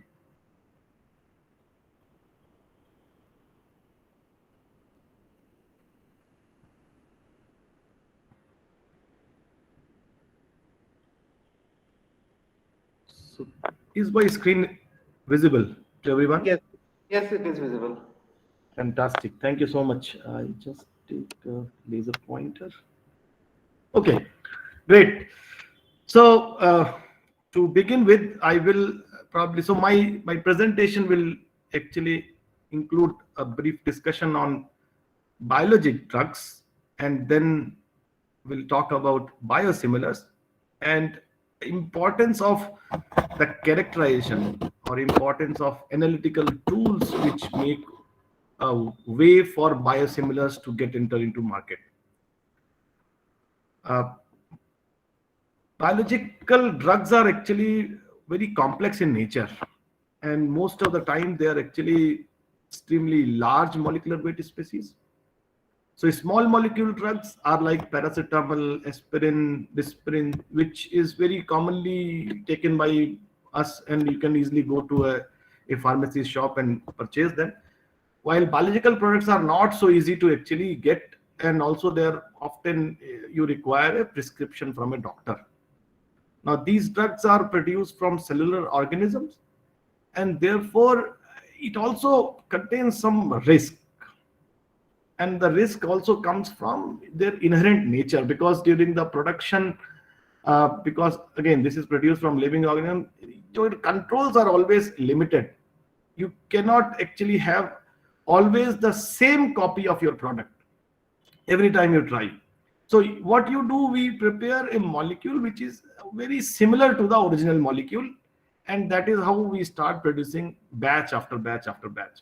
However, on the other side, the small molecule drugs are produced through synthetic route, where the routes are fixed. So every time you produce a copy, it is identical to the copy you have produced in the past, unless there is something wrong in the process which you actually use. So molecules which are smaller are always often easier to characterize and understand. Molecules which are larger are often more challenging to characterize.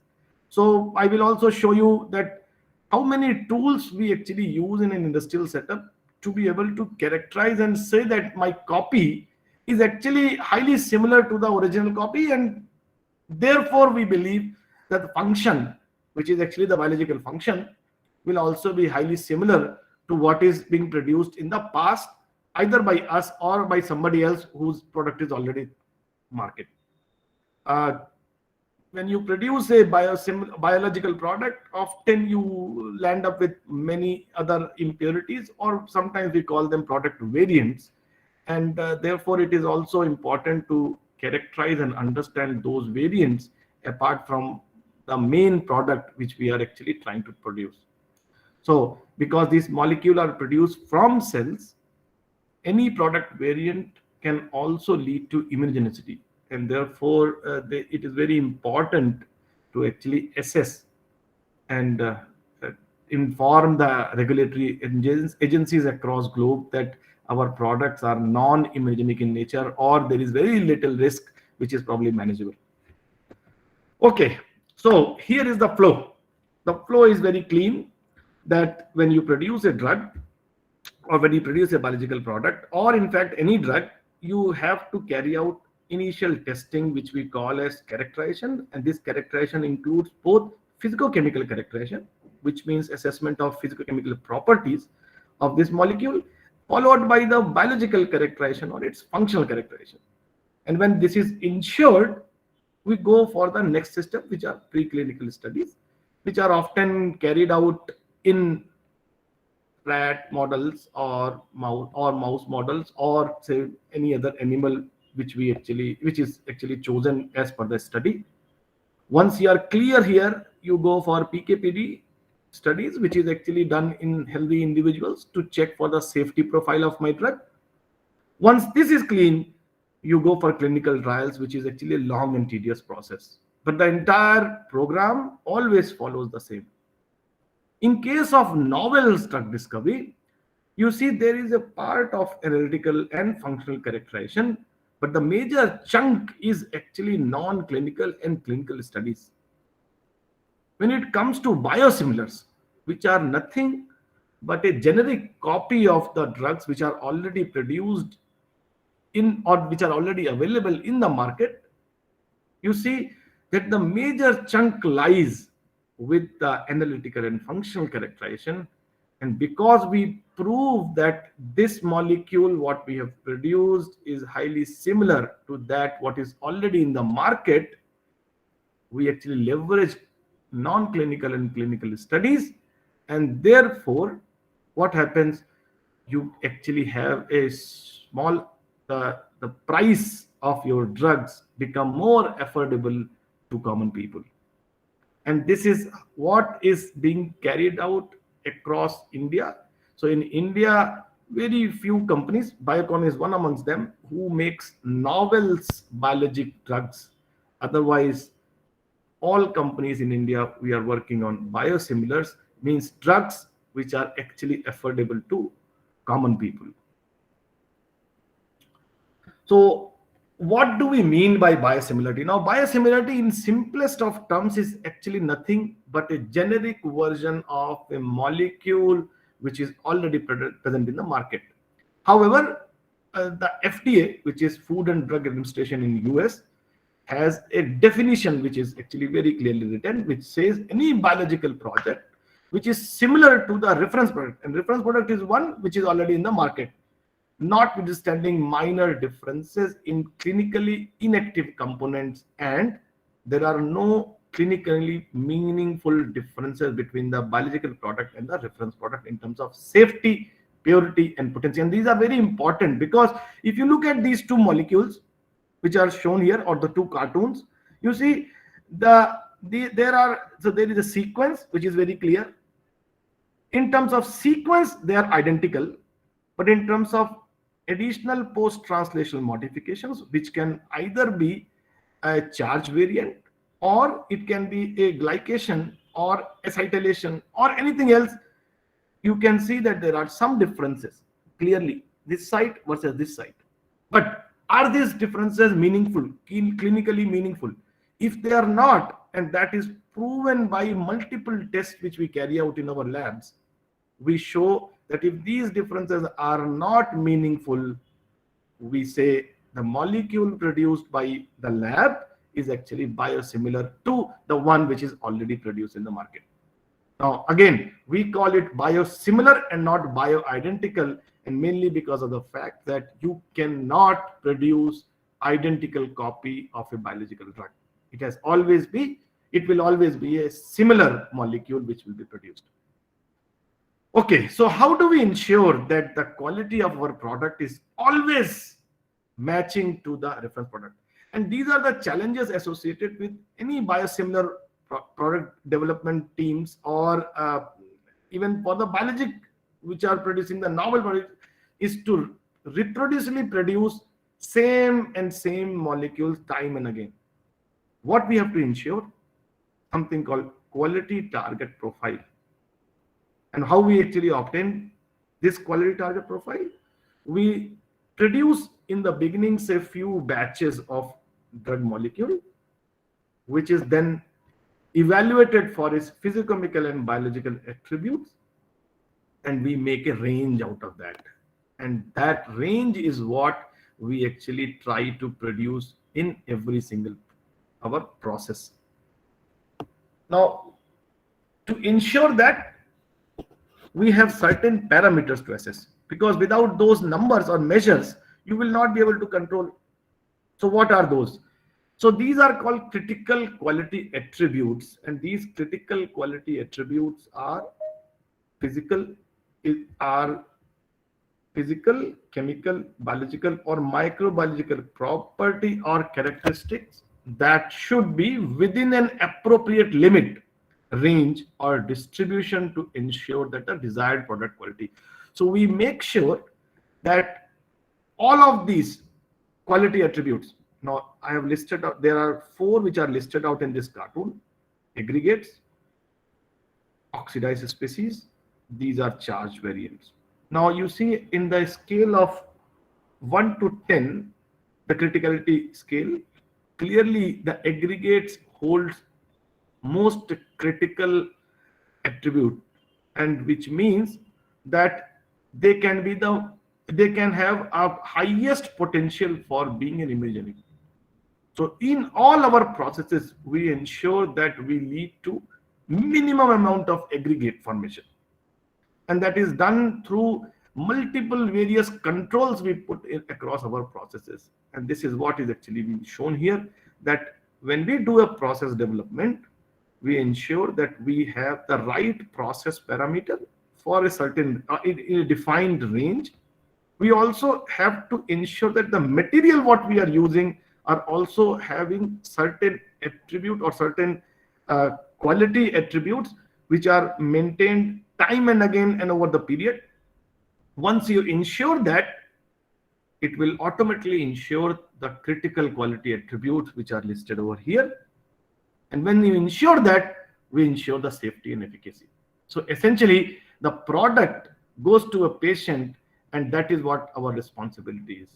So when we make a biosimilar or a biologic drug in our organization, we think about the patient, and therefore everything becomes a part of our routine job, that we have to ensure that the quality of our product does not go out. Okay, did it stop?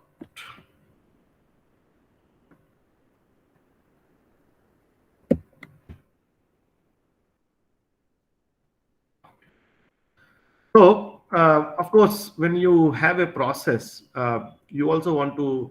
Can everybody hear me? Prasad, am I audible? Yes, yes, you are audible. Thanks. Okay, so how do we ensure? So, of course, you need an eye to evaluate whether the product which we are producing at different stages are also producing the product, same molecule again and again. Even if it is an intermediate step, whether we are ensuring that the intermediate steps are also similar to the previous step. So what we do, we use multiple analytical tools. So what are those tools? We'll get back to that. But just to begin with, what is the typical life cycle actually? So the life cycle includes, it starts from drug discovery. So, or target identification, I would say. You first identify the target, and against that target, you actually look for the first cut molecules which can actually make a difference in the functional activity. So it can be agonist, it can be antagonist, whatever it may be, but you first identify that. Once we have identified that, we go for a molecular biology route. We design the sequence and then produce it and see how good the expression level. So after we check the expression level, we request our process team, upstream, downstream team, to start making it in a larger scale. So they do scale up. During the scale up, again, we have to ensure that the quality does not go down. We have to ensure that whatever post-translational modifications are there, they are always in the same range. So again, process science, process team, when they actually do appropriate processing, we reach to final drug substance or API, which is then formulated in certain buffer for its stability. So we ensure that we also try to make sure that the stability of our product is also same as it is in the original process. So we define that stability of my product. It can be 2 years, 3 years, and attributes, other quality attributes should stay within the range. So once this is ensured, we evaluate those products in our functional in vitro functional assays, which are developed in the lab according to different needs. And once it is all clean, we go for preclinical toxicology studies. I would say this has certainly gone down now, because when we ensure our product is actually pretty good for a biosimilar development, often you can get a waiver for this. But for a novel drug, this is still a part of our activities. So once this is clean, you go for clinical trials, phase 1, phase 2, phase 3, healthy patient, small population of patients, and then large population of patients to show all is well. When all is well, your product is near approval. Now, all that is said, the analytical sciences are required at each and every step of this drug discovery cycle. And therefore, we play a very significant role in the entire drug discovery process. So what do? We ensure that the primary structure is identical.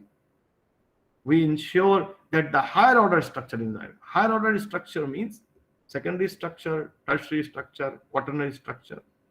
And all this is important because first, primary structure is must.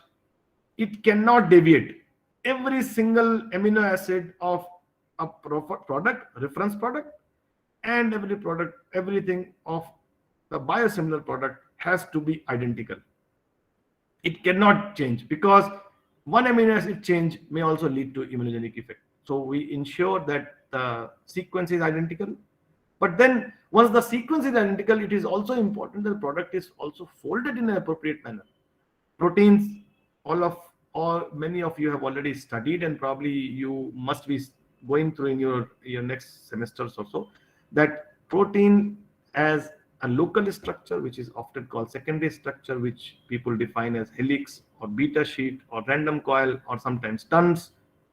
But those local structures actually globally folds into a tertiary structure, and that is the structure which defines its function. But many proteins also, they form association with their partners, and they are called quaternary structure. So we ensure that the primary structure and the three higher order structures are also identical with respect to each other. But during my initial slides, I also mentioned about the charge variants, because during the process development, you will always land up to multiple charge variants. This is virtue of just the process. And those charge variants also need to be matched in every single process within a certain range or distribution. These charge variants, you also would see glycosylation, because when we use yeast expression systems or say CHO cells mammalian expression system, you also land up into glycosylations, and these glycosylation also need to be matched in every single batch. So batch to batch assessment is done to ensure that the quality is maintained. Of course, when this is all done, we evaluate those through multiple analytical tools and also in vitro functional assays to ensure that the functional characteristic as well as physical chemical characteristics are constantly maintained across different batches. Tools. So as I said, in an industrial setup, we do many assays, and clearly you can see that for MAB, which is a monoclonal antibody, which is of like 150 kilodalton protein, we actually run routinely these many assays to ensure that the quality of product which we produce is following all the critical quality attributes. And this is not very easy, because you actually have to develop these methods, you have to validate these methods, each one of these methods, to ensure that the results outcome of each of this method is also maintained time and again. Okay, so as I said, comprehensive characterization is required to establish structure and functional characterization. Now, this is a very important point which is mentioned here. Molecular complexity drives the extent of characterization. So if you have a small peptide, you may not need so many assays.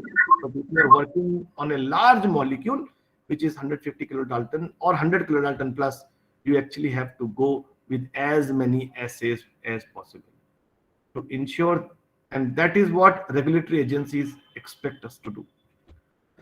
Okay, I will briefly talk about some structural activities, and even if some of you have not heard about those techniques, I think I will briefly touch upon those, and I'm sure towards the end of the presentation you will have at least some feel for those techniques, and you will try to learn them on your own or from your professors at the university. So what are the challenges of looking at higher order structures? HOS stands for higher order structures. So as I showed you in one of my slides, that when we make our product, we also have to formulate them. And formulation is important because the formulation stabilizes my product. And we have, again, we add appropriate amount of excipients to make sure that those excipients are not, first of all, they are safe, and they don't cause any toxicity, first of all, and they also prevent degradation of my product. So those are key things which we actually consider before formulating our product. Now, when you formulate, many of the current tools which we use for higher order structure evaluation cannot work under the formulated conditions. So what we do, we actually extract our drug substance from the formulated product and then assess its properties. But that means that we are taking it out from the native formulated conditions. And that is a common problem actually which we face. So I will talk about what tools actually can be used which does not require any exchange, buffer exchange or extraction of my product out of my excipient. The second part is the size of the biological drug product. So the larger the size, the bigger is the complexity.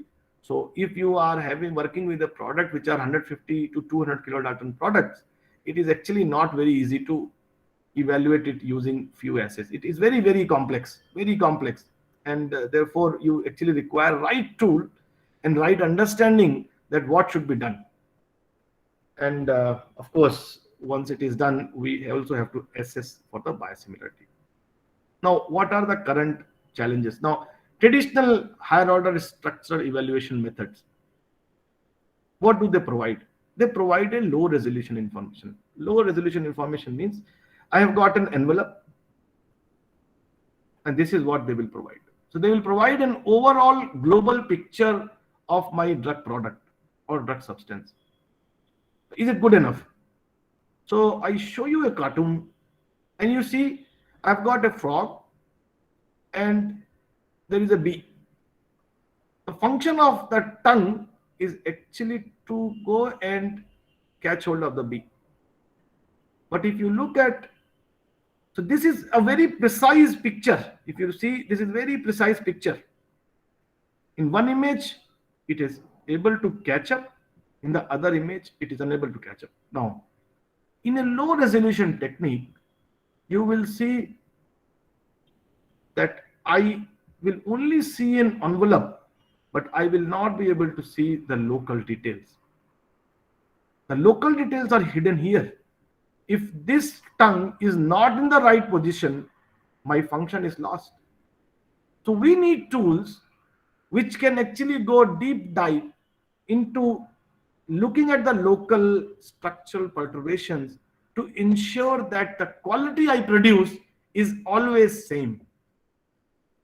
So the important point is that we need high resolution tool to be able to make good quality biological drugs. And now this is applicable to both novel drug discoveries, novel drugs, as well as biosimilar drugs. So it's important that we identify the right tools. Now, what are right tools? So this is a typical flow chart of what tools are run and what kind of information they provide. So at the base, you see that there are techniques called UV, SEC, AUC, called UV is of course ultraviolet, SEC size exclusion chromatography, AUC is analytical ultracentrifugation, then there are light scattering techniques, and all of them play a role because they inform me about my oligomers, any aggregate formation which has taken place. Then you use some of these tools, FTIR, CD, Raman, DSC. They provide you information on local to slightly sometimes on the tertiary structures. You go to one step up and you are increasing in terms of resolution. So now some of these tools, HDXMS, covalent labeling, neutron scattering, they can provide you information more on the conformational changes at peptide and amino acid level. So they can start informing you at that level. Of course, the two key tools, which are NMR and X-ray, they can provide you information at the atomic level. Now, the highest resolution techniques are the most complex of all. I will include HDXMS as well because now this is also this technique is equally capable of going to the atomic details. So essentially, these three tools are the ones which can provide you information on the at the highest resolution. And high resolution, what I meant is this information. Tongue, where exactly it is, whether it is in this mode versus this mode, and this is critical to its function. Okay, so commonly used approaches are these approaches, and these are still new to the industry. We have started using it, and there are many other industries which have started using it. Now I will quickly touch upon these two approaches. Prasad, how am I doing with the time? We have 10 minutes. Yeah, we still have 10 minutes. Fantastic. Great. Thanks. Okay. So NMR spectroscopy, this is called nuclear magnetic resonance spectroscopy.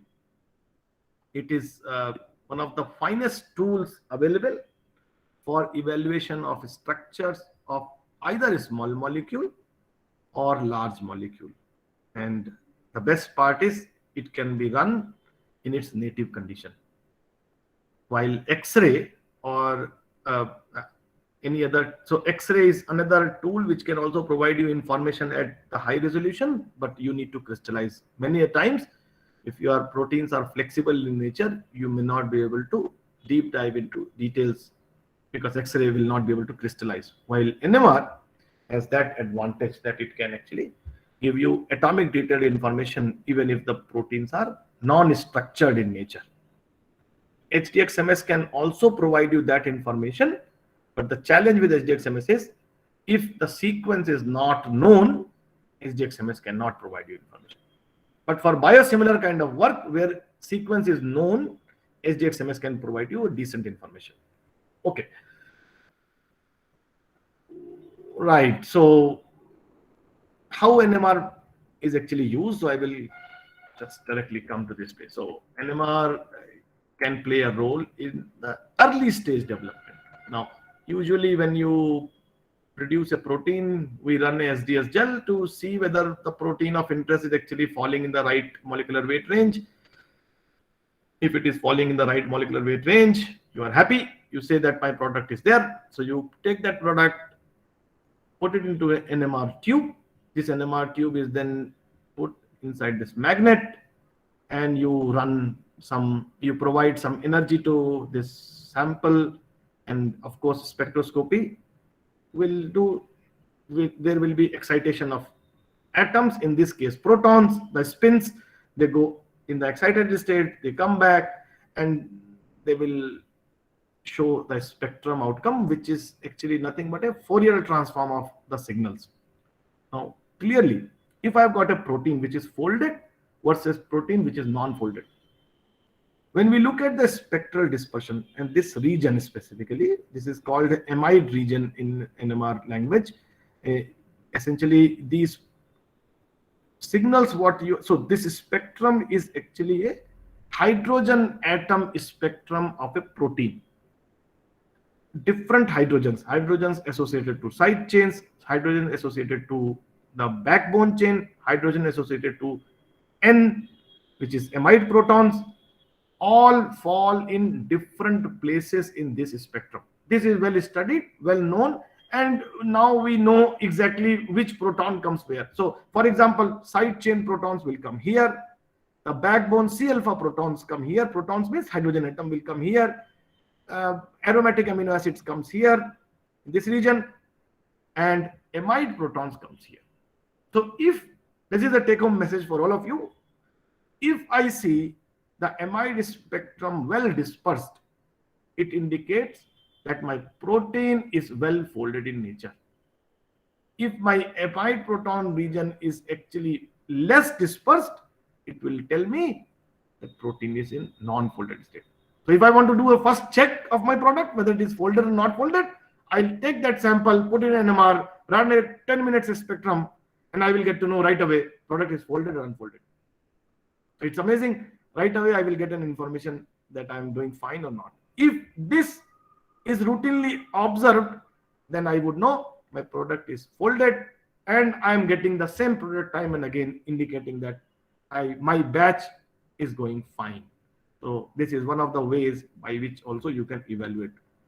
So this is one example that I have got an innovator product. Again, this is all done in native formulated condition. Means I took the drug product as is, put it in the magnet, threw in this NMR tube, put it in the NMR tube, kept, and then this is inserted into the magnet, and I look at the spectrum. Now, many of those lines are not as sharp as I showed there, and those are due to some NMR based attributes, which when you start doing it more, you will be able to appreciate. But you see, these signals are again highly similar to this But you will also notice that between these two, where there is analog 1 and analog 2, means two different insulin products, you will see that there are minor differences observed. Now, many of the low resolution tool, as I showed you, will only be able to tell you the envelope. So minor differences you will not be able to pick up in this in the other techniques. However, if you run NMR, you will be able to pick up those differences. And that's the beauty of NMR actually. So this technique is high resolution. No, this is low resolution because there are still some gaps, but it is high throughput, means you can still get an answer in a very short period of time. Now, I will show you an example where how a high resolution tool is actually used to assess. Now, this is something very interesting. It is also one of the advanced tool which is used in NMR called methyl NMR. So what happens because there are 3H, the sensitivity of a correlation spectrum, which is actually correlation of C and H in the spectrum, increases by a factor of 3. So we actually take an advantage of that this becomes a more sensitive experiment in NMR. There are only 6 amino acids which holds these methyl groups. These are methionine, alanine, threonine, leucine, isoleucine, and valine. And they are very important in protein because they are all hydrophobic in nature. So protein folding, it is very well studied that protein folding is not only governed by hydrogen bonding or electrostatics, but also governed by hydrophobic interactions. So these amino acids are well dispersed throughout the protein, and therefore they all lead to appropriate folding of my protein. So if I see a fingerprint impression of these 6 amino acid in an NMR spectrum, and I routinely am able to reproduce it, I will be able to say that batch after batch, I am producing my product which are actually perfect in nature. Interestingly, and this is where high resolution technique plays a role, if I have one difference in the amino acid sequence, right away I will see that the fingerprint impression is actually different. I will show you in my next slide. So these are 2 insulin analogs. One is actually human insulin, which is like 5.8 kilodalton product. And one of them is actually called insulin Lispro, which is a fast-acting insulin. And what is done to make it fast insulin is they actually exchanged PK to KP, and that led to faster pharmacokinetics of my insulin drug. If you see, the only difference in the entire structure is actually only in the side chains. So if I do a routine traditional higher order structural evaluation tool such as CD or FTIR or fluorescence, I will not be able to pick up this difference because it will only show me information about the helix. It will show me the overall molecular differences, but it will not be able to show me differences at this level. Let's look at NMR data. So to illustrate this, there are 2 insulin products available in the market. One from insulin, which is from Eli Lilly. Another insulin is from Novo Nordisk. When the 2 insulin products are acquired in NMR, you see all the peaks are on the top of each other, which means the fingerprint of one is matching to the fingerprint of other, indicating both have produced ident or highly similar product which can be given to patients. However, let's look at the Lispro, where you saw only one amino acid being swapped. Clearly, the fingerprint impression is not identical as it is here, indicating that between insulin and Lispro, there is some difference which is seen and observed. And that is what the beauty of NMR, that even minor differences at amino acid level can also be picked up appropriately. And therefore, I vouch that NMR should be used routinely in biosimilar or biologic development.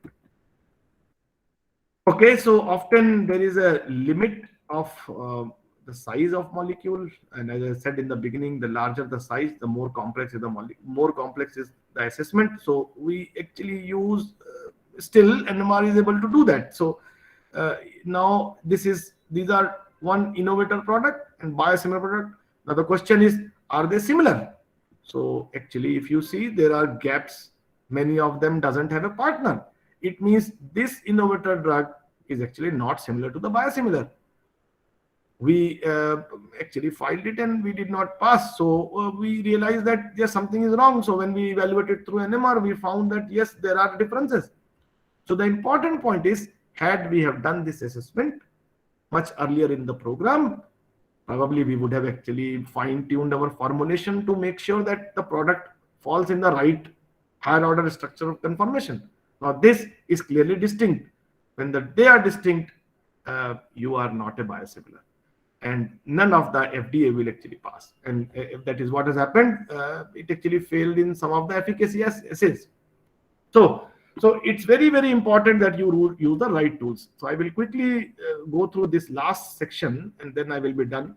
So there is another tool called hydrogen deuterium exchange. And what we do, we actually take our protein of interest and dip it in bulk of deuterium. Now, some of our atoms, the hydrogen atoms, actually have a tendency to exchange with the bulk solvent. Now, what is the most routinely observed one is the amide protons.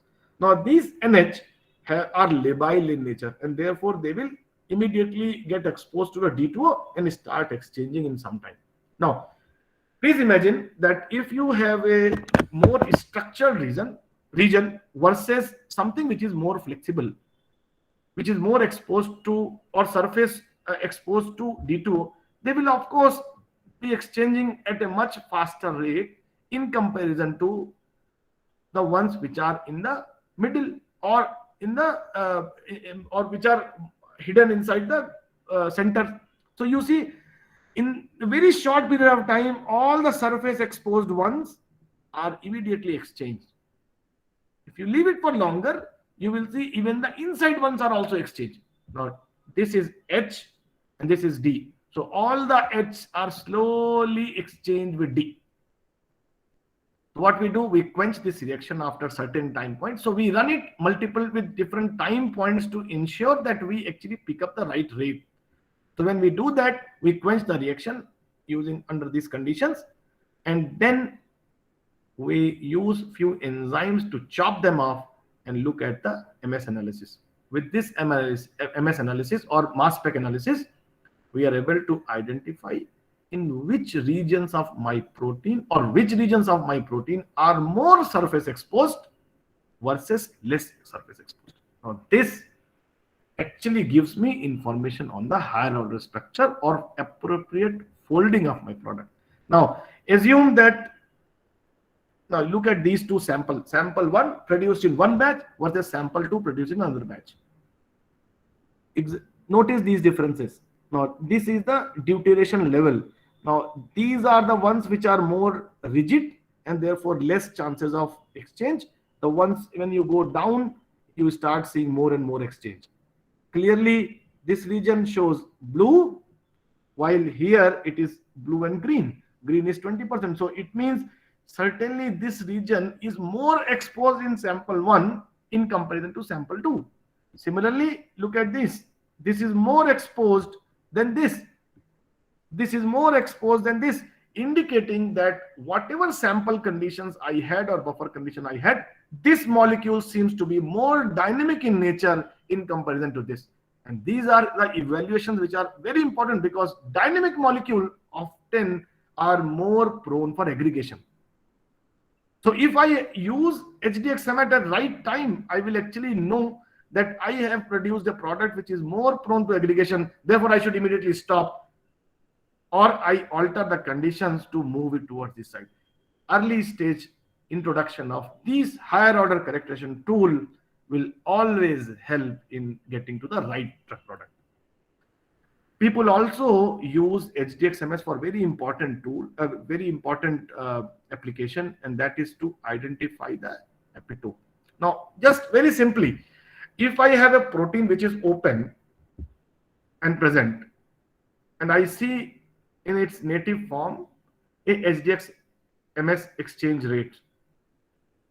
If I add another partner, binding partner to that protein, if the two protein bind with respect to each other, you will start seeing a decrease in the surface exposed part, and therefore you can easily map the epitope of one molecule and the other molecule, and probably you can also design a new molecule based on those understanding. And this is also very commonly done with the small molecules, and now it is started being used also in understanding protein-protein interactions, which can help assessing the function of my product in more detail in comparison to the other in vitro functional assays.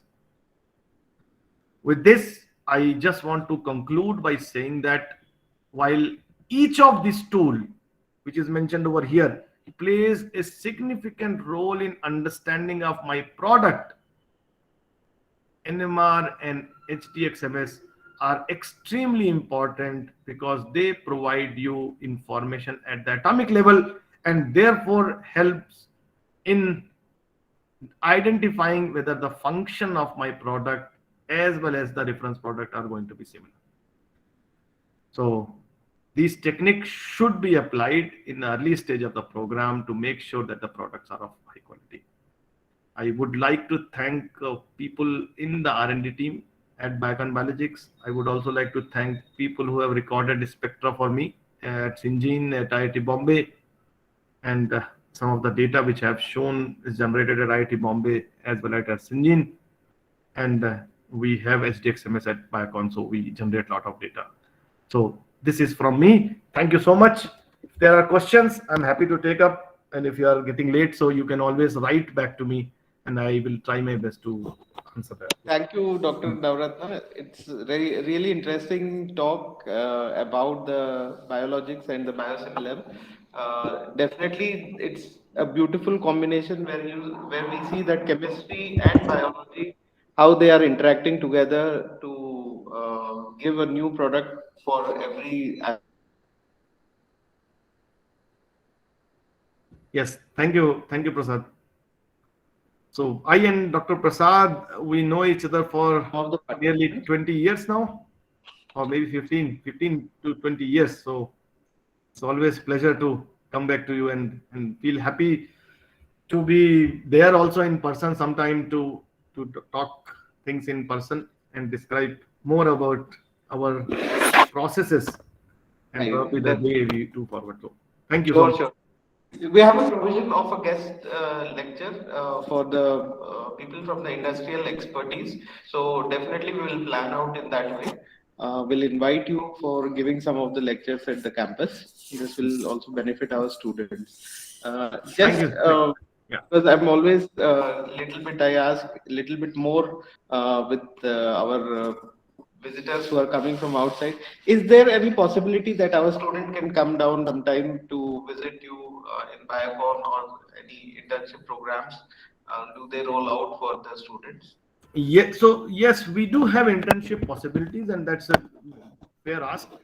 Just because of the COVID situation, right now those internships are on hold. But I'm sure we all are in a hope that this will go away, maybe in next 6 months or so.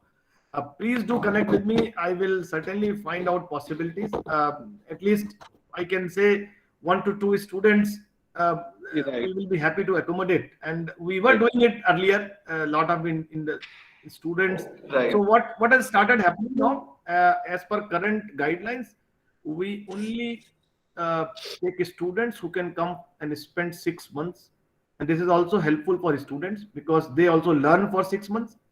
So if it is a part of project curriculum, their course curriculum, and if they can spend 6 months at Biocon, we actually welcome them. So this has happened. We have hired 1 or 2 students, yes, recently as well from VIT and other places, and I'm more than happy whenever we find a bright student. We definitely would love to take them in. I think it's a good learning for them as well. True, because Biocon has established itself from long time, and there are many things to learn in Biocon itself. So definitely, we'll be in touch, Dr. Navratna, and thank you for the wonderful talk you have given and spare time for our students. It's such a motivation to hear from you because you have a diverse experience of the field, and this is really nice. Thank you so much. Thank you, everyone. Thanks very much. If you have questions, please write to Prasad, and Prasad can collate and send it to me. I will try to answer them. Thank you so much. Thanks, everyone. Bye bye. Have a great evening. Have a great day. Thank you so much, sir. Thanks very much. Bye bye.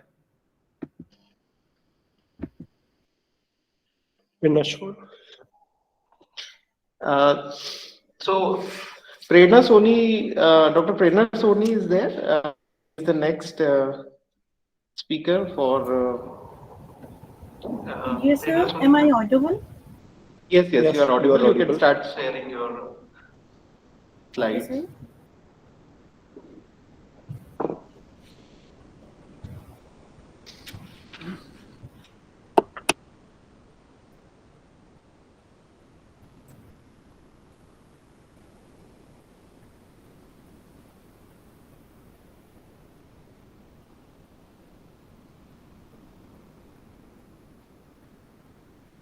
my screen is visible, sir, or not? Yes, ma'am. Yes, ma'am. Sure. Okay.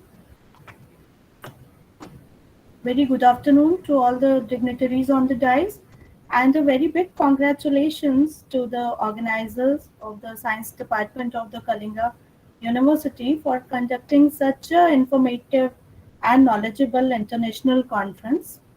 Myself, Dr. Prerna Soni, Assistant Professor, Department of Biotechnology, SPCS PG College, Navapara. I'm going to be present my work, that is medicinal plants used for various health disorders by the tribals of Garhyaban district, Chhattisgarh. The abstract. So the medicinal plants have been used by tribals and local people for cure of various diseases due to their rich capacity to treat specific disorders. They are remarkable diverse group of plants and usually used as traditional medicine by rural and tribal people. Man has been utilizing plants as a medicinal purpose since long ago because of the significant importance, and for commercial value, the sustainable utility and their conservation is very necessary. So Chhattisgarh state, as we all know, is rich in the natural resource of herb and medicinal plants, which is traditionally being used to treat various diseases. It is one of the 9 high priority states in India with poor health indicators such as high infant mortality and maternal mortality rates and high prevalence of morbidities. Hence, it is essential to conserve, protect, and document the important plant species. So, during the present investigation, the Garhyaban district of Chhattisgarh was selected for medicinal studies of herbal plants. The main objective of the present study was to explore the significance of a traditional system of medicine, in particular traditional medicinal plants, as a primary health concern modality for treating different lifestyle diseases in Chhattisgarh. So the flora was collected in the material and method section from the different areas of Garhyaban district of Chhattisgarh, and it is located in the southeastern part of Chhattisgarh. The identification and knowledgeable about plant material was carried out with the aid of standard floras, and the information about medicinal properties of these plants in relation to cure lifestyle diseases were confirmed through many resource people as far as possible in other localities of the state used for purpose of curative properties. Several visits were done with these resource persons who helped us to identify the plants with their local name, their botanical name, their medicinal uses, and during the investigation, the complete information pertaining their botanical name, local name, plant family name, plant parts used, mode of administration of the drugs, etc., were recorded. And the identification of plants was also done using the reference of flora of British India by Hooker and herbaceous flora of Dehradun by C.R. Babu. So in the result and discussion session, 32 basically cultivated medicinal plant species were collected from different areas of Garyavan districts used by the local people of villages in their day-to-day life to cure various lifestyle diseases like arthritis, diabetes, asthma, hypertension, and they have been documented along with their uses mentioned in our table. And the total of 32 plant species or 25 plant species belonging to different genera and families were reported for different therapeutic uses, and the plants were used for the medicine is enumerated alphabetically with the local name, family name, plant part used, and curing diseases. These all have documented. And in here, the present investigation, the Fabaceae was the dominant family as we found, and with the 4 species followed by the Apocynaceae, Solanaceae with 3 species, Latheraceae with 2 species, then 1 plant species of Convolvulaceae, Phyllanthacea, Gingiveraceae, Ericaceae, Acanthaceae, Anonaceae, Asparagaceae, Caesalpiniaceae, Varpinaceae, Dipterocarpaceae, Rutaceae, Sapotaceae, and Menispermaceae. And leaves were reported to be the most frequently used part of the plants for the treatment of various diseases, followed by the other plant part, namely the stem, root, seed, bark, fruits, and flowers. Likewise, like in the pie diagram showing the distribution of plant family. So here we can see that the 23% contain the Fabaceae family, and the 5 or 6% of the respective families rest is there, but Fabaceae containing the dominant family. Here the different list of medicinal plant species used in the treatment of various ailment of lifestyle disease. So basically today we have posed with the complex challenges of the medicinal plant, the different diabetes and arthritis and hypertension. These are the lifestyle diseases basically.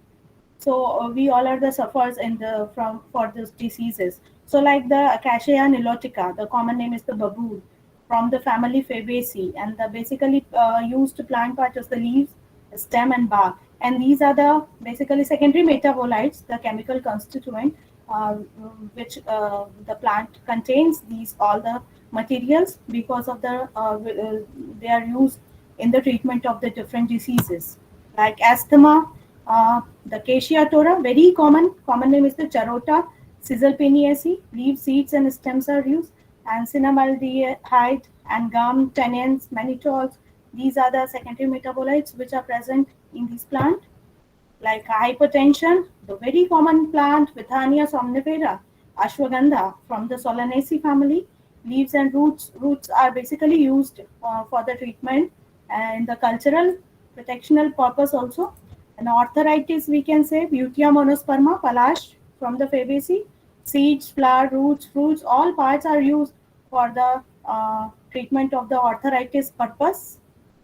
And these are the secondary metabolites which are present in the plant.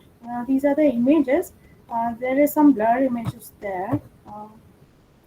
This is the pie diagram showing the plant availability used in the treatment of lifestyle diseases. So we can see here the 41% of these pink color showing the plants used for the treatment of asthma. So the high frequency is there for the treating asthma disease. Likewise, the 25% in the arthritis and diabetes, and 9% for the hypertension. And the distribution of used plant part. So the leaves, highly used part of the plant which are using in the treatment, and the purpose of the drug preparation. So the conclusion, so from the above finding, it is marked that a huge bulk of the plant parts are used for a variety of therapeutic ailments. The present study signifies the need of the systematic confirmation of herbal remedies. So this will not only offer recognition of this useful information, but will also support and protection of such steadily diminishing important medicinal plants. It will be a pave approach to cure lifestyle disease like asthma, diabetes, hypertension, and arthritis by herbal medicine without any side effects. These are the references. Thank you. Ma'am, what are the popular methods of drug administrations among the tribals? Basically, the popular method, this is basically ethnobotanical approach, a cultural. Excuse me, ma'am. That's why I'm asking too. You have done ethnobotanical study. You visited to the medicinal practitioners. So that's why I'm asking too. What are the methods of drug administrations among the tribal peoples or local peoples? So it is not for the directly taking the medicine orally. This is also used in the treatment of the outside the treatment of the physiologically treatment. Like if the patient has the arthritis problem, so we can take the plant of the arc leaf and we have to boil it and prepare like a tube pollen form and just support to that particular tissue on that area where the deformities is formed. And so likewise, we can use here. And what about asthma? Because for taking it, there is ethics also there. I'm asking to you, what about asthma? Hello. For the treatment of asthma, how the drugs or plant parts are used in your study? Am I audible? Yes, ma'am, you are audible. I'm asking, ma'am, in case of asthma patient, how these tribals, peoples or villagers use the drugs or plant parts?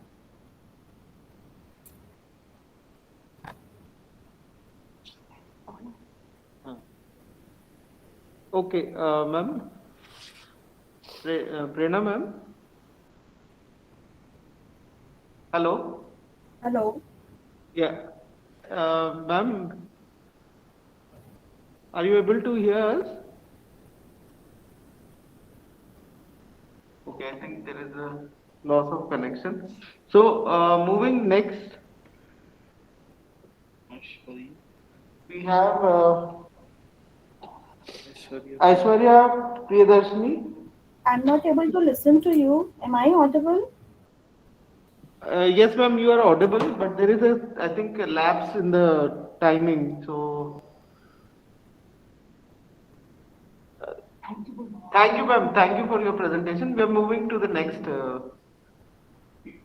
speaker, who is Aishwarya Priyadarshini. Aishwarya? I think there is network issue. Am I audible? Hello.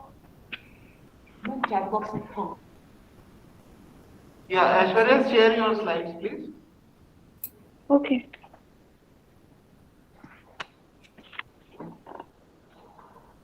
ये सही.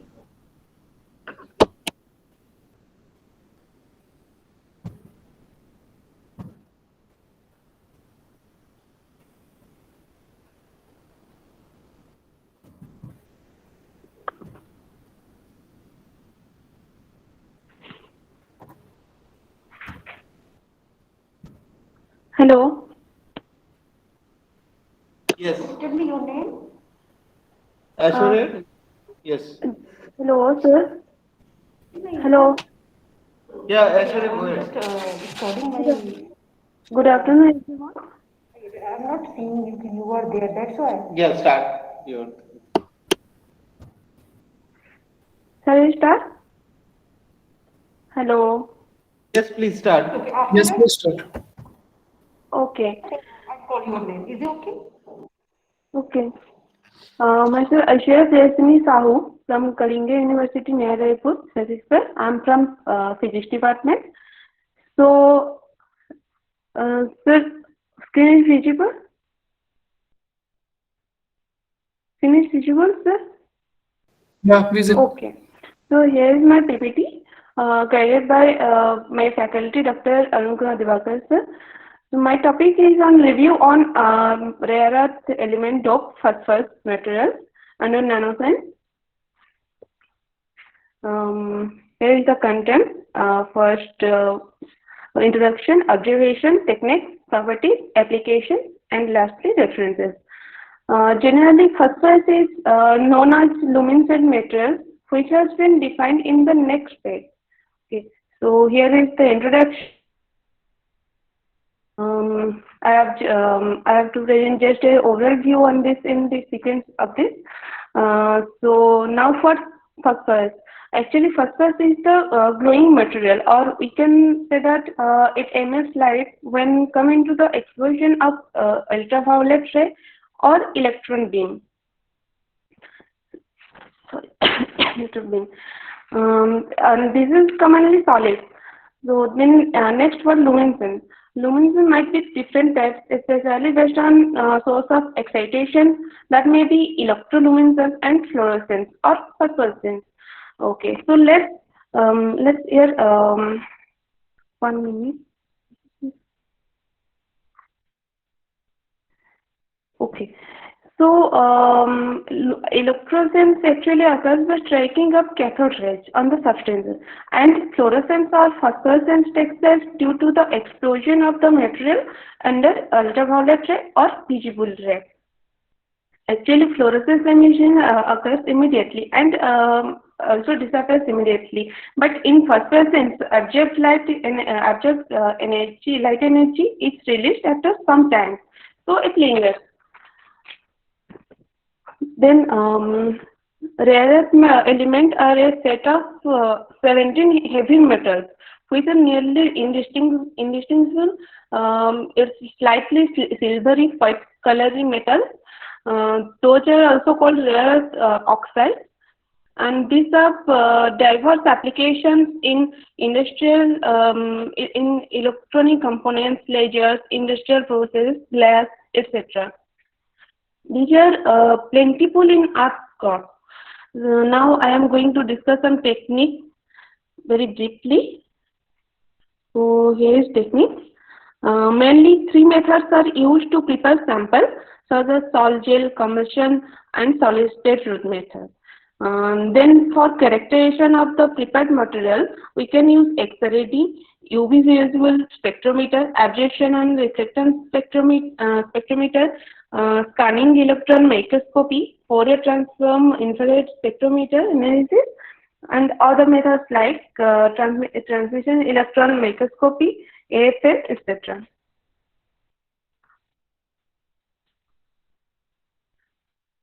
In solid route method, the given substances are chemical decomposed and gives a new material. But this has one main disadvantage, that very poor computational homogeneity. Then combustion method is a chemical reaction in which a compound and an oxidant are reacted to produce heat and new product. Then next, sol gel. Sol gel actually is very important method and is frequently used for nanoparticle synthesis. It provides ultra fine structures of the sample. So this technique is very popular. Then for characterization, mostly we use XRD. XRD actually is used for detailed picture of physical property of materials like crystalline structures, analytic information about unit cell dimension or atomic spacing. The principle behind XRD is Beck's law. Also, XRD is widely used to check the sample for the crystal or amorphous by observing the peaks. Next, scanning electron microscopy is a scientific microscope which is used for structural analysis with high resolution imaging. Its resolution is about 10 nanometers angstrom, which is very desirable for analyzing the particular particle size of nano or microscale sample. It has the potential to magnify an image up to 2 million times. And also, 10 is used to image the interior of the cells in tissue level of the sample. This magnify an image up to 10 to 50 million times. Overall, you can say that the adjacent spectroscopy and the reflectance spectroscopy are used to determine the presence of a particular. Oh, sorry.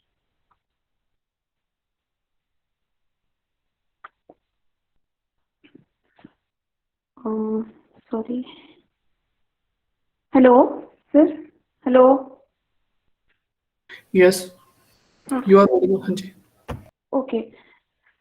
So it's actually used, the adjacent spectroscopy and reflectance spectroscopy are used to determine the presence of a particular substance in a sample by observing the spectrum.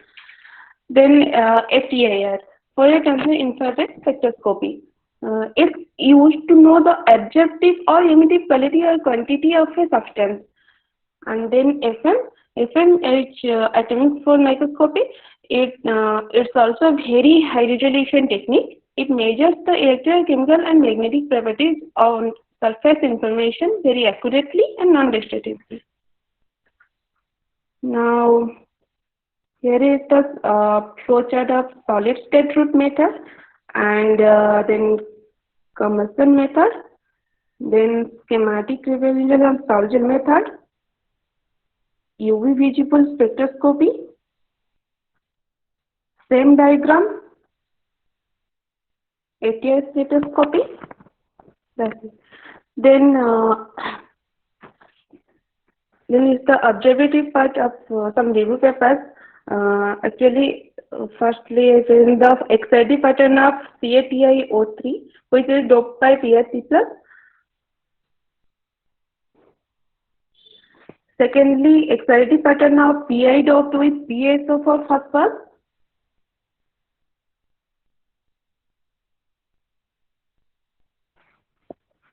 Then thirdly, XID pattern and same TEM and HRTEM image of SiAl2O3N2, which is doped by EU2+.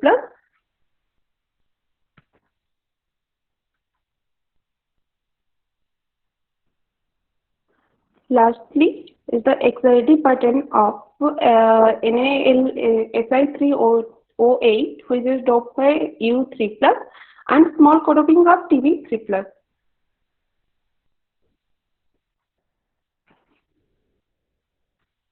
Then the application of redoped luminescent materials. We can use it for LEDs, solid state lasers, solar water heaters, optical fibers, scintillators, and threads. Actually, redoped phosphorus gives a lot of contribution to the high-tech for beam modernization. Since last few years, this topic is very highlighted in lamp industry, display industry, special lighting industry.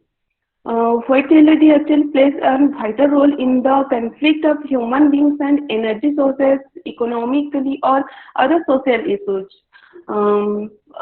Actually, it is very demanding than a normal bulb or incandescent bulb due to many reasons such as less energy consumption, more efficiency, long lifetime, good temperature stability, less expensive. LEDs are mostly used. So to make the lighting material in every field better, the redoped phosphorus has been investigated. So now lastly references. Thank you. Hello. Yeah, thank you, ma'am. So if anybody has a question, they can ask. Ashwari, which type of material using in your work? Hello, sir. Ashwari, which type of material using for your research work? Actually, we use magnesium silicate type materials, where doped device 3+ or uranium 3+. Okay, Ashwari, good. Thank you, sir.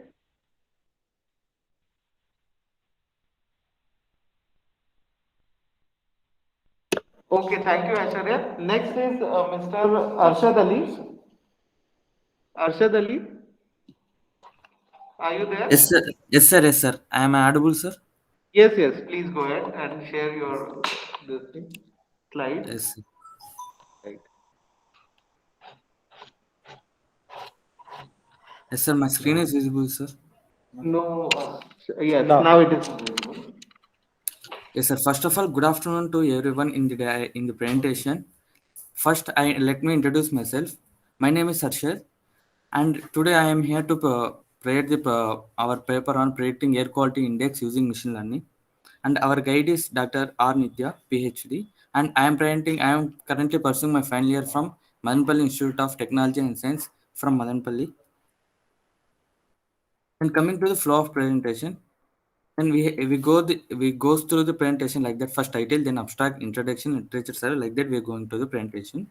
And coming to the abstract, first abstract in air pollution is a mixture of solid and particle gases in air.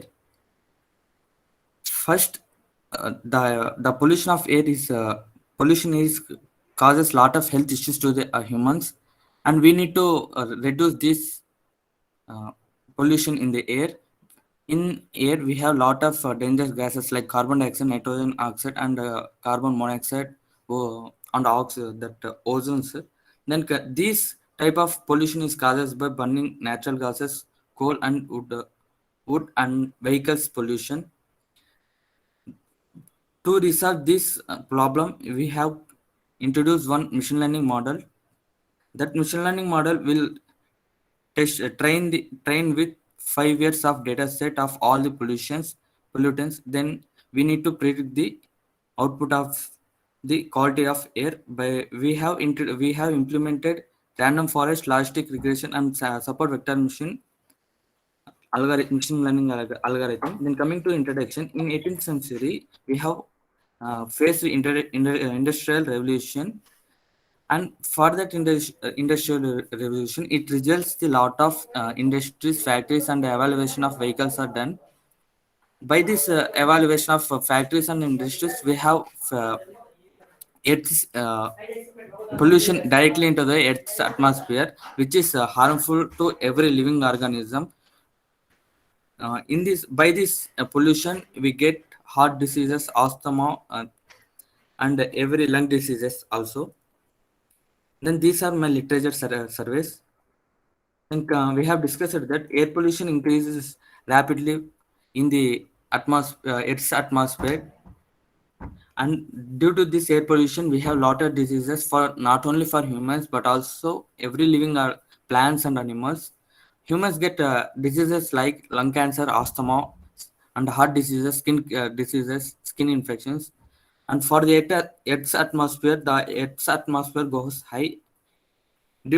For going this high, in the ozone layer, we also faces the holes in the ozone layer. Due to these holes in ozone layer, we got direct radiation from the Earth, and there is due to increase in pollution, there is a possibility of getting the acid rains also, which will destroy the crops and soil for many decades. And our main objective is to train a model to build a model which is intelligent and taking the input from the user, the quality of air, and giving the level of the air. First, we providing the data set of to the model, then building a machine model. Then that model will train its by training that model. After that, we giving the input. We testing that model by giving the input, and that model will provide the quality of the air. Then in existing system, we by going through the base papers, we have some seen disadvantages like some of papers take some particular cities, and in cities like some of papers also taken the different countries temperature.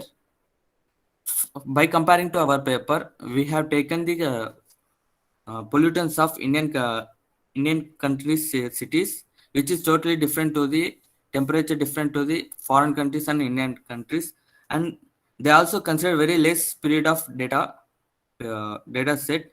We have taken the at most 5 years of data set, 5 to 6 years of data set, which will use to predict the machine for further long years in best way. And coming to our model design, first we have taken the data set, then we train our model, our machine learning model. Then by this model, by training, we do predictions by giving the air quality index. That after that prediction, it gives the level of the air quality. Then by this project we have divided the 6 models. Coming to the first model, first we have taken the data set of year from 2015 to 2020, and we have taken the 26 to 27 unique cities, and we have taken 12 unique distinct different pollutant components. And first we have by taking this data taking this data set, we have some null values. First we need to remove these null values. We will replace these null values by mean values. Then after removing these null values, we will calculate the air quality pollutant subindex for every pollutant. Then after calculating this subindex, we add this subindex to the data set. After getting this data set, we will use to calculate the AQI. Like from each row, the AQI value is maximum of that subindex. The calculation of subindex formula is this: the upper limit of AQI category to which the pollutants current, that like it goes. Then coming to the third model, we have calculated the AQI. We have filled the null values in the AQI also. We need to categorize every AQI value, and we have some procedures rules to give the AQI category, AQI level. From 0 to 50 of AQI level, it is good. Like that, 51 to 100 moderate. Like that, we have up to 500, which is hazardous level. Then coming to the fourth model, we have all the pollutant component distribution up to last 5 years, from 2015 to 2016. All the last 12 to 13 components of pollutant distribution. Then coming to model 6, we have a bar graph of average of every pollutant of the city from lowest last 5 years. We have Ahmedabad has the highest AQI value in the last 5 years. Then coming to the 6th module, we have trained the model, and by this model we have testing the model that we have given the input of 326, and we have getting the output of very poor level, and which is defined by very unhealthy. From like hazardous, it is hazardous level. And by conclusion we have coming to the conclusion, this model is very useful, this project. And in the future we need to act like add the components, like giving the cities and the year, we will predict the quality of that particular area. And we have taken the reference from these papers. Thank you. If you have any questions, you please ask. So Arshad, I have one question. I have one question regarding this machine learning. So it's only that we can give a predictive models, or any concrete results can be obtained from there. And sir, maximum, yes sir. Yeah, it gives 99% of accuracy and 98% of accuracy. Okay. But and then these are the data which is like previously somebody has done already the work, and that data you feed it in that. No sir, I have taken from Ministry of Environment, sir. Right. Okay. So in that case, it can find wide application in many of the things, like in forecasting and all. You can use machine learning and all, right? Yes sir. Air pollution forecast we will done, sir. Okay. Okay. So yeah, then that can be. I mean, just for understanding, because this is new for us also. Yes. Yeah, it's a good thing. Nice. Thank you. Yes. Thank you so much, sir. Thank you for giving this opportunity. Yeah. Thank you. Thank you. Thank you. Now moving next talk is from Preeti Bhushania. Yes, sir. Yeah. Not too. So you can share your slides. Yes, sir. ये तो अच्छा है ये पूरा इसका एक photo ले सकते हैं बाद में. Screen visible, sir? Yes. Yes. Please go ahead. Good afternoon to one and all present here. Myself, Preeti Bhushania, research scholar from Kalinga University, Raipur. Today, my topic is about towards the modernization of educational data science.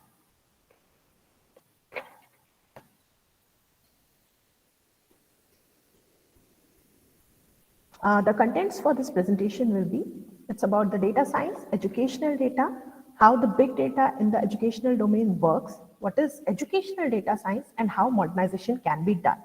So as the topic suggests, it's about the modernization of educational data science. What exactly is the data science? The word data science was first proposed by Peter Naw in the year 1974. It was suggested as an alternative name for computer science. Basically, it was designed for making the decisions using the data provided. It can also be used for prediction processes. For example, we are surfing internet, we are purchasing some of the things from the e-commerce website. Whenever we purchase some item, we get suggestions for another items that can be purchased through this. These things, whatever processing is going on in the backend, is done using data science. The process of data science involves a lot of things like the machine learning principles and algorithms, some of the data mining methods, and the segregation techniques which is used for categorization of the data. Now, this data science can easily be implemented on any of the domain possible. There are few steps that we need to follow while converting any data in form of a data science methodology. The first step for this is the detection method. The detection means you have to identify the problem and you have to define the problem statement. As it's said that a correct problem statement is half the problem solved. So same thing applies here also. If you are able to identify the problem correctly, then it will become easy for you to go for the second step, that is acquiring the data. That means to accumulate the relevant data which is required for the problem solving process. After collection of the data, the next step is your assessment. That means the quality checking of the data. It might be possible that whenever we are collecting the data is from different sources. It might be of different formats. Sometimes they may be structural or unstructural. So obviously, whenever we are collecting the data, we need to filter it out that what type of data is beneficial for us and what might be uncertain. Then next step is the analysis part where we can do the segregation, which type of data can be implemented in which data sets. After segregation process, after the analysis part comes the designing, where we can construct a data model which can be implemented for that particular domain. And after construction of that data model, the final thing is communication of the data, that is the transmission process. These steps can be followed anywhere. Now, what is educational data? Educational data, we all know that education is quite a big, nowadays it's like a business only, but these educational organizations, whatever format they are in, whether they are schools or colleges or any institutions, they contain a large amount of data. This data might be related to the students, teachers, alumni, or even sometimes we store the data of the parents also.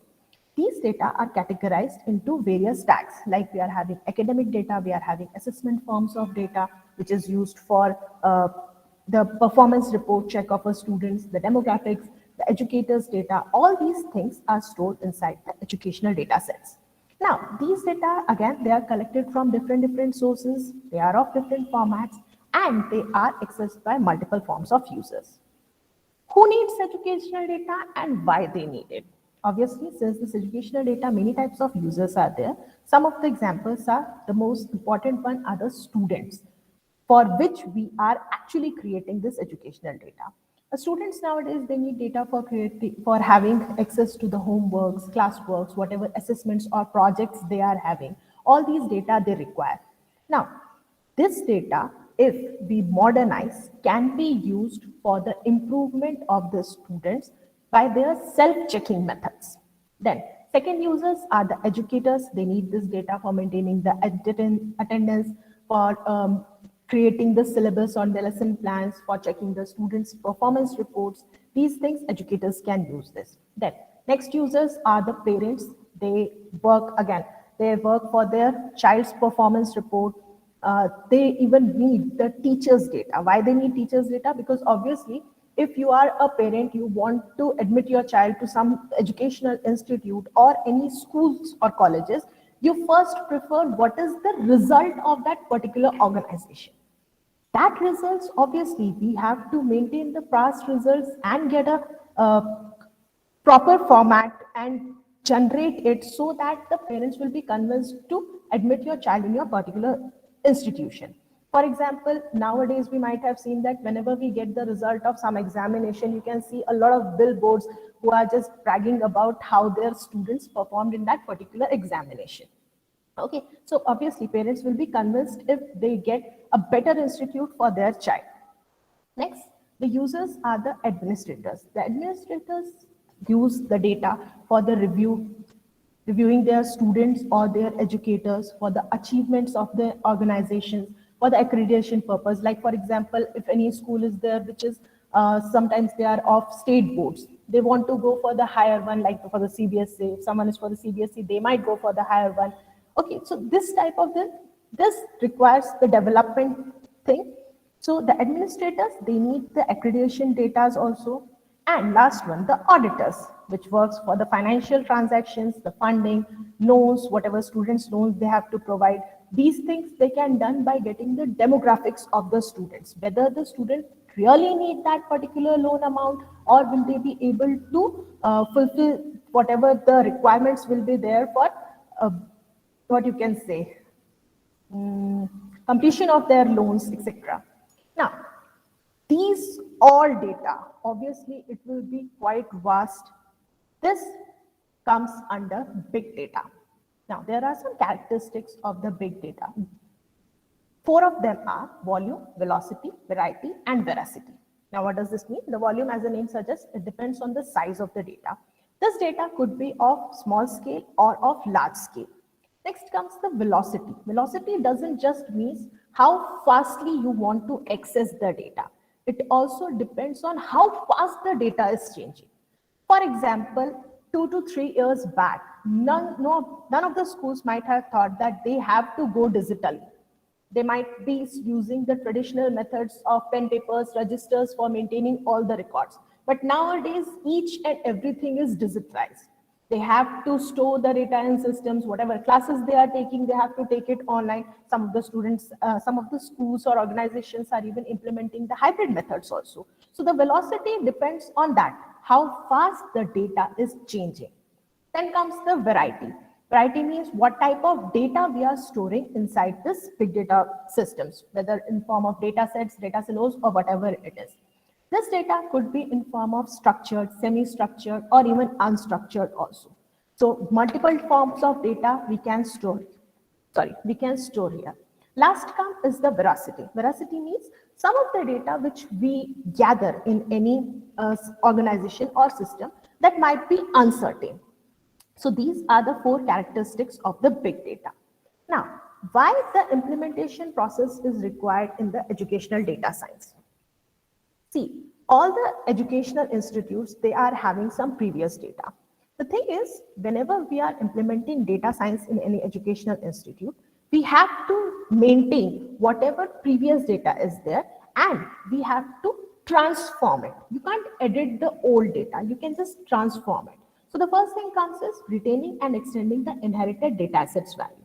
These data are collected and then segregated according to their needs in forms of data sets. After that, we can analyze and apply navigation and discovery technique to get the information. This information can be reused, and the data, whatever we are getting, is used for creating a data model that can be implemented for that particular organization. After that, whatever new data, the high velocity data assets we are having, that can be connected or correlated with your legacy databases. This can be done for the implementation of the educational data science. Then what is modernization of data science? See, modernization doesn't mean just getting the digital format of everything. Modernization is an open-ended process. It's a continuous process. How this can be applied on the data science? The first step for implementation is migration of data. Previously, most of the organizations are storing their data on a mainframe system. But as the digitization era is there, these data are now transformed or migrated into the cloud computing system. The benefit of having the data on cloud is you can access it whenever and wherever you want. Second steps comes is modernization of data and application.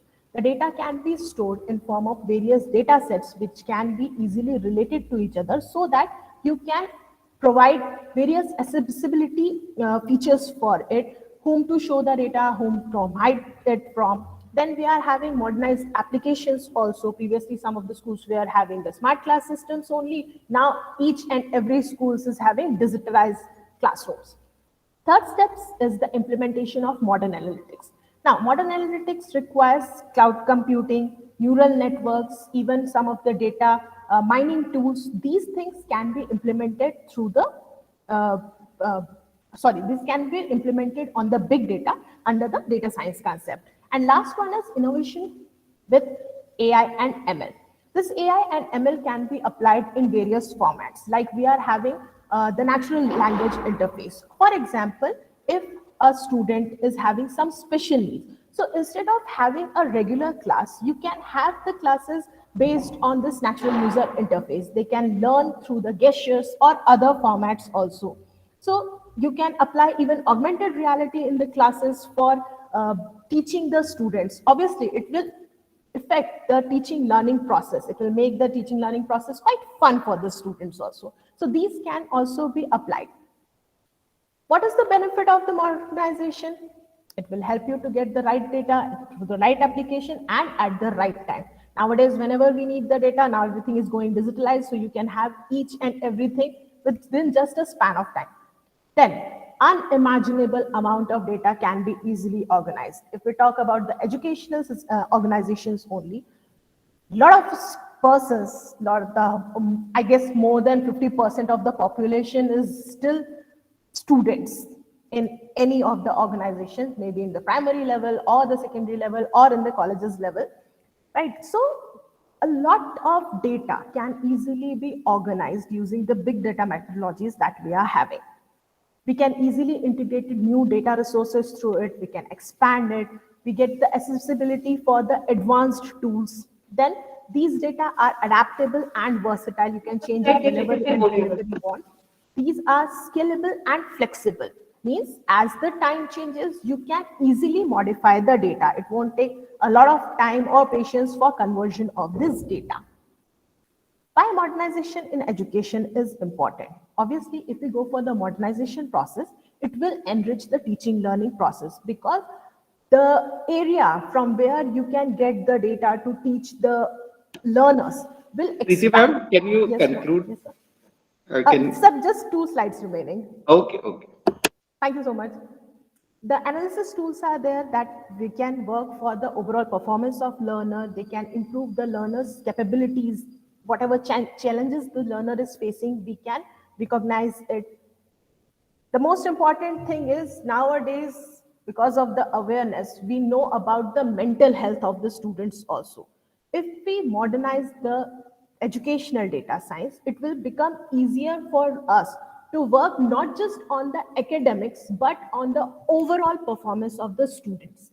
We can do the sentimental analysis, skill development, whatever problem solving techniques are there, so that you can provide the social and moral supports also.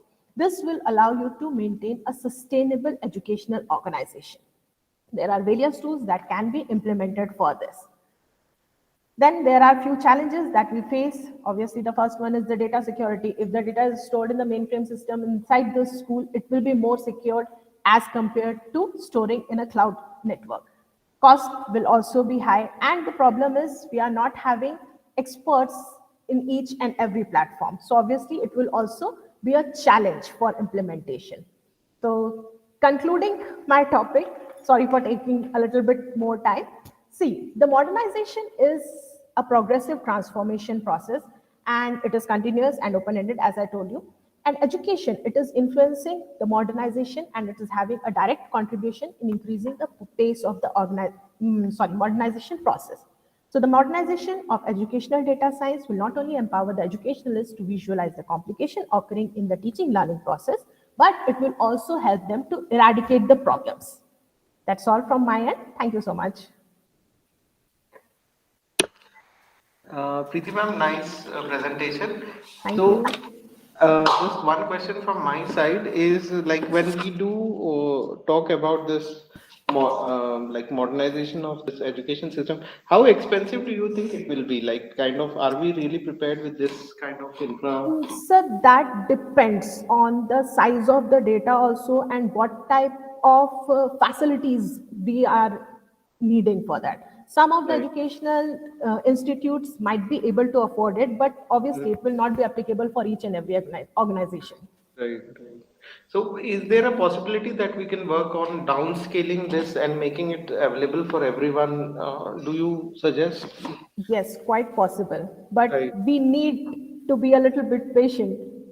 Right, right, right. Like any other technology which came into picture, it was expensive at that point of time. Slowly, as the time goes by, the things become more accessible to the people. And See, some of the cloud computing we are getting for use, like we are having Microsoft Azure, we are having Google Clouds, etc., which Right, are freely available for everyone. So obviously, some of the organizations can start implementing these methods. But the problem is the size which they are providing for data storage is a little bit less. it's little less. So yes, we cannot use it for the overall development, but at least we can start using all these things. We can start implementing these things everywhere. Right. Thank you so much. Thank you so much. Thank you, everyone. So next is Mr. Nitin is there. Nitin, and afterwards B. Sundar Yes, will sir. be out. Yes, sir. Yes. It's Nitin. Yes, sir. As I'm, Yeah, is I'm yeah, audible, Nitin. sir? Yes, yes, Nitin Yadav ji. You can share. Please wait. I'm sharing my screen. Right.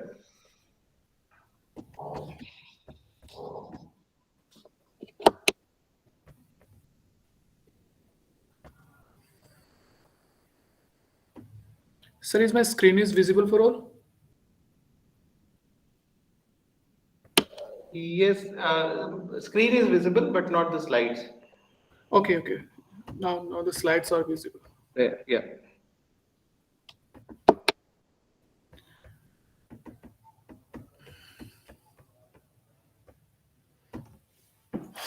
Very good evening. Respected sir, ma'am, and the participants are available here. First of all, I'm very thankful to all of you to give me the great opportunity to present my paper on this conference, organized by the Kalinga University, Naya Raipur. And my title for this conference is a study of challenges in applying artificial intelligence in agriculture. I am not taking more time to explain or elaborate all of things in details. It is an overview that light up what is the artificial intelligence, what are the role of artificial intelligence in agriculture, and how we make the traditional agriculture into the smart agriculture, and what are the main challenges associated with the artificial intelligence when applying in real implementation. We know that agriculture is the oldest activity that performed by the human, and it have a great contribution in any nation economy also. So it is a very crucial things for everyone. Without agriculture, we cannot. It is very hard to predict living life. Oh, okay. In 2000, during 2050, the agriculture need to increase their production approximately 100 to 110%. So our target is to increase. How can we increase the yielding capability of agriculture and make the agriculture sector boost up with its as compared to its previous form? Okay, first of all, we need to know that what is the artificial intelligence in it. Artificial intelligence is a branch of computer science that deal with how can we make a machine more smarter that can act like a human living things. Okay, other than artificial intelligence, have many subfields that can be applicable with and work with the different areas like deep learning, machine learning, in the machine learning, we perform multiple types of regression and the classification task. We can also discuss the benefits of machine learning in how to calculate the air quality index in the previous session. Sorry, in the previous participant also told us that what is the machine learning and how it is applicable in the air quality index. Like that, NLP is also a subfield expert system, IoT, computer vision, and intelligence system. It is the all of are the subfields of artificial intelligence.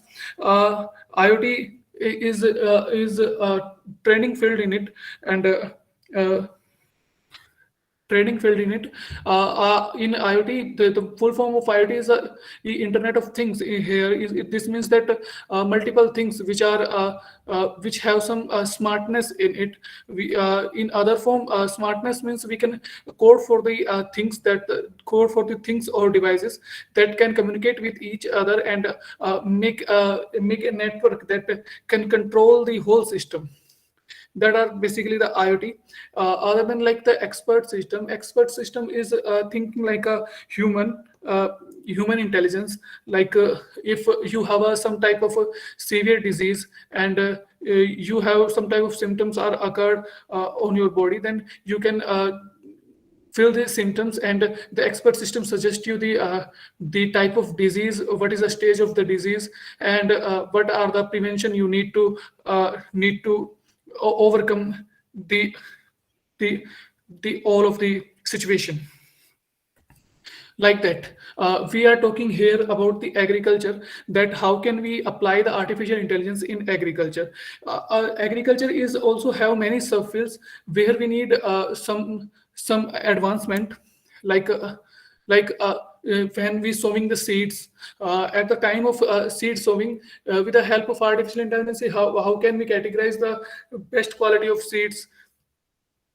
How can we choose the exact ratio of the fertilizer we used for our farm? How we make some advancement in irrigation? How we protect the farms with the weed, and how can we storage it with help of prior prediction of crop estimation. Like that, first we're talking about the what is the weed management. It is a application of artificial intelligence in a subfield of agriculture. Weeds are generally the undesirable plant, then grow up automatically. Okay? It compete with the real crop for light, water, and other nutrients, and affect the plant's ecosystem. So to manage weeds are very important to boost up the yielding capability of a crop. Artificial intelligence make its advanced with help of some classification task that can classify the weed and crops with different category, and we can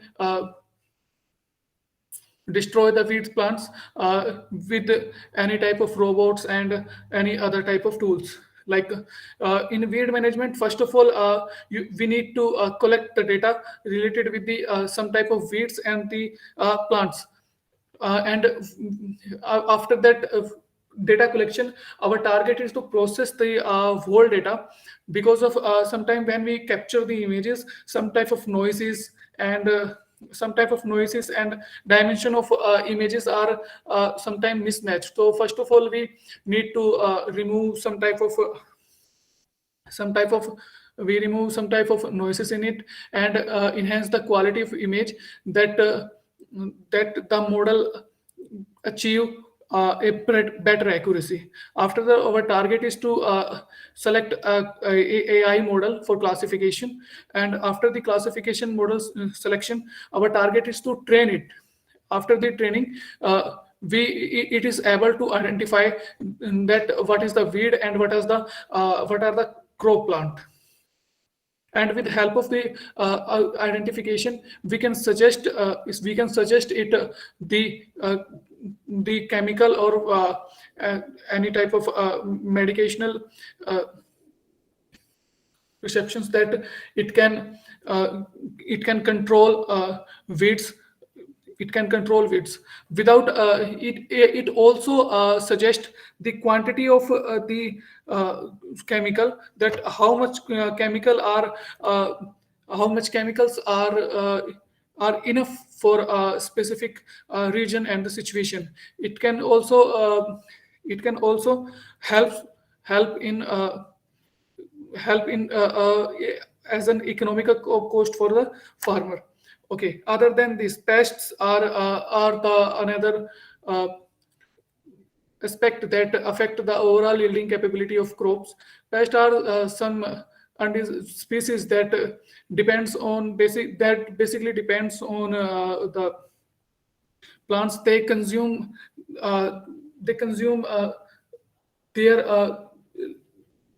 their food on the plants and destroy all the plants' leaf and stems that also degrade the quality of the crops and become a reason of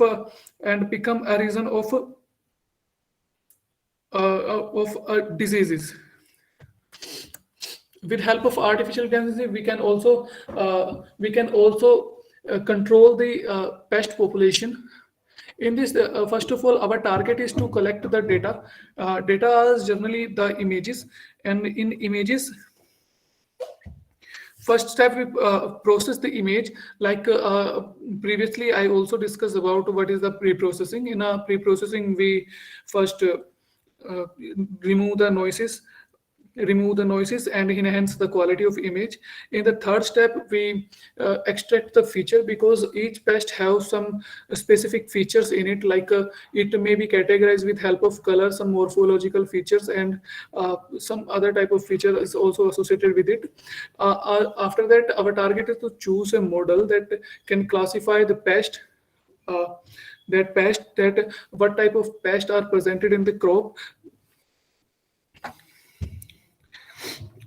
After the identification of the pest, we can perform a decision-making process. With help of this decision-making process, the system can suggest the quantity of pesticides used to prevent the crops to the attack of the pests.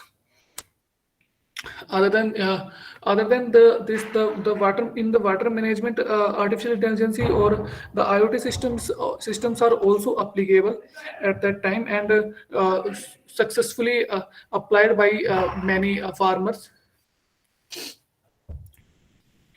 In agriculture, irrigation system can be controlled with help of machine learning and with help of some type of network, like IoT type system.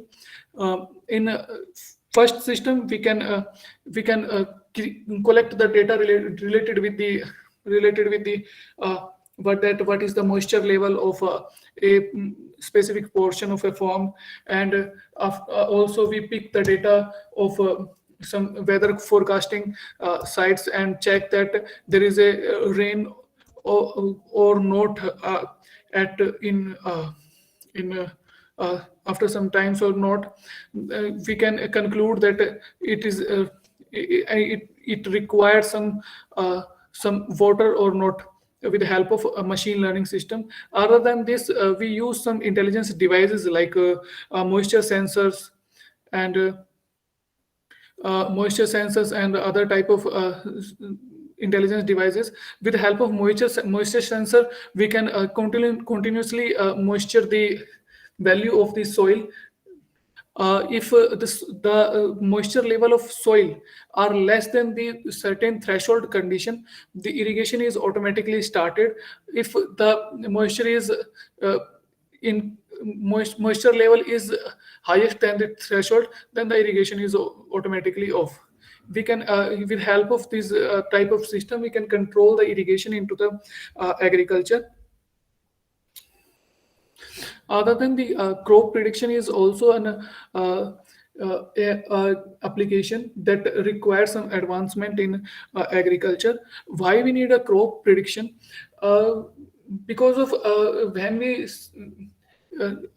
compared with some foreign country to the Indian countries, we are not use some scientific methods to grow our crops. We are just grow the crops our traditional manners. We are not using the scientific reason behind that, what soils are beneficiary for what type of crops, which type of crops are having we getting the good yielding capability from what type of soils. We not follow this type of scientific methods. With the help of artificial intelligence techniques make its advanced, and with help of soil minerals checking, we can use that what type of crops are here is better than the another crop. Other than this, with the help of artificial intelligence, we can predict that how much production we can achieve with the help of some type of specific data, like we have a data like last 10 year, how many yields we can achieve from a specific portion. What are the weather conditions? What are the weather conditions? This type of data can help us to get the overall prediction of crops, that how much crop we can get from a specific farm. It is the prediction of crops is also useful in. Yes, ma'am. You have some, I think 1 or 2 minutes left. Okay, sir. Okay. Prediction. Crop prediction. We also require to for any nations to priorly that they can use. Okay, I'm just comparative analysis of artificial intelligence technique for smart agriculture. We see many studies related with the artificial intelligence, that how it is applicable in agriculture, and what are the accuracy level of techniques in specific portion of application area. Like in machine learning is applicable in weed management, water management, and crop predictions, and it can achieve a maximum accuracy of 97%, and some merit and demerit is also associated with it. Like that, deep learning is also achieve a 96.24% prediction accuracy in a weed, soil, and crop prediction. Like that, image processing, we can say the computer vision, in which we use the traditional image processing, or traditional image processing, also say the digital image processing, and some new image processing techniques that use some type of machine learning algorithms in it.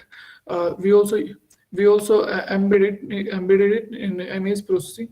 It can applicable on weed and the soil management, and successfully achieve 95% of accuracy. Other than some other artificial intelligence techniques like Navy-based classifier. Nitin, can you conclude, please? Okay. Other than this, some challenges like okay, results and conclusion. Okay.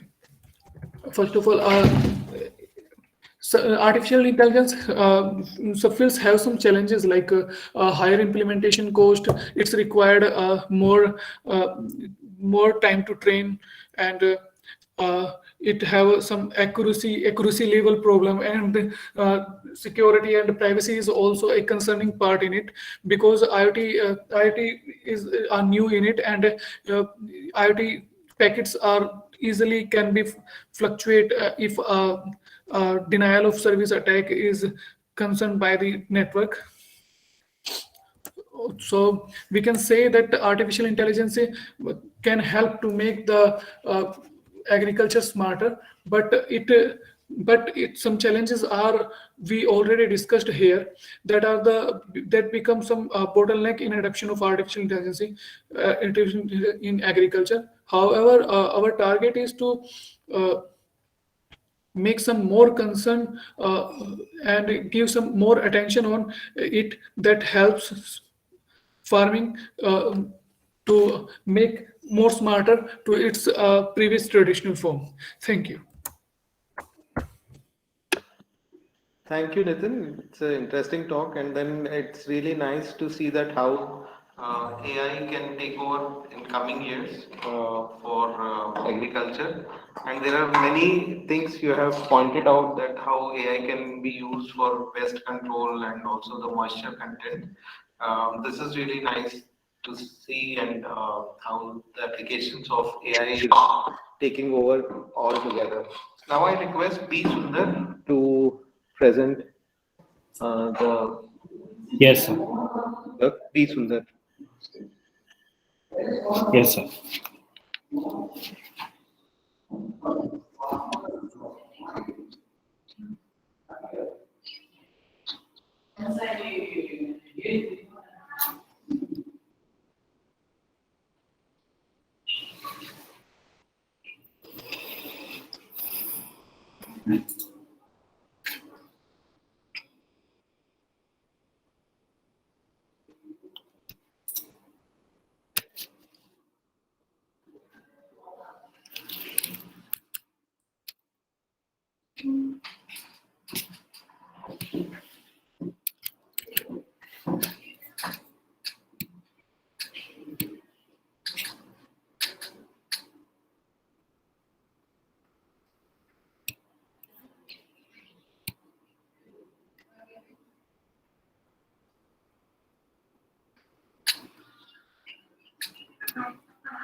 Why is it?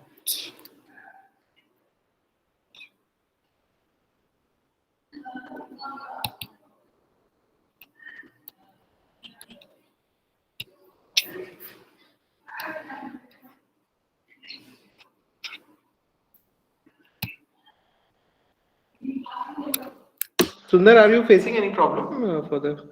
Yeah, I'm sharing the screen. Okay.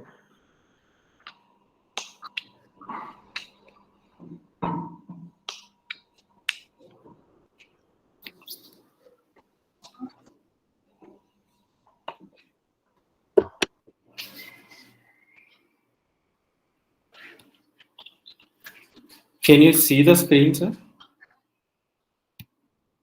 Yes, now we can see. Yeah. So hello everyone. Good afternoon, one and all.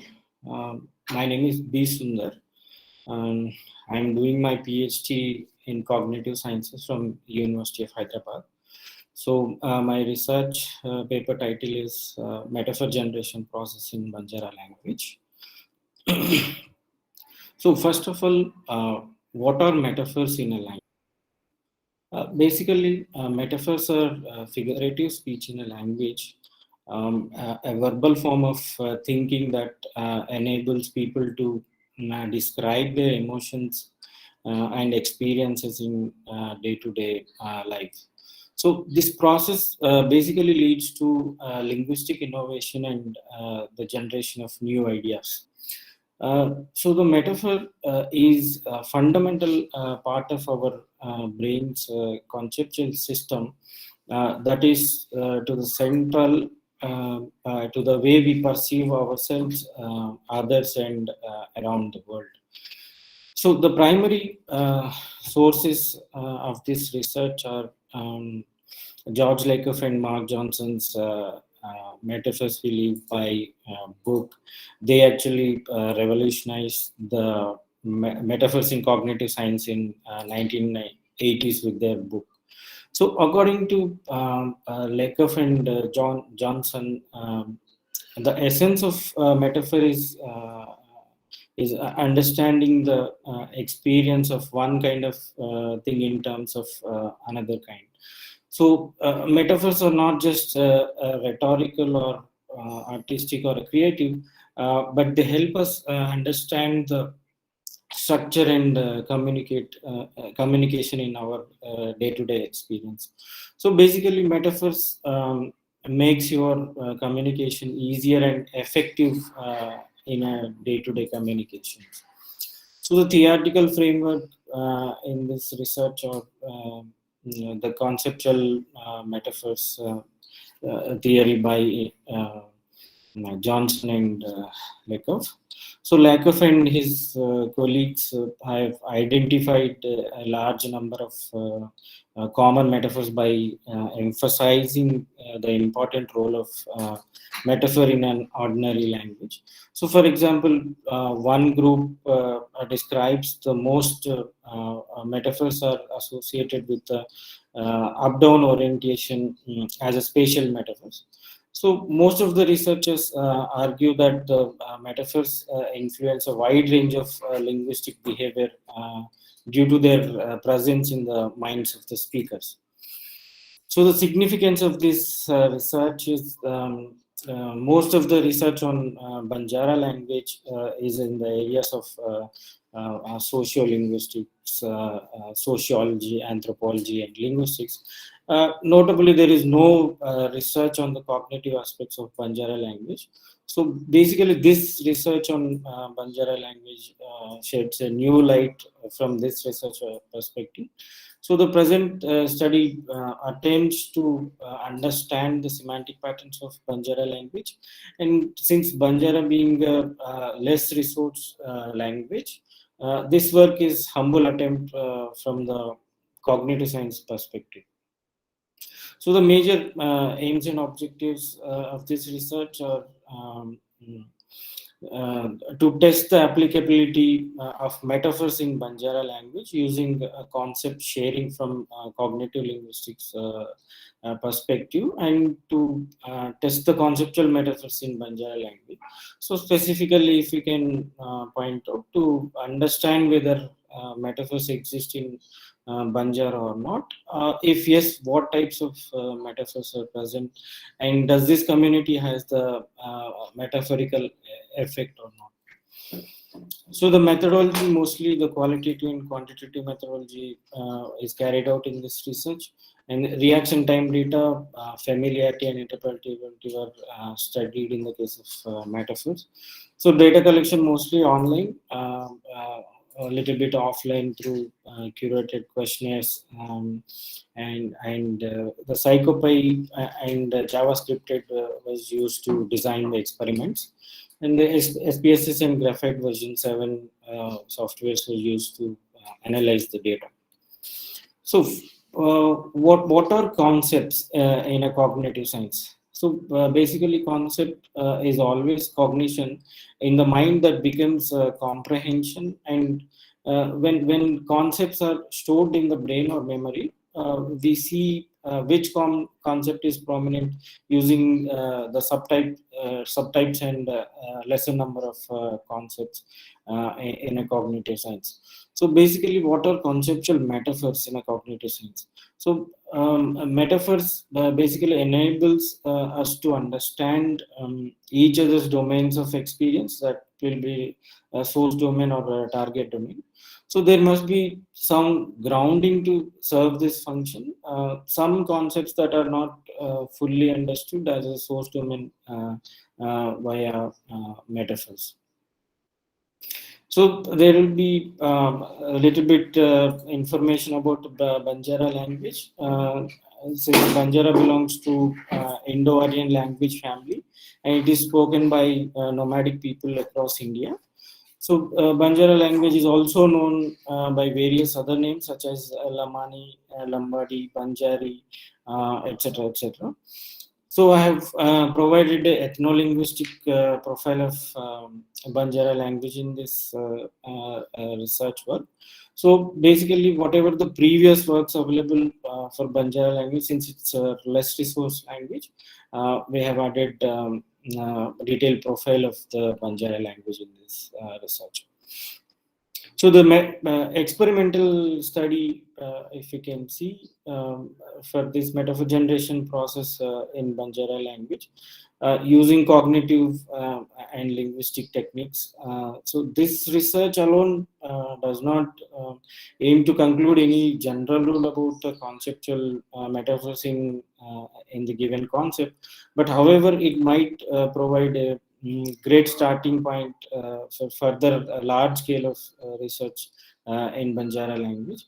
So the hypothesis for this study is that metaphors in particular language may play an important role in identifying novel and conventional metaphors using salient features like familiarity and interpretability. So if you can see the design of this experiment, the reaction time experiment include 35 subjects. 15 female and 15 males were involved, and the mean average is 15 to 60 from Telangana's Banjara speaking community.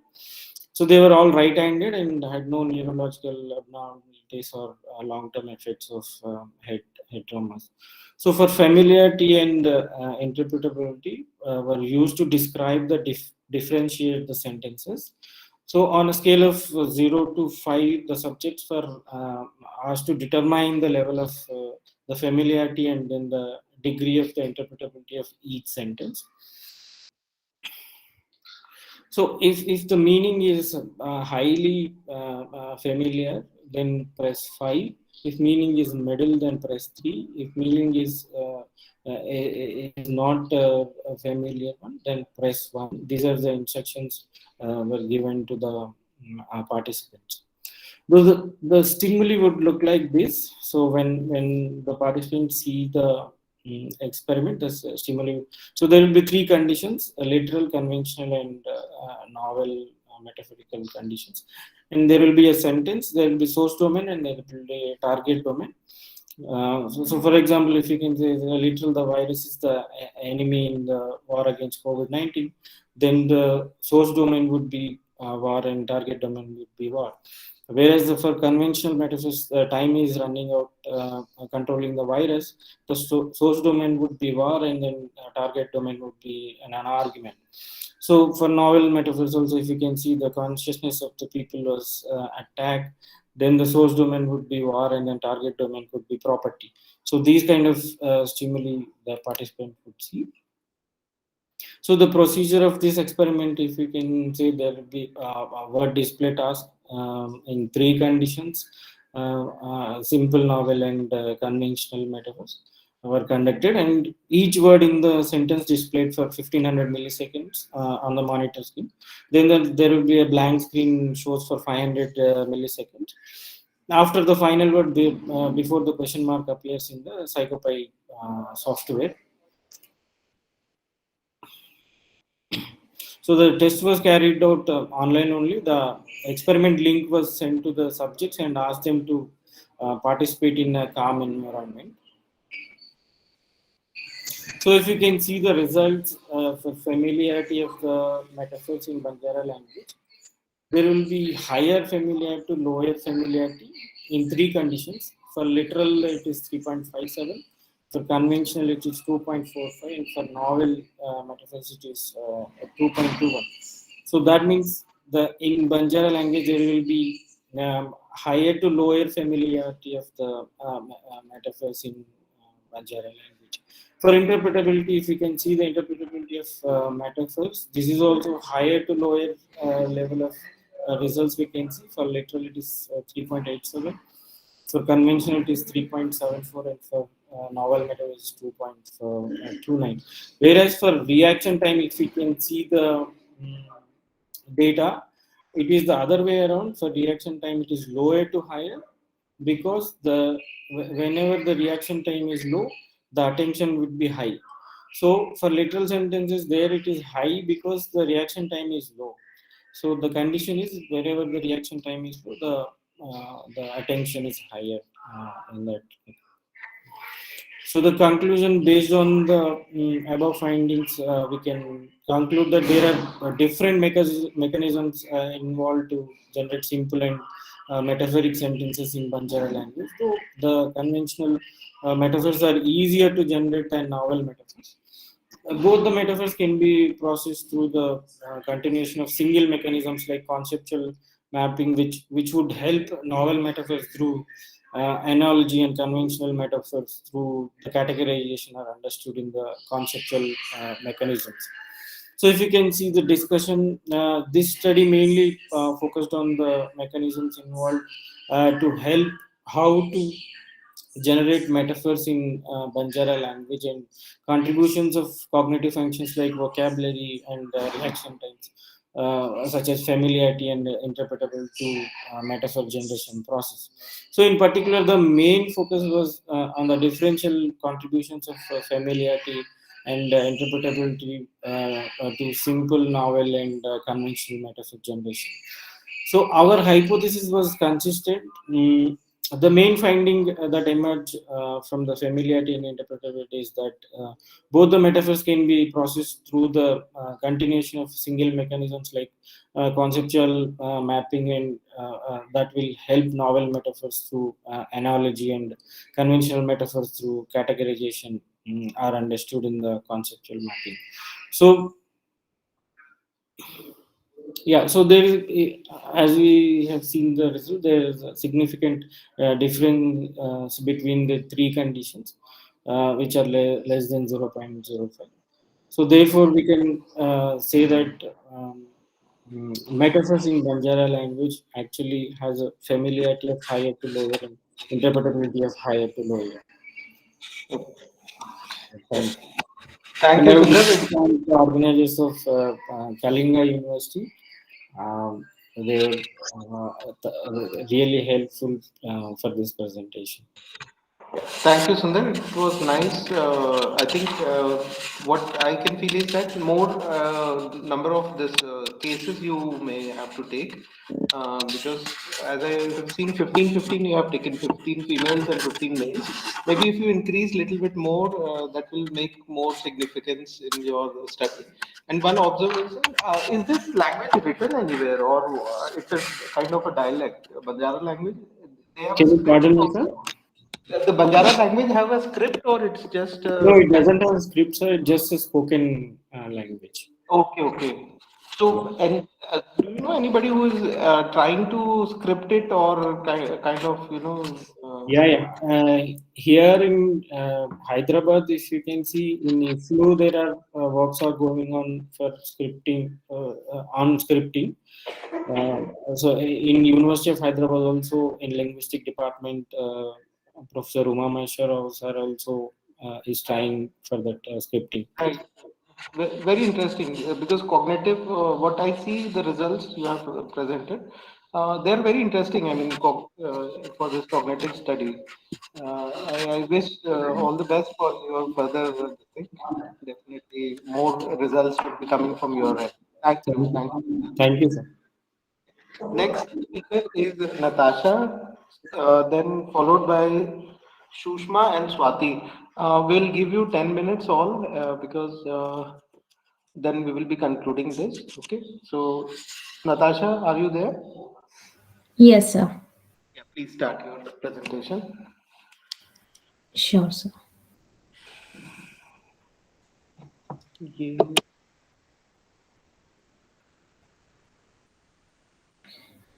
Is my screen visible? Yes. Okay. So first of all, good evening, everyone, and thank you to all the dignitaries who has given us opportunity to present our paper in an international conference.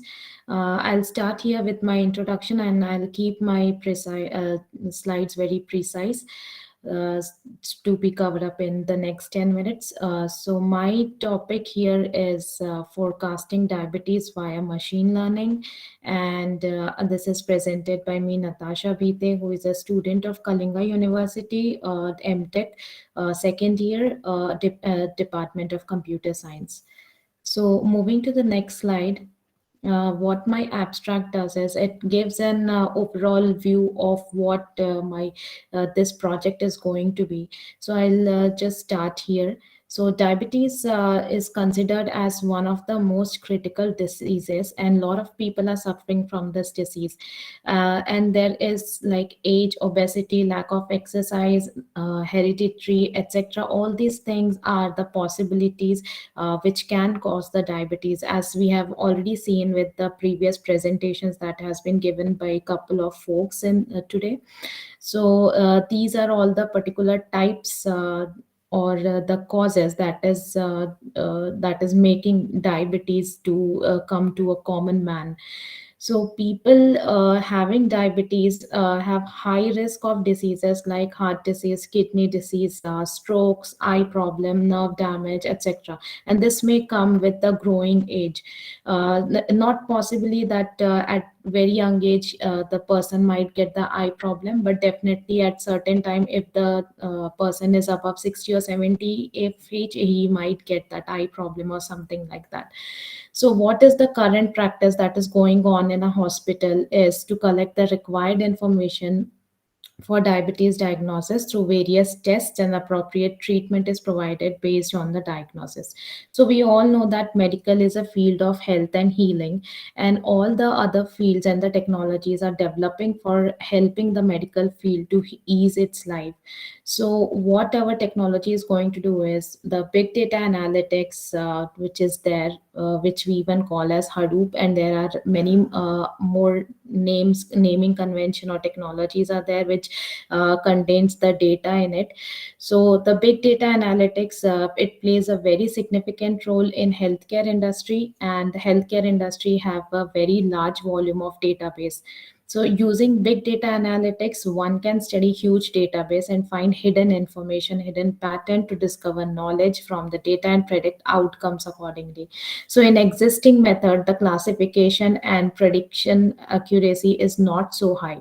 In this paper, we have proposed a diabetes prediction model for better classification of diabetes, which include few external factors responsible for diabetes, along with regular factor like glucose, BMI, age, insulin, etc. So classification accuracy is boosted with new dataset compared to existing dataset. Further, with imposed a pipeline model for diabetes prediction intended towards improving the accuracy of classification. Now moving to the introduction part of it. So healthcare sectors have a large volume of databases. Such database may contain structured, semi-structured or unstructured data. So big data analytics is a process which analyzes huge data sets and reveals hidden information, hidden patterns to discover the knowledge from the given data. So considering the current scenario in developing countries like India, diabetic mellitus has become very severe disease. Diabetic mellitus is classified as non-communicable disease, and many people are suffering from this.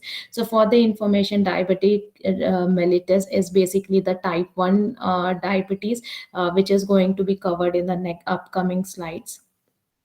So this is the statistics that what India or what the world is actually dealing with in terms of diabetes. So as per 2017 statistics, there are around 425 million people who are suffering from the diabetes, and approximately around 2 to 5 million patients die every year because of this. So there is a prediction that after some years, or in as it is mentioned here, like by 2045 the cases will rise to 625 million, and there are like certain types of diabetes that has been mentioned here. So that is type 1, that is diabetes mellitus, type 2, that is non-insulin dependent diabetes mellitus, and type 3, which is gestational diabetes.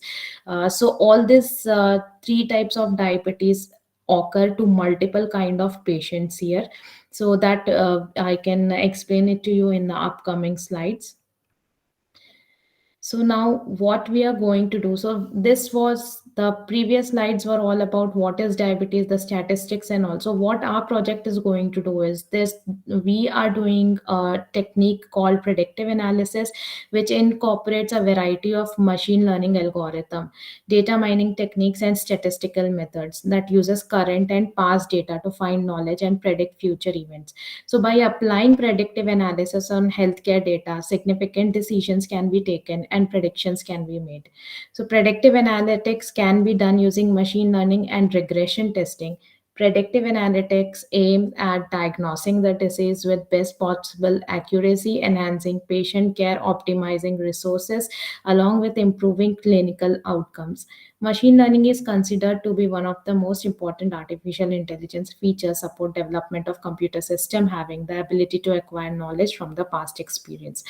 So this is basically the introduction of what I'm going to do with my predictive analysis via machine learning. So how I got the motivation of making this project via machine learning.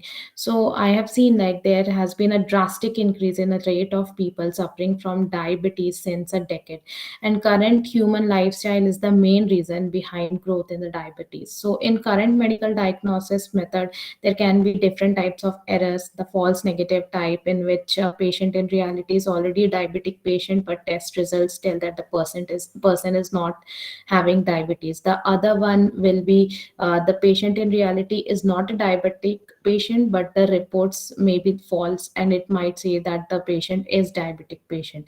And the third type is the unclassifiable type, in which a system cannot diagnose a given case.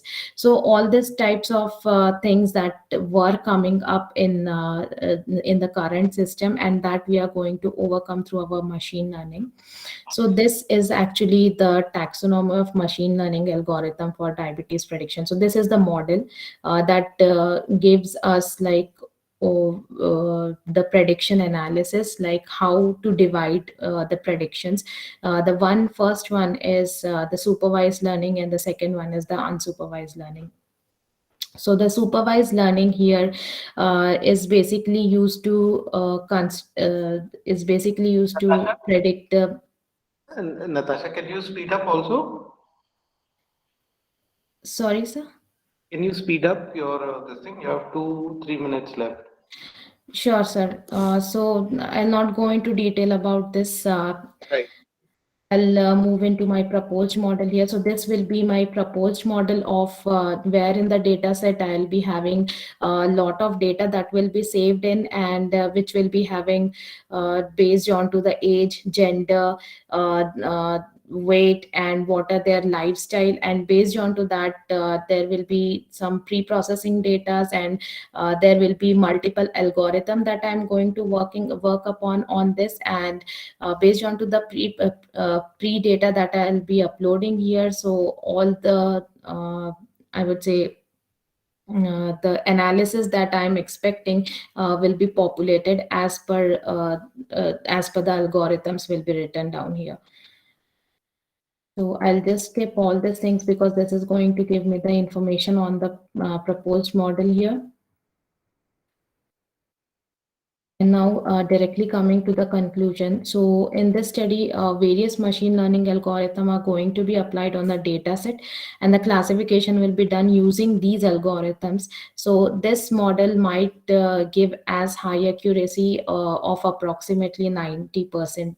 So that's the 90% of the accuracy that I'm expecting here, that it will give the correct information about the diabetes prediction. So this will be my couple of algorithms that have been listed here, which I just skipped off. So I'll be working with all these algorithms here. So thank you. That's it. It's interesting, Natasha, that you are going to use this diabetic database. I also can see there is huge potential, as we have a lot of cases in and around in India. Okay. Thank you so much, Natasha. Thank you, sir. Yeah. Next is Swati. Swati is there? Yes, sir. Okay, Swati, can you start your presentation? Sure, sir.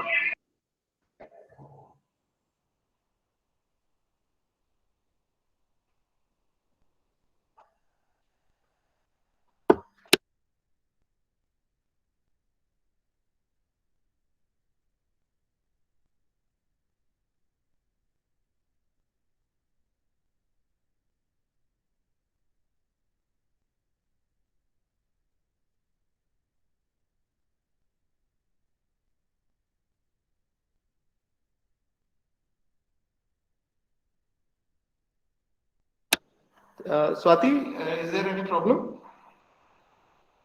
No, sir, 1 minute, I'm sharing. Okay.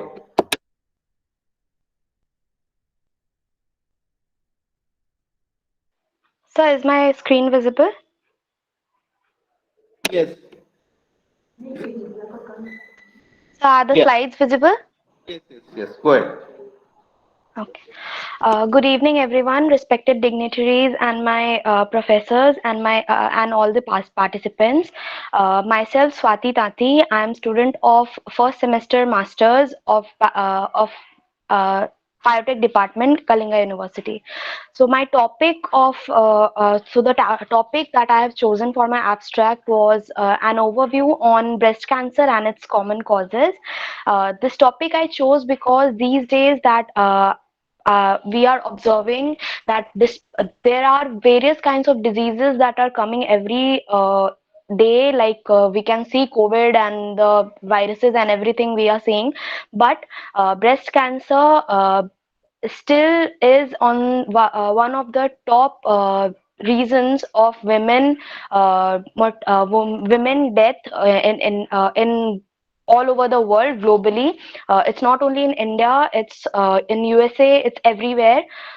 And so that's why I chose this topic to check that what were the issues and what were the causes that is causing it to increase every single year. So as we go with introduction, cancer, we can say tissue is becomes cancerous when it starts to grow uncontrollably in such a way that we cannot control it. It starts to proliferate in such a way that it's beyond our control, and it takes up all the machinery of the normal cells and harms our body. That's when a cell or a tissue or an organ is said to be cancerous. So standardly, if we see cancer is named after the organ where the cells have started proliferating or where the tumor has been detected first. So keeping that in mind, breast cancer is a type of cancer in which the breast tissues starts to proliferate uncontrollably, and we cannot control it, and then it becomes cancerous and harms our body in such a way that when it crosses stage 4 or when it is very harmful, there is a chance that the organ is supposed to be removed. So there are many types of tissues in the breast, but there are two main types. There are two main types which have been very common when it comes to the breast cancer. Those two types of tissues are ductal tissue and the lobular tissue. And the two most common types of breast cancers are infiltrating ductal carcinoma, or it is also known as ILC.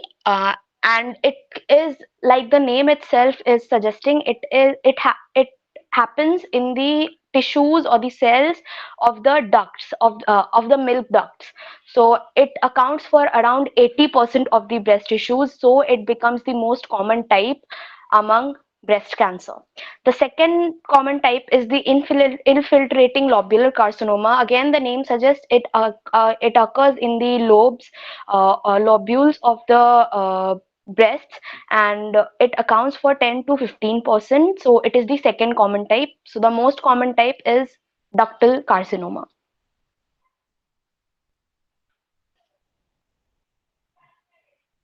Going on the statistics that how is it increasing every year and what is the number it has gone.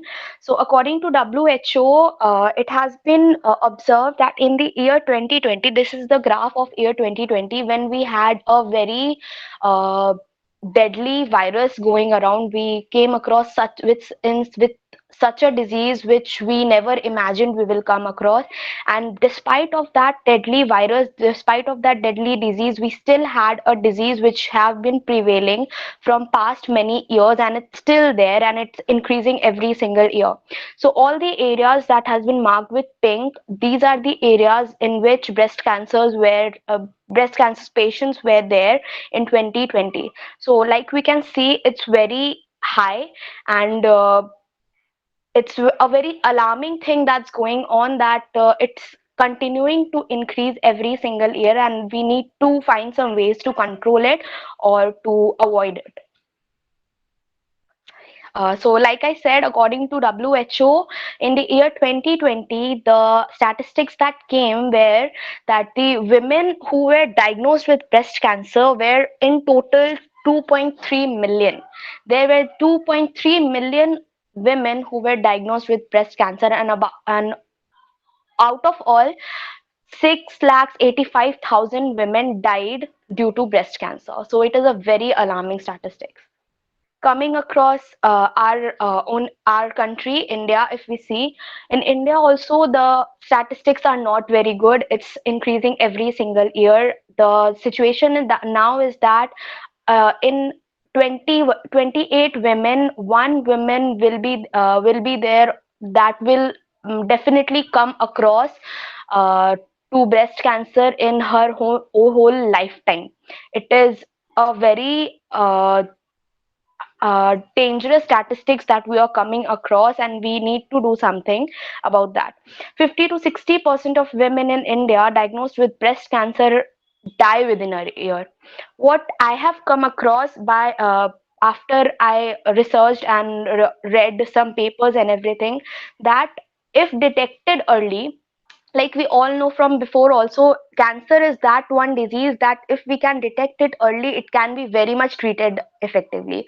So same case is here also. If it is detected early and we know what are the signs and symptoms, it will be treated very effectively, and the deaths will be less. So that is not happening in India, definitely, because around above 50% of the population is dying because it is not detecting very early. Coming around the causes and the risk factors, that why breast cancer is occurring so much these days. Breast cancer, being the most lethal disease in women, can be caused due to various factors. Like we can already see, there are various factors that has the that can be a cause for breast cancer to occur. But the question is, why patients are increasing every single year? These causes were before also.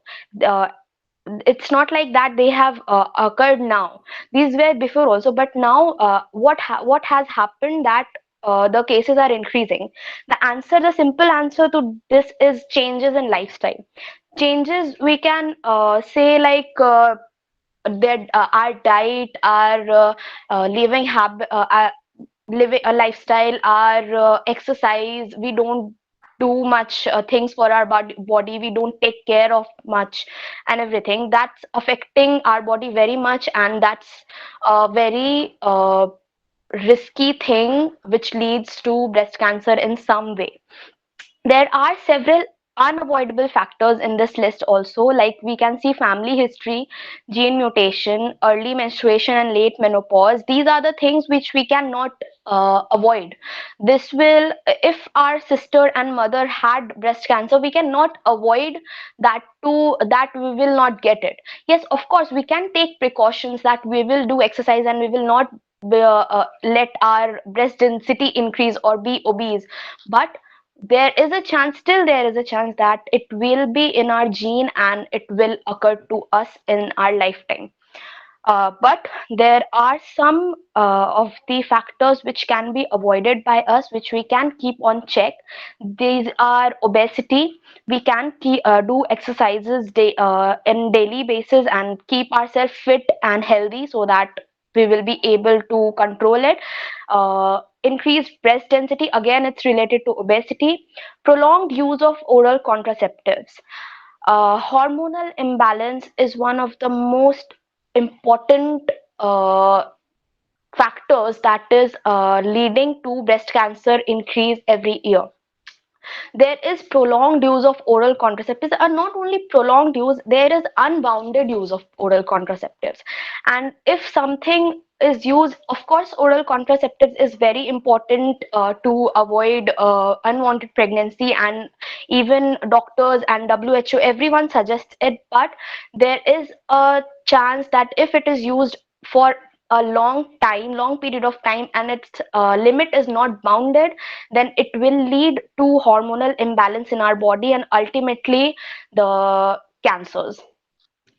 Similarly, hormone replacement therapy after menopause, it again goes with the sex hormones that will be treated, that will be put into the therapy. So again, the same thing.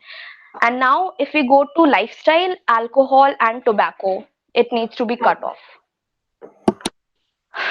Now, if we see, can levels of estrogen and progesterone, like I was saying about hormone therapy and oral contraceptives, yes, elevated level of estrogen and progesterone leads to breast cancer. Like we know, it is very important estrogen and progesterone to be present in a female's body. It's very important for many things, but if it is beyond a level which should not be there, it can lead to proliferation of tissues and further breast cancer. Swati, you have 2 more minutes to wind up. Okay, sir. Okay, sir. Okay, sir. Symptoms. We as a women, and of course men also, so that we can spread the awareness into our relatives, to our friends and everyone. We should know the symptoms. What are these? These are lumps in the breast and the underarms, inverted nipples, bloody discharge, something coloration change, and something unusual. If these things are happening, please consult your gynecologist. It's a very much important thing. Now, what we can do for ourselves to detect it early so that it can be treated. So there is a concept, there is a process which has been proposed. It's breast self-examination. There are only 4 basic processes. It's not that hard. It's suggested to be performed every month by every single woman after you reach the age of 20. You should start every month, you should perform it, and then we can be able to avoid this lethal disease. Treatments, of course, if there is breast cancer which is very deadly and lethal and killing many women around the world, there are some researchers and scientists, by the help of them, by the work of by their work, it has been possible for to get treated and to avoid and survive this disease. There are several ways to treat it: surgery, chemotherapy, hormonal therapy, radiation therapy, targeted therapy. These are some of the treatments of breast cancer. But the only condition that I said it before also is that the detection should be very much early. Like it's shown in this cell, if detected in early stage, like stage 1, 100% chances are there that the patient will survive. Stage 2, 93% chances. Stage 3, 72% chances. But if stage 4 comes, it will be a bit hard, but still there are chances that you can be saved. Coming on to the conclusion, yes, breast cancer is one of the is the topmost cause of cancer death among women. But yes, we also have some of the ideas and some of the processes developed which we can which we can do to avoid this disease and let it not spread it anymore. And one more information, October is the breast cancer awareness month, and pink ribbon is the sign that depicts that we stand for the awareness of breast cancer and we stand with the victims of breast cancer and we can fight it together. These are the references that I referred for my study. And thank you for the opportunity to present my abstract in this conference. Thank you, sir. Thank you, Swati, and I'm definitely hopeful that you will continue this work for collection of the data. And I'm also very much, as a team, we are impressed that the hypothesis what you have given about this oral contraceptives and the relation between the breast cancer, that is something very eye-catching, and definitely you should gather more information on that. To present a concrete data. This will be really nice to pursue in further. Okay. Thank you so much, sir.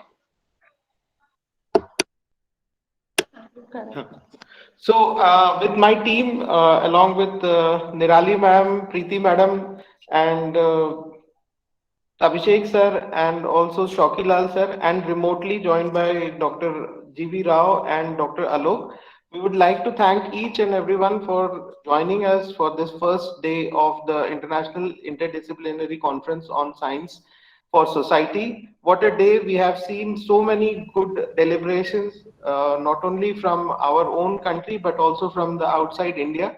There were people who have talked about machine learning, artificial intelligence, to the stem cells, and also there was discussion about NMR, and finally with the cancer presentation. We are like filled with so much of knowledge today what we have acquired. Vedic maths, before I forgot, it was also very interesting topic.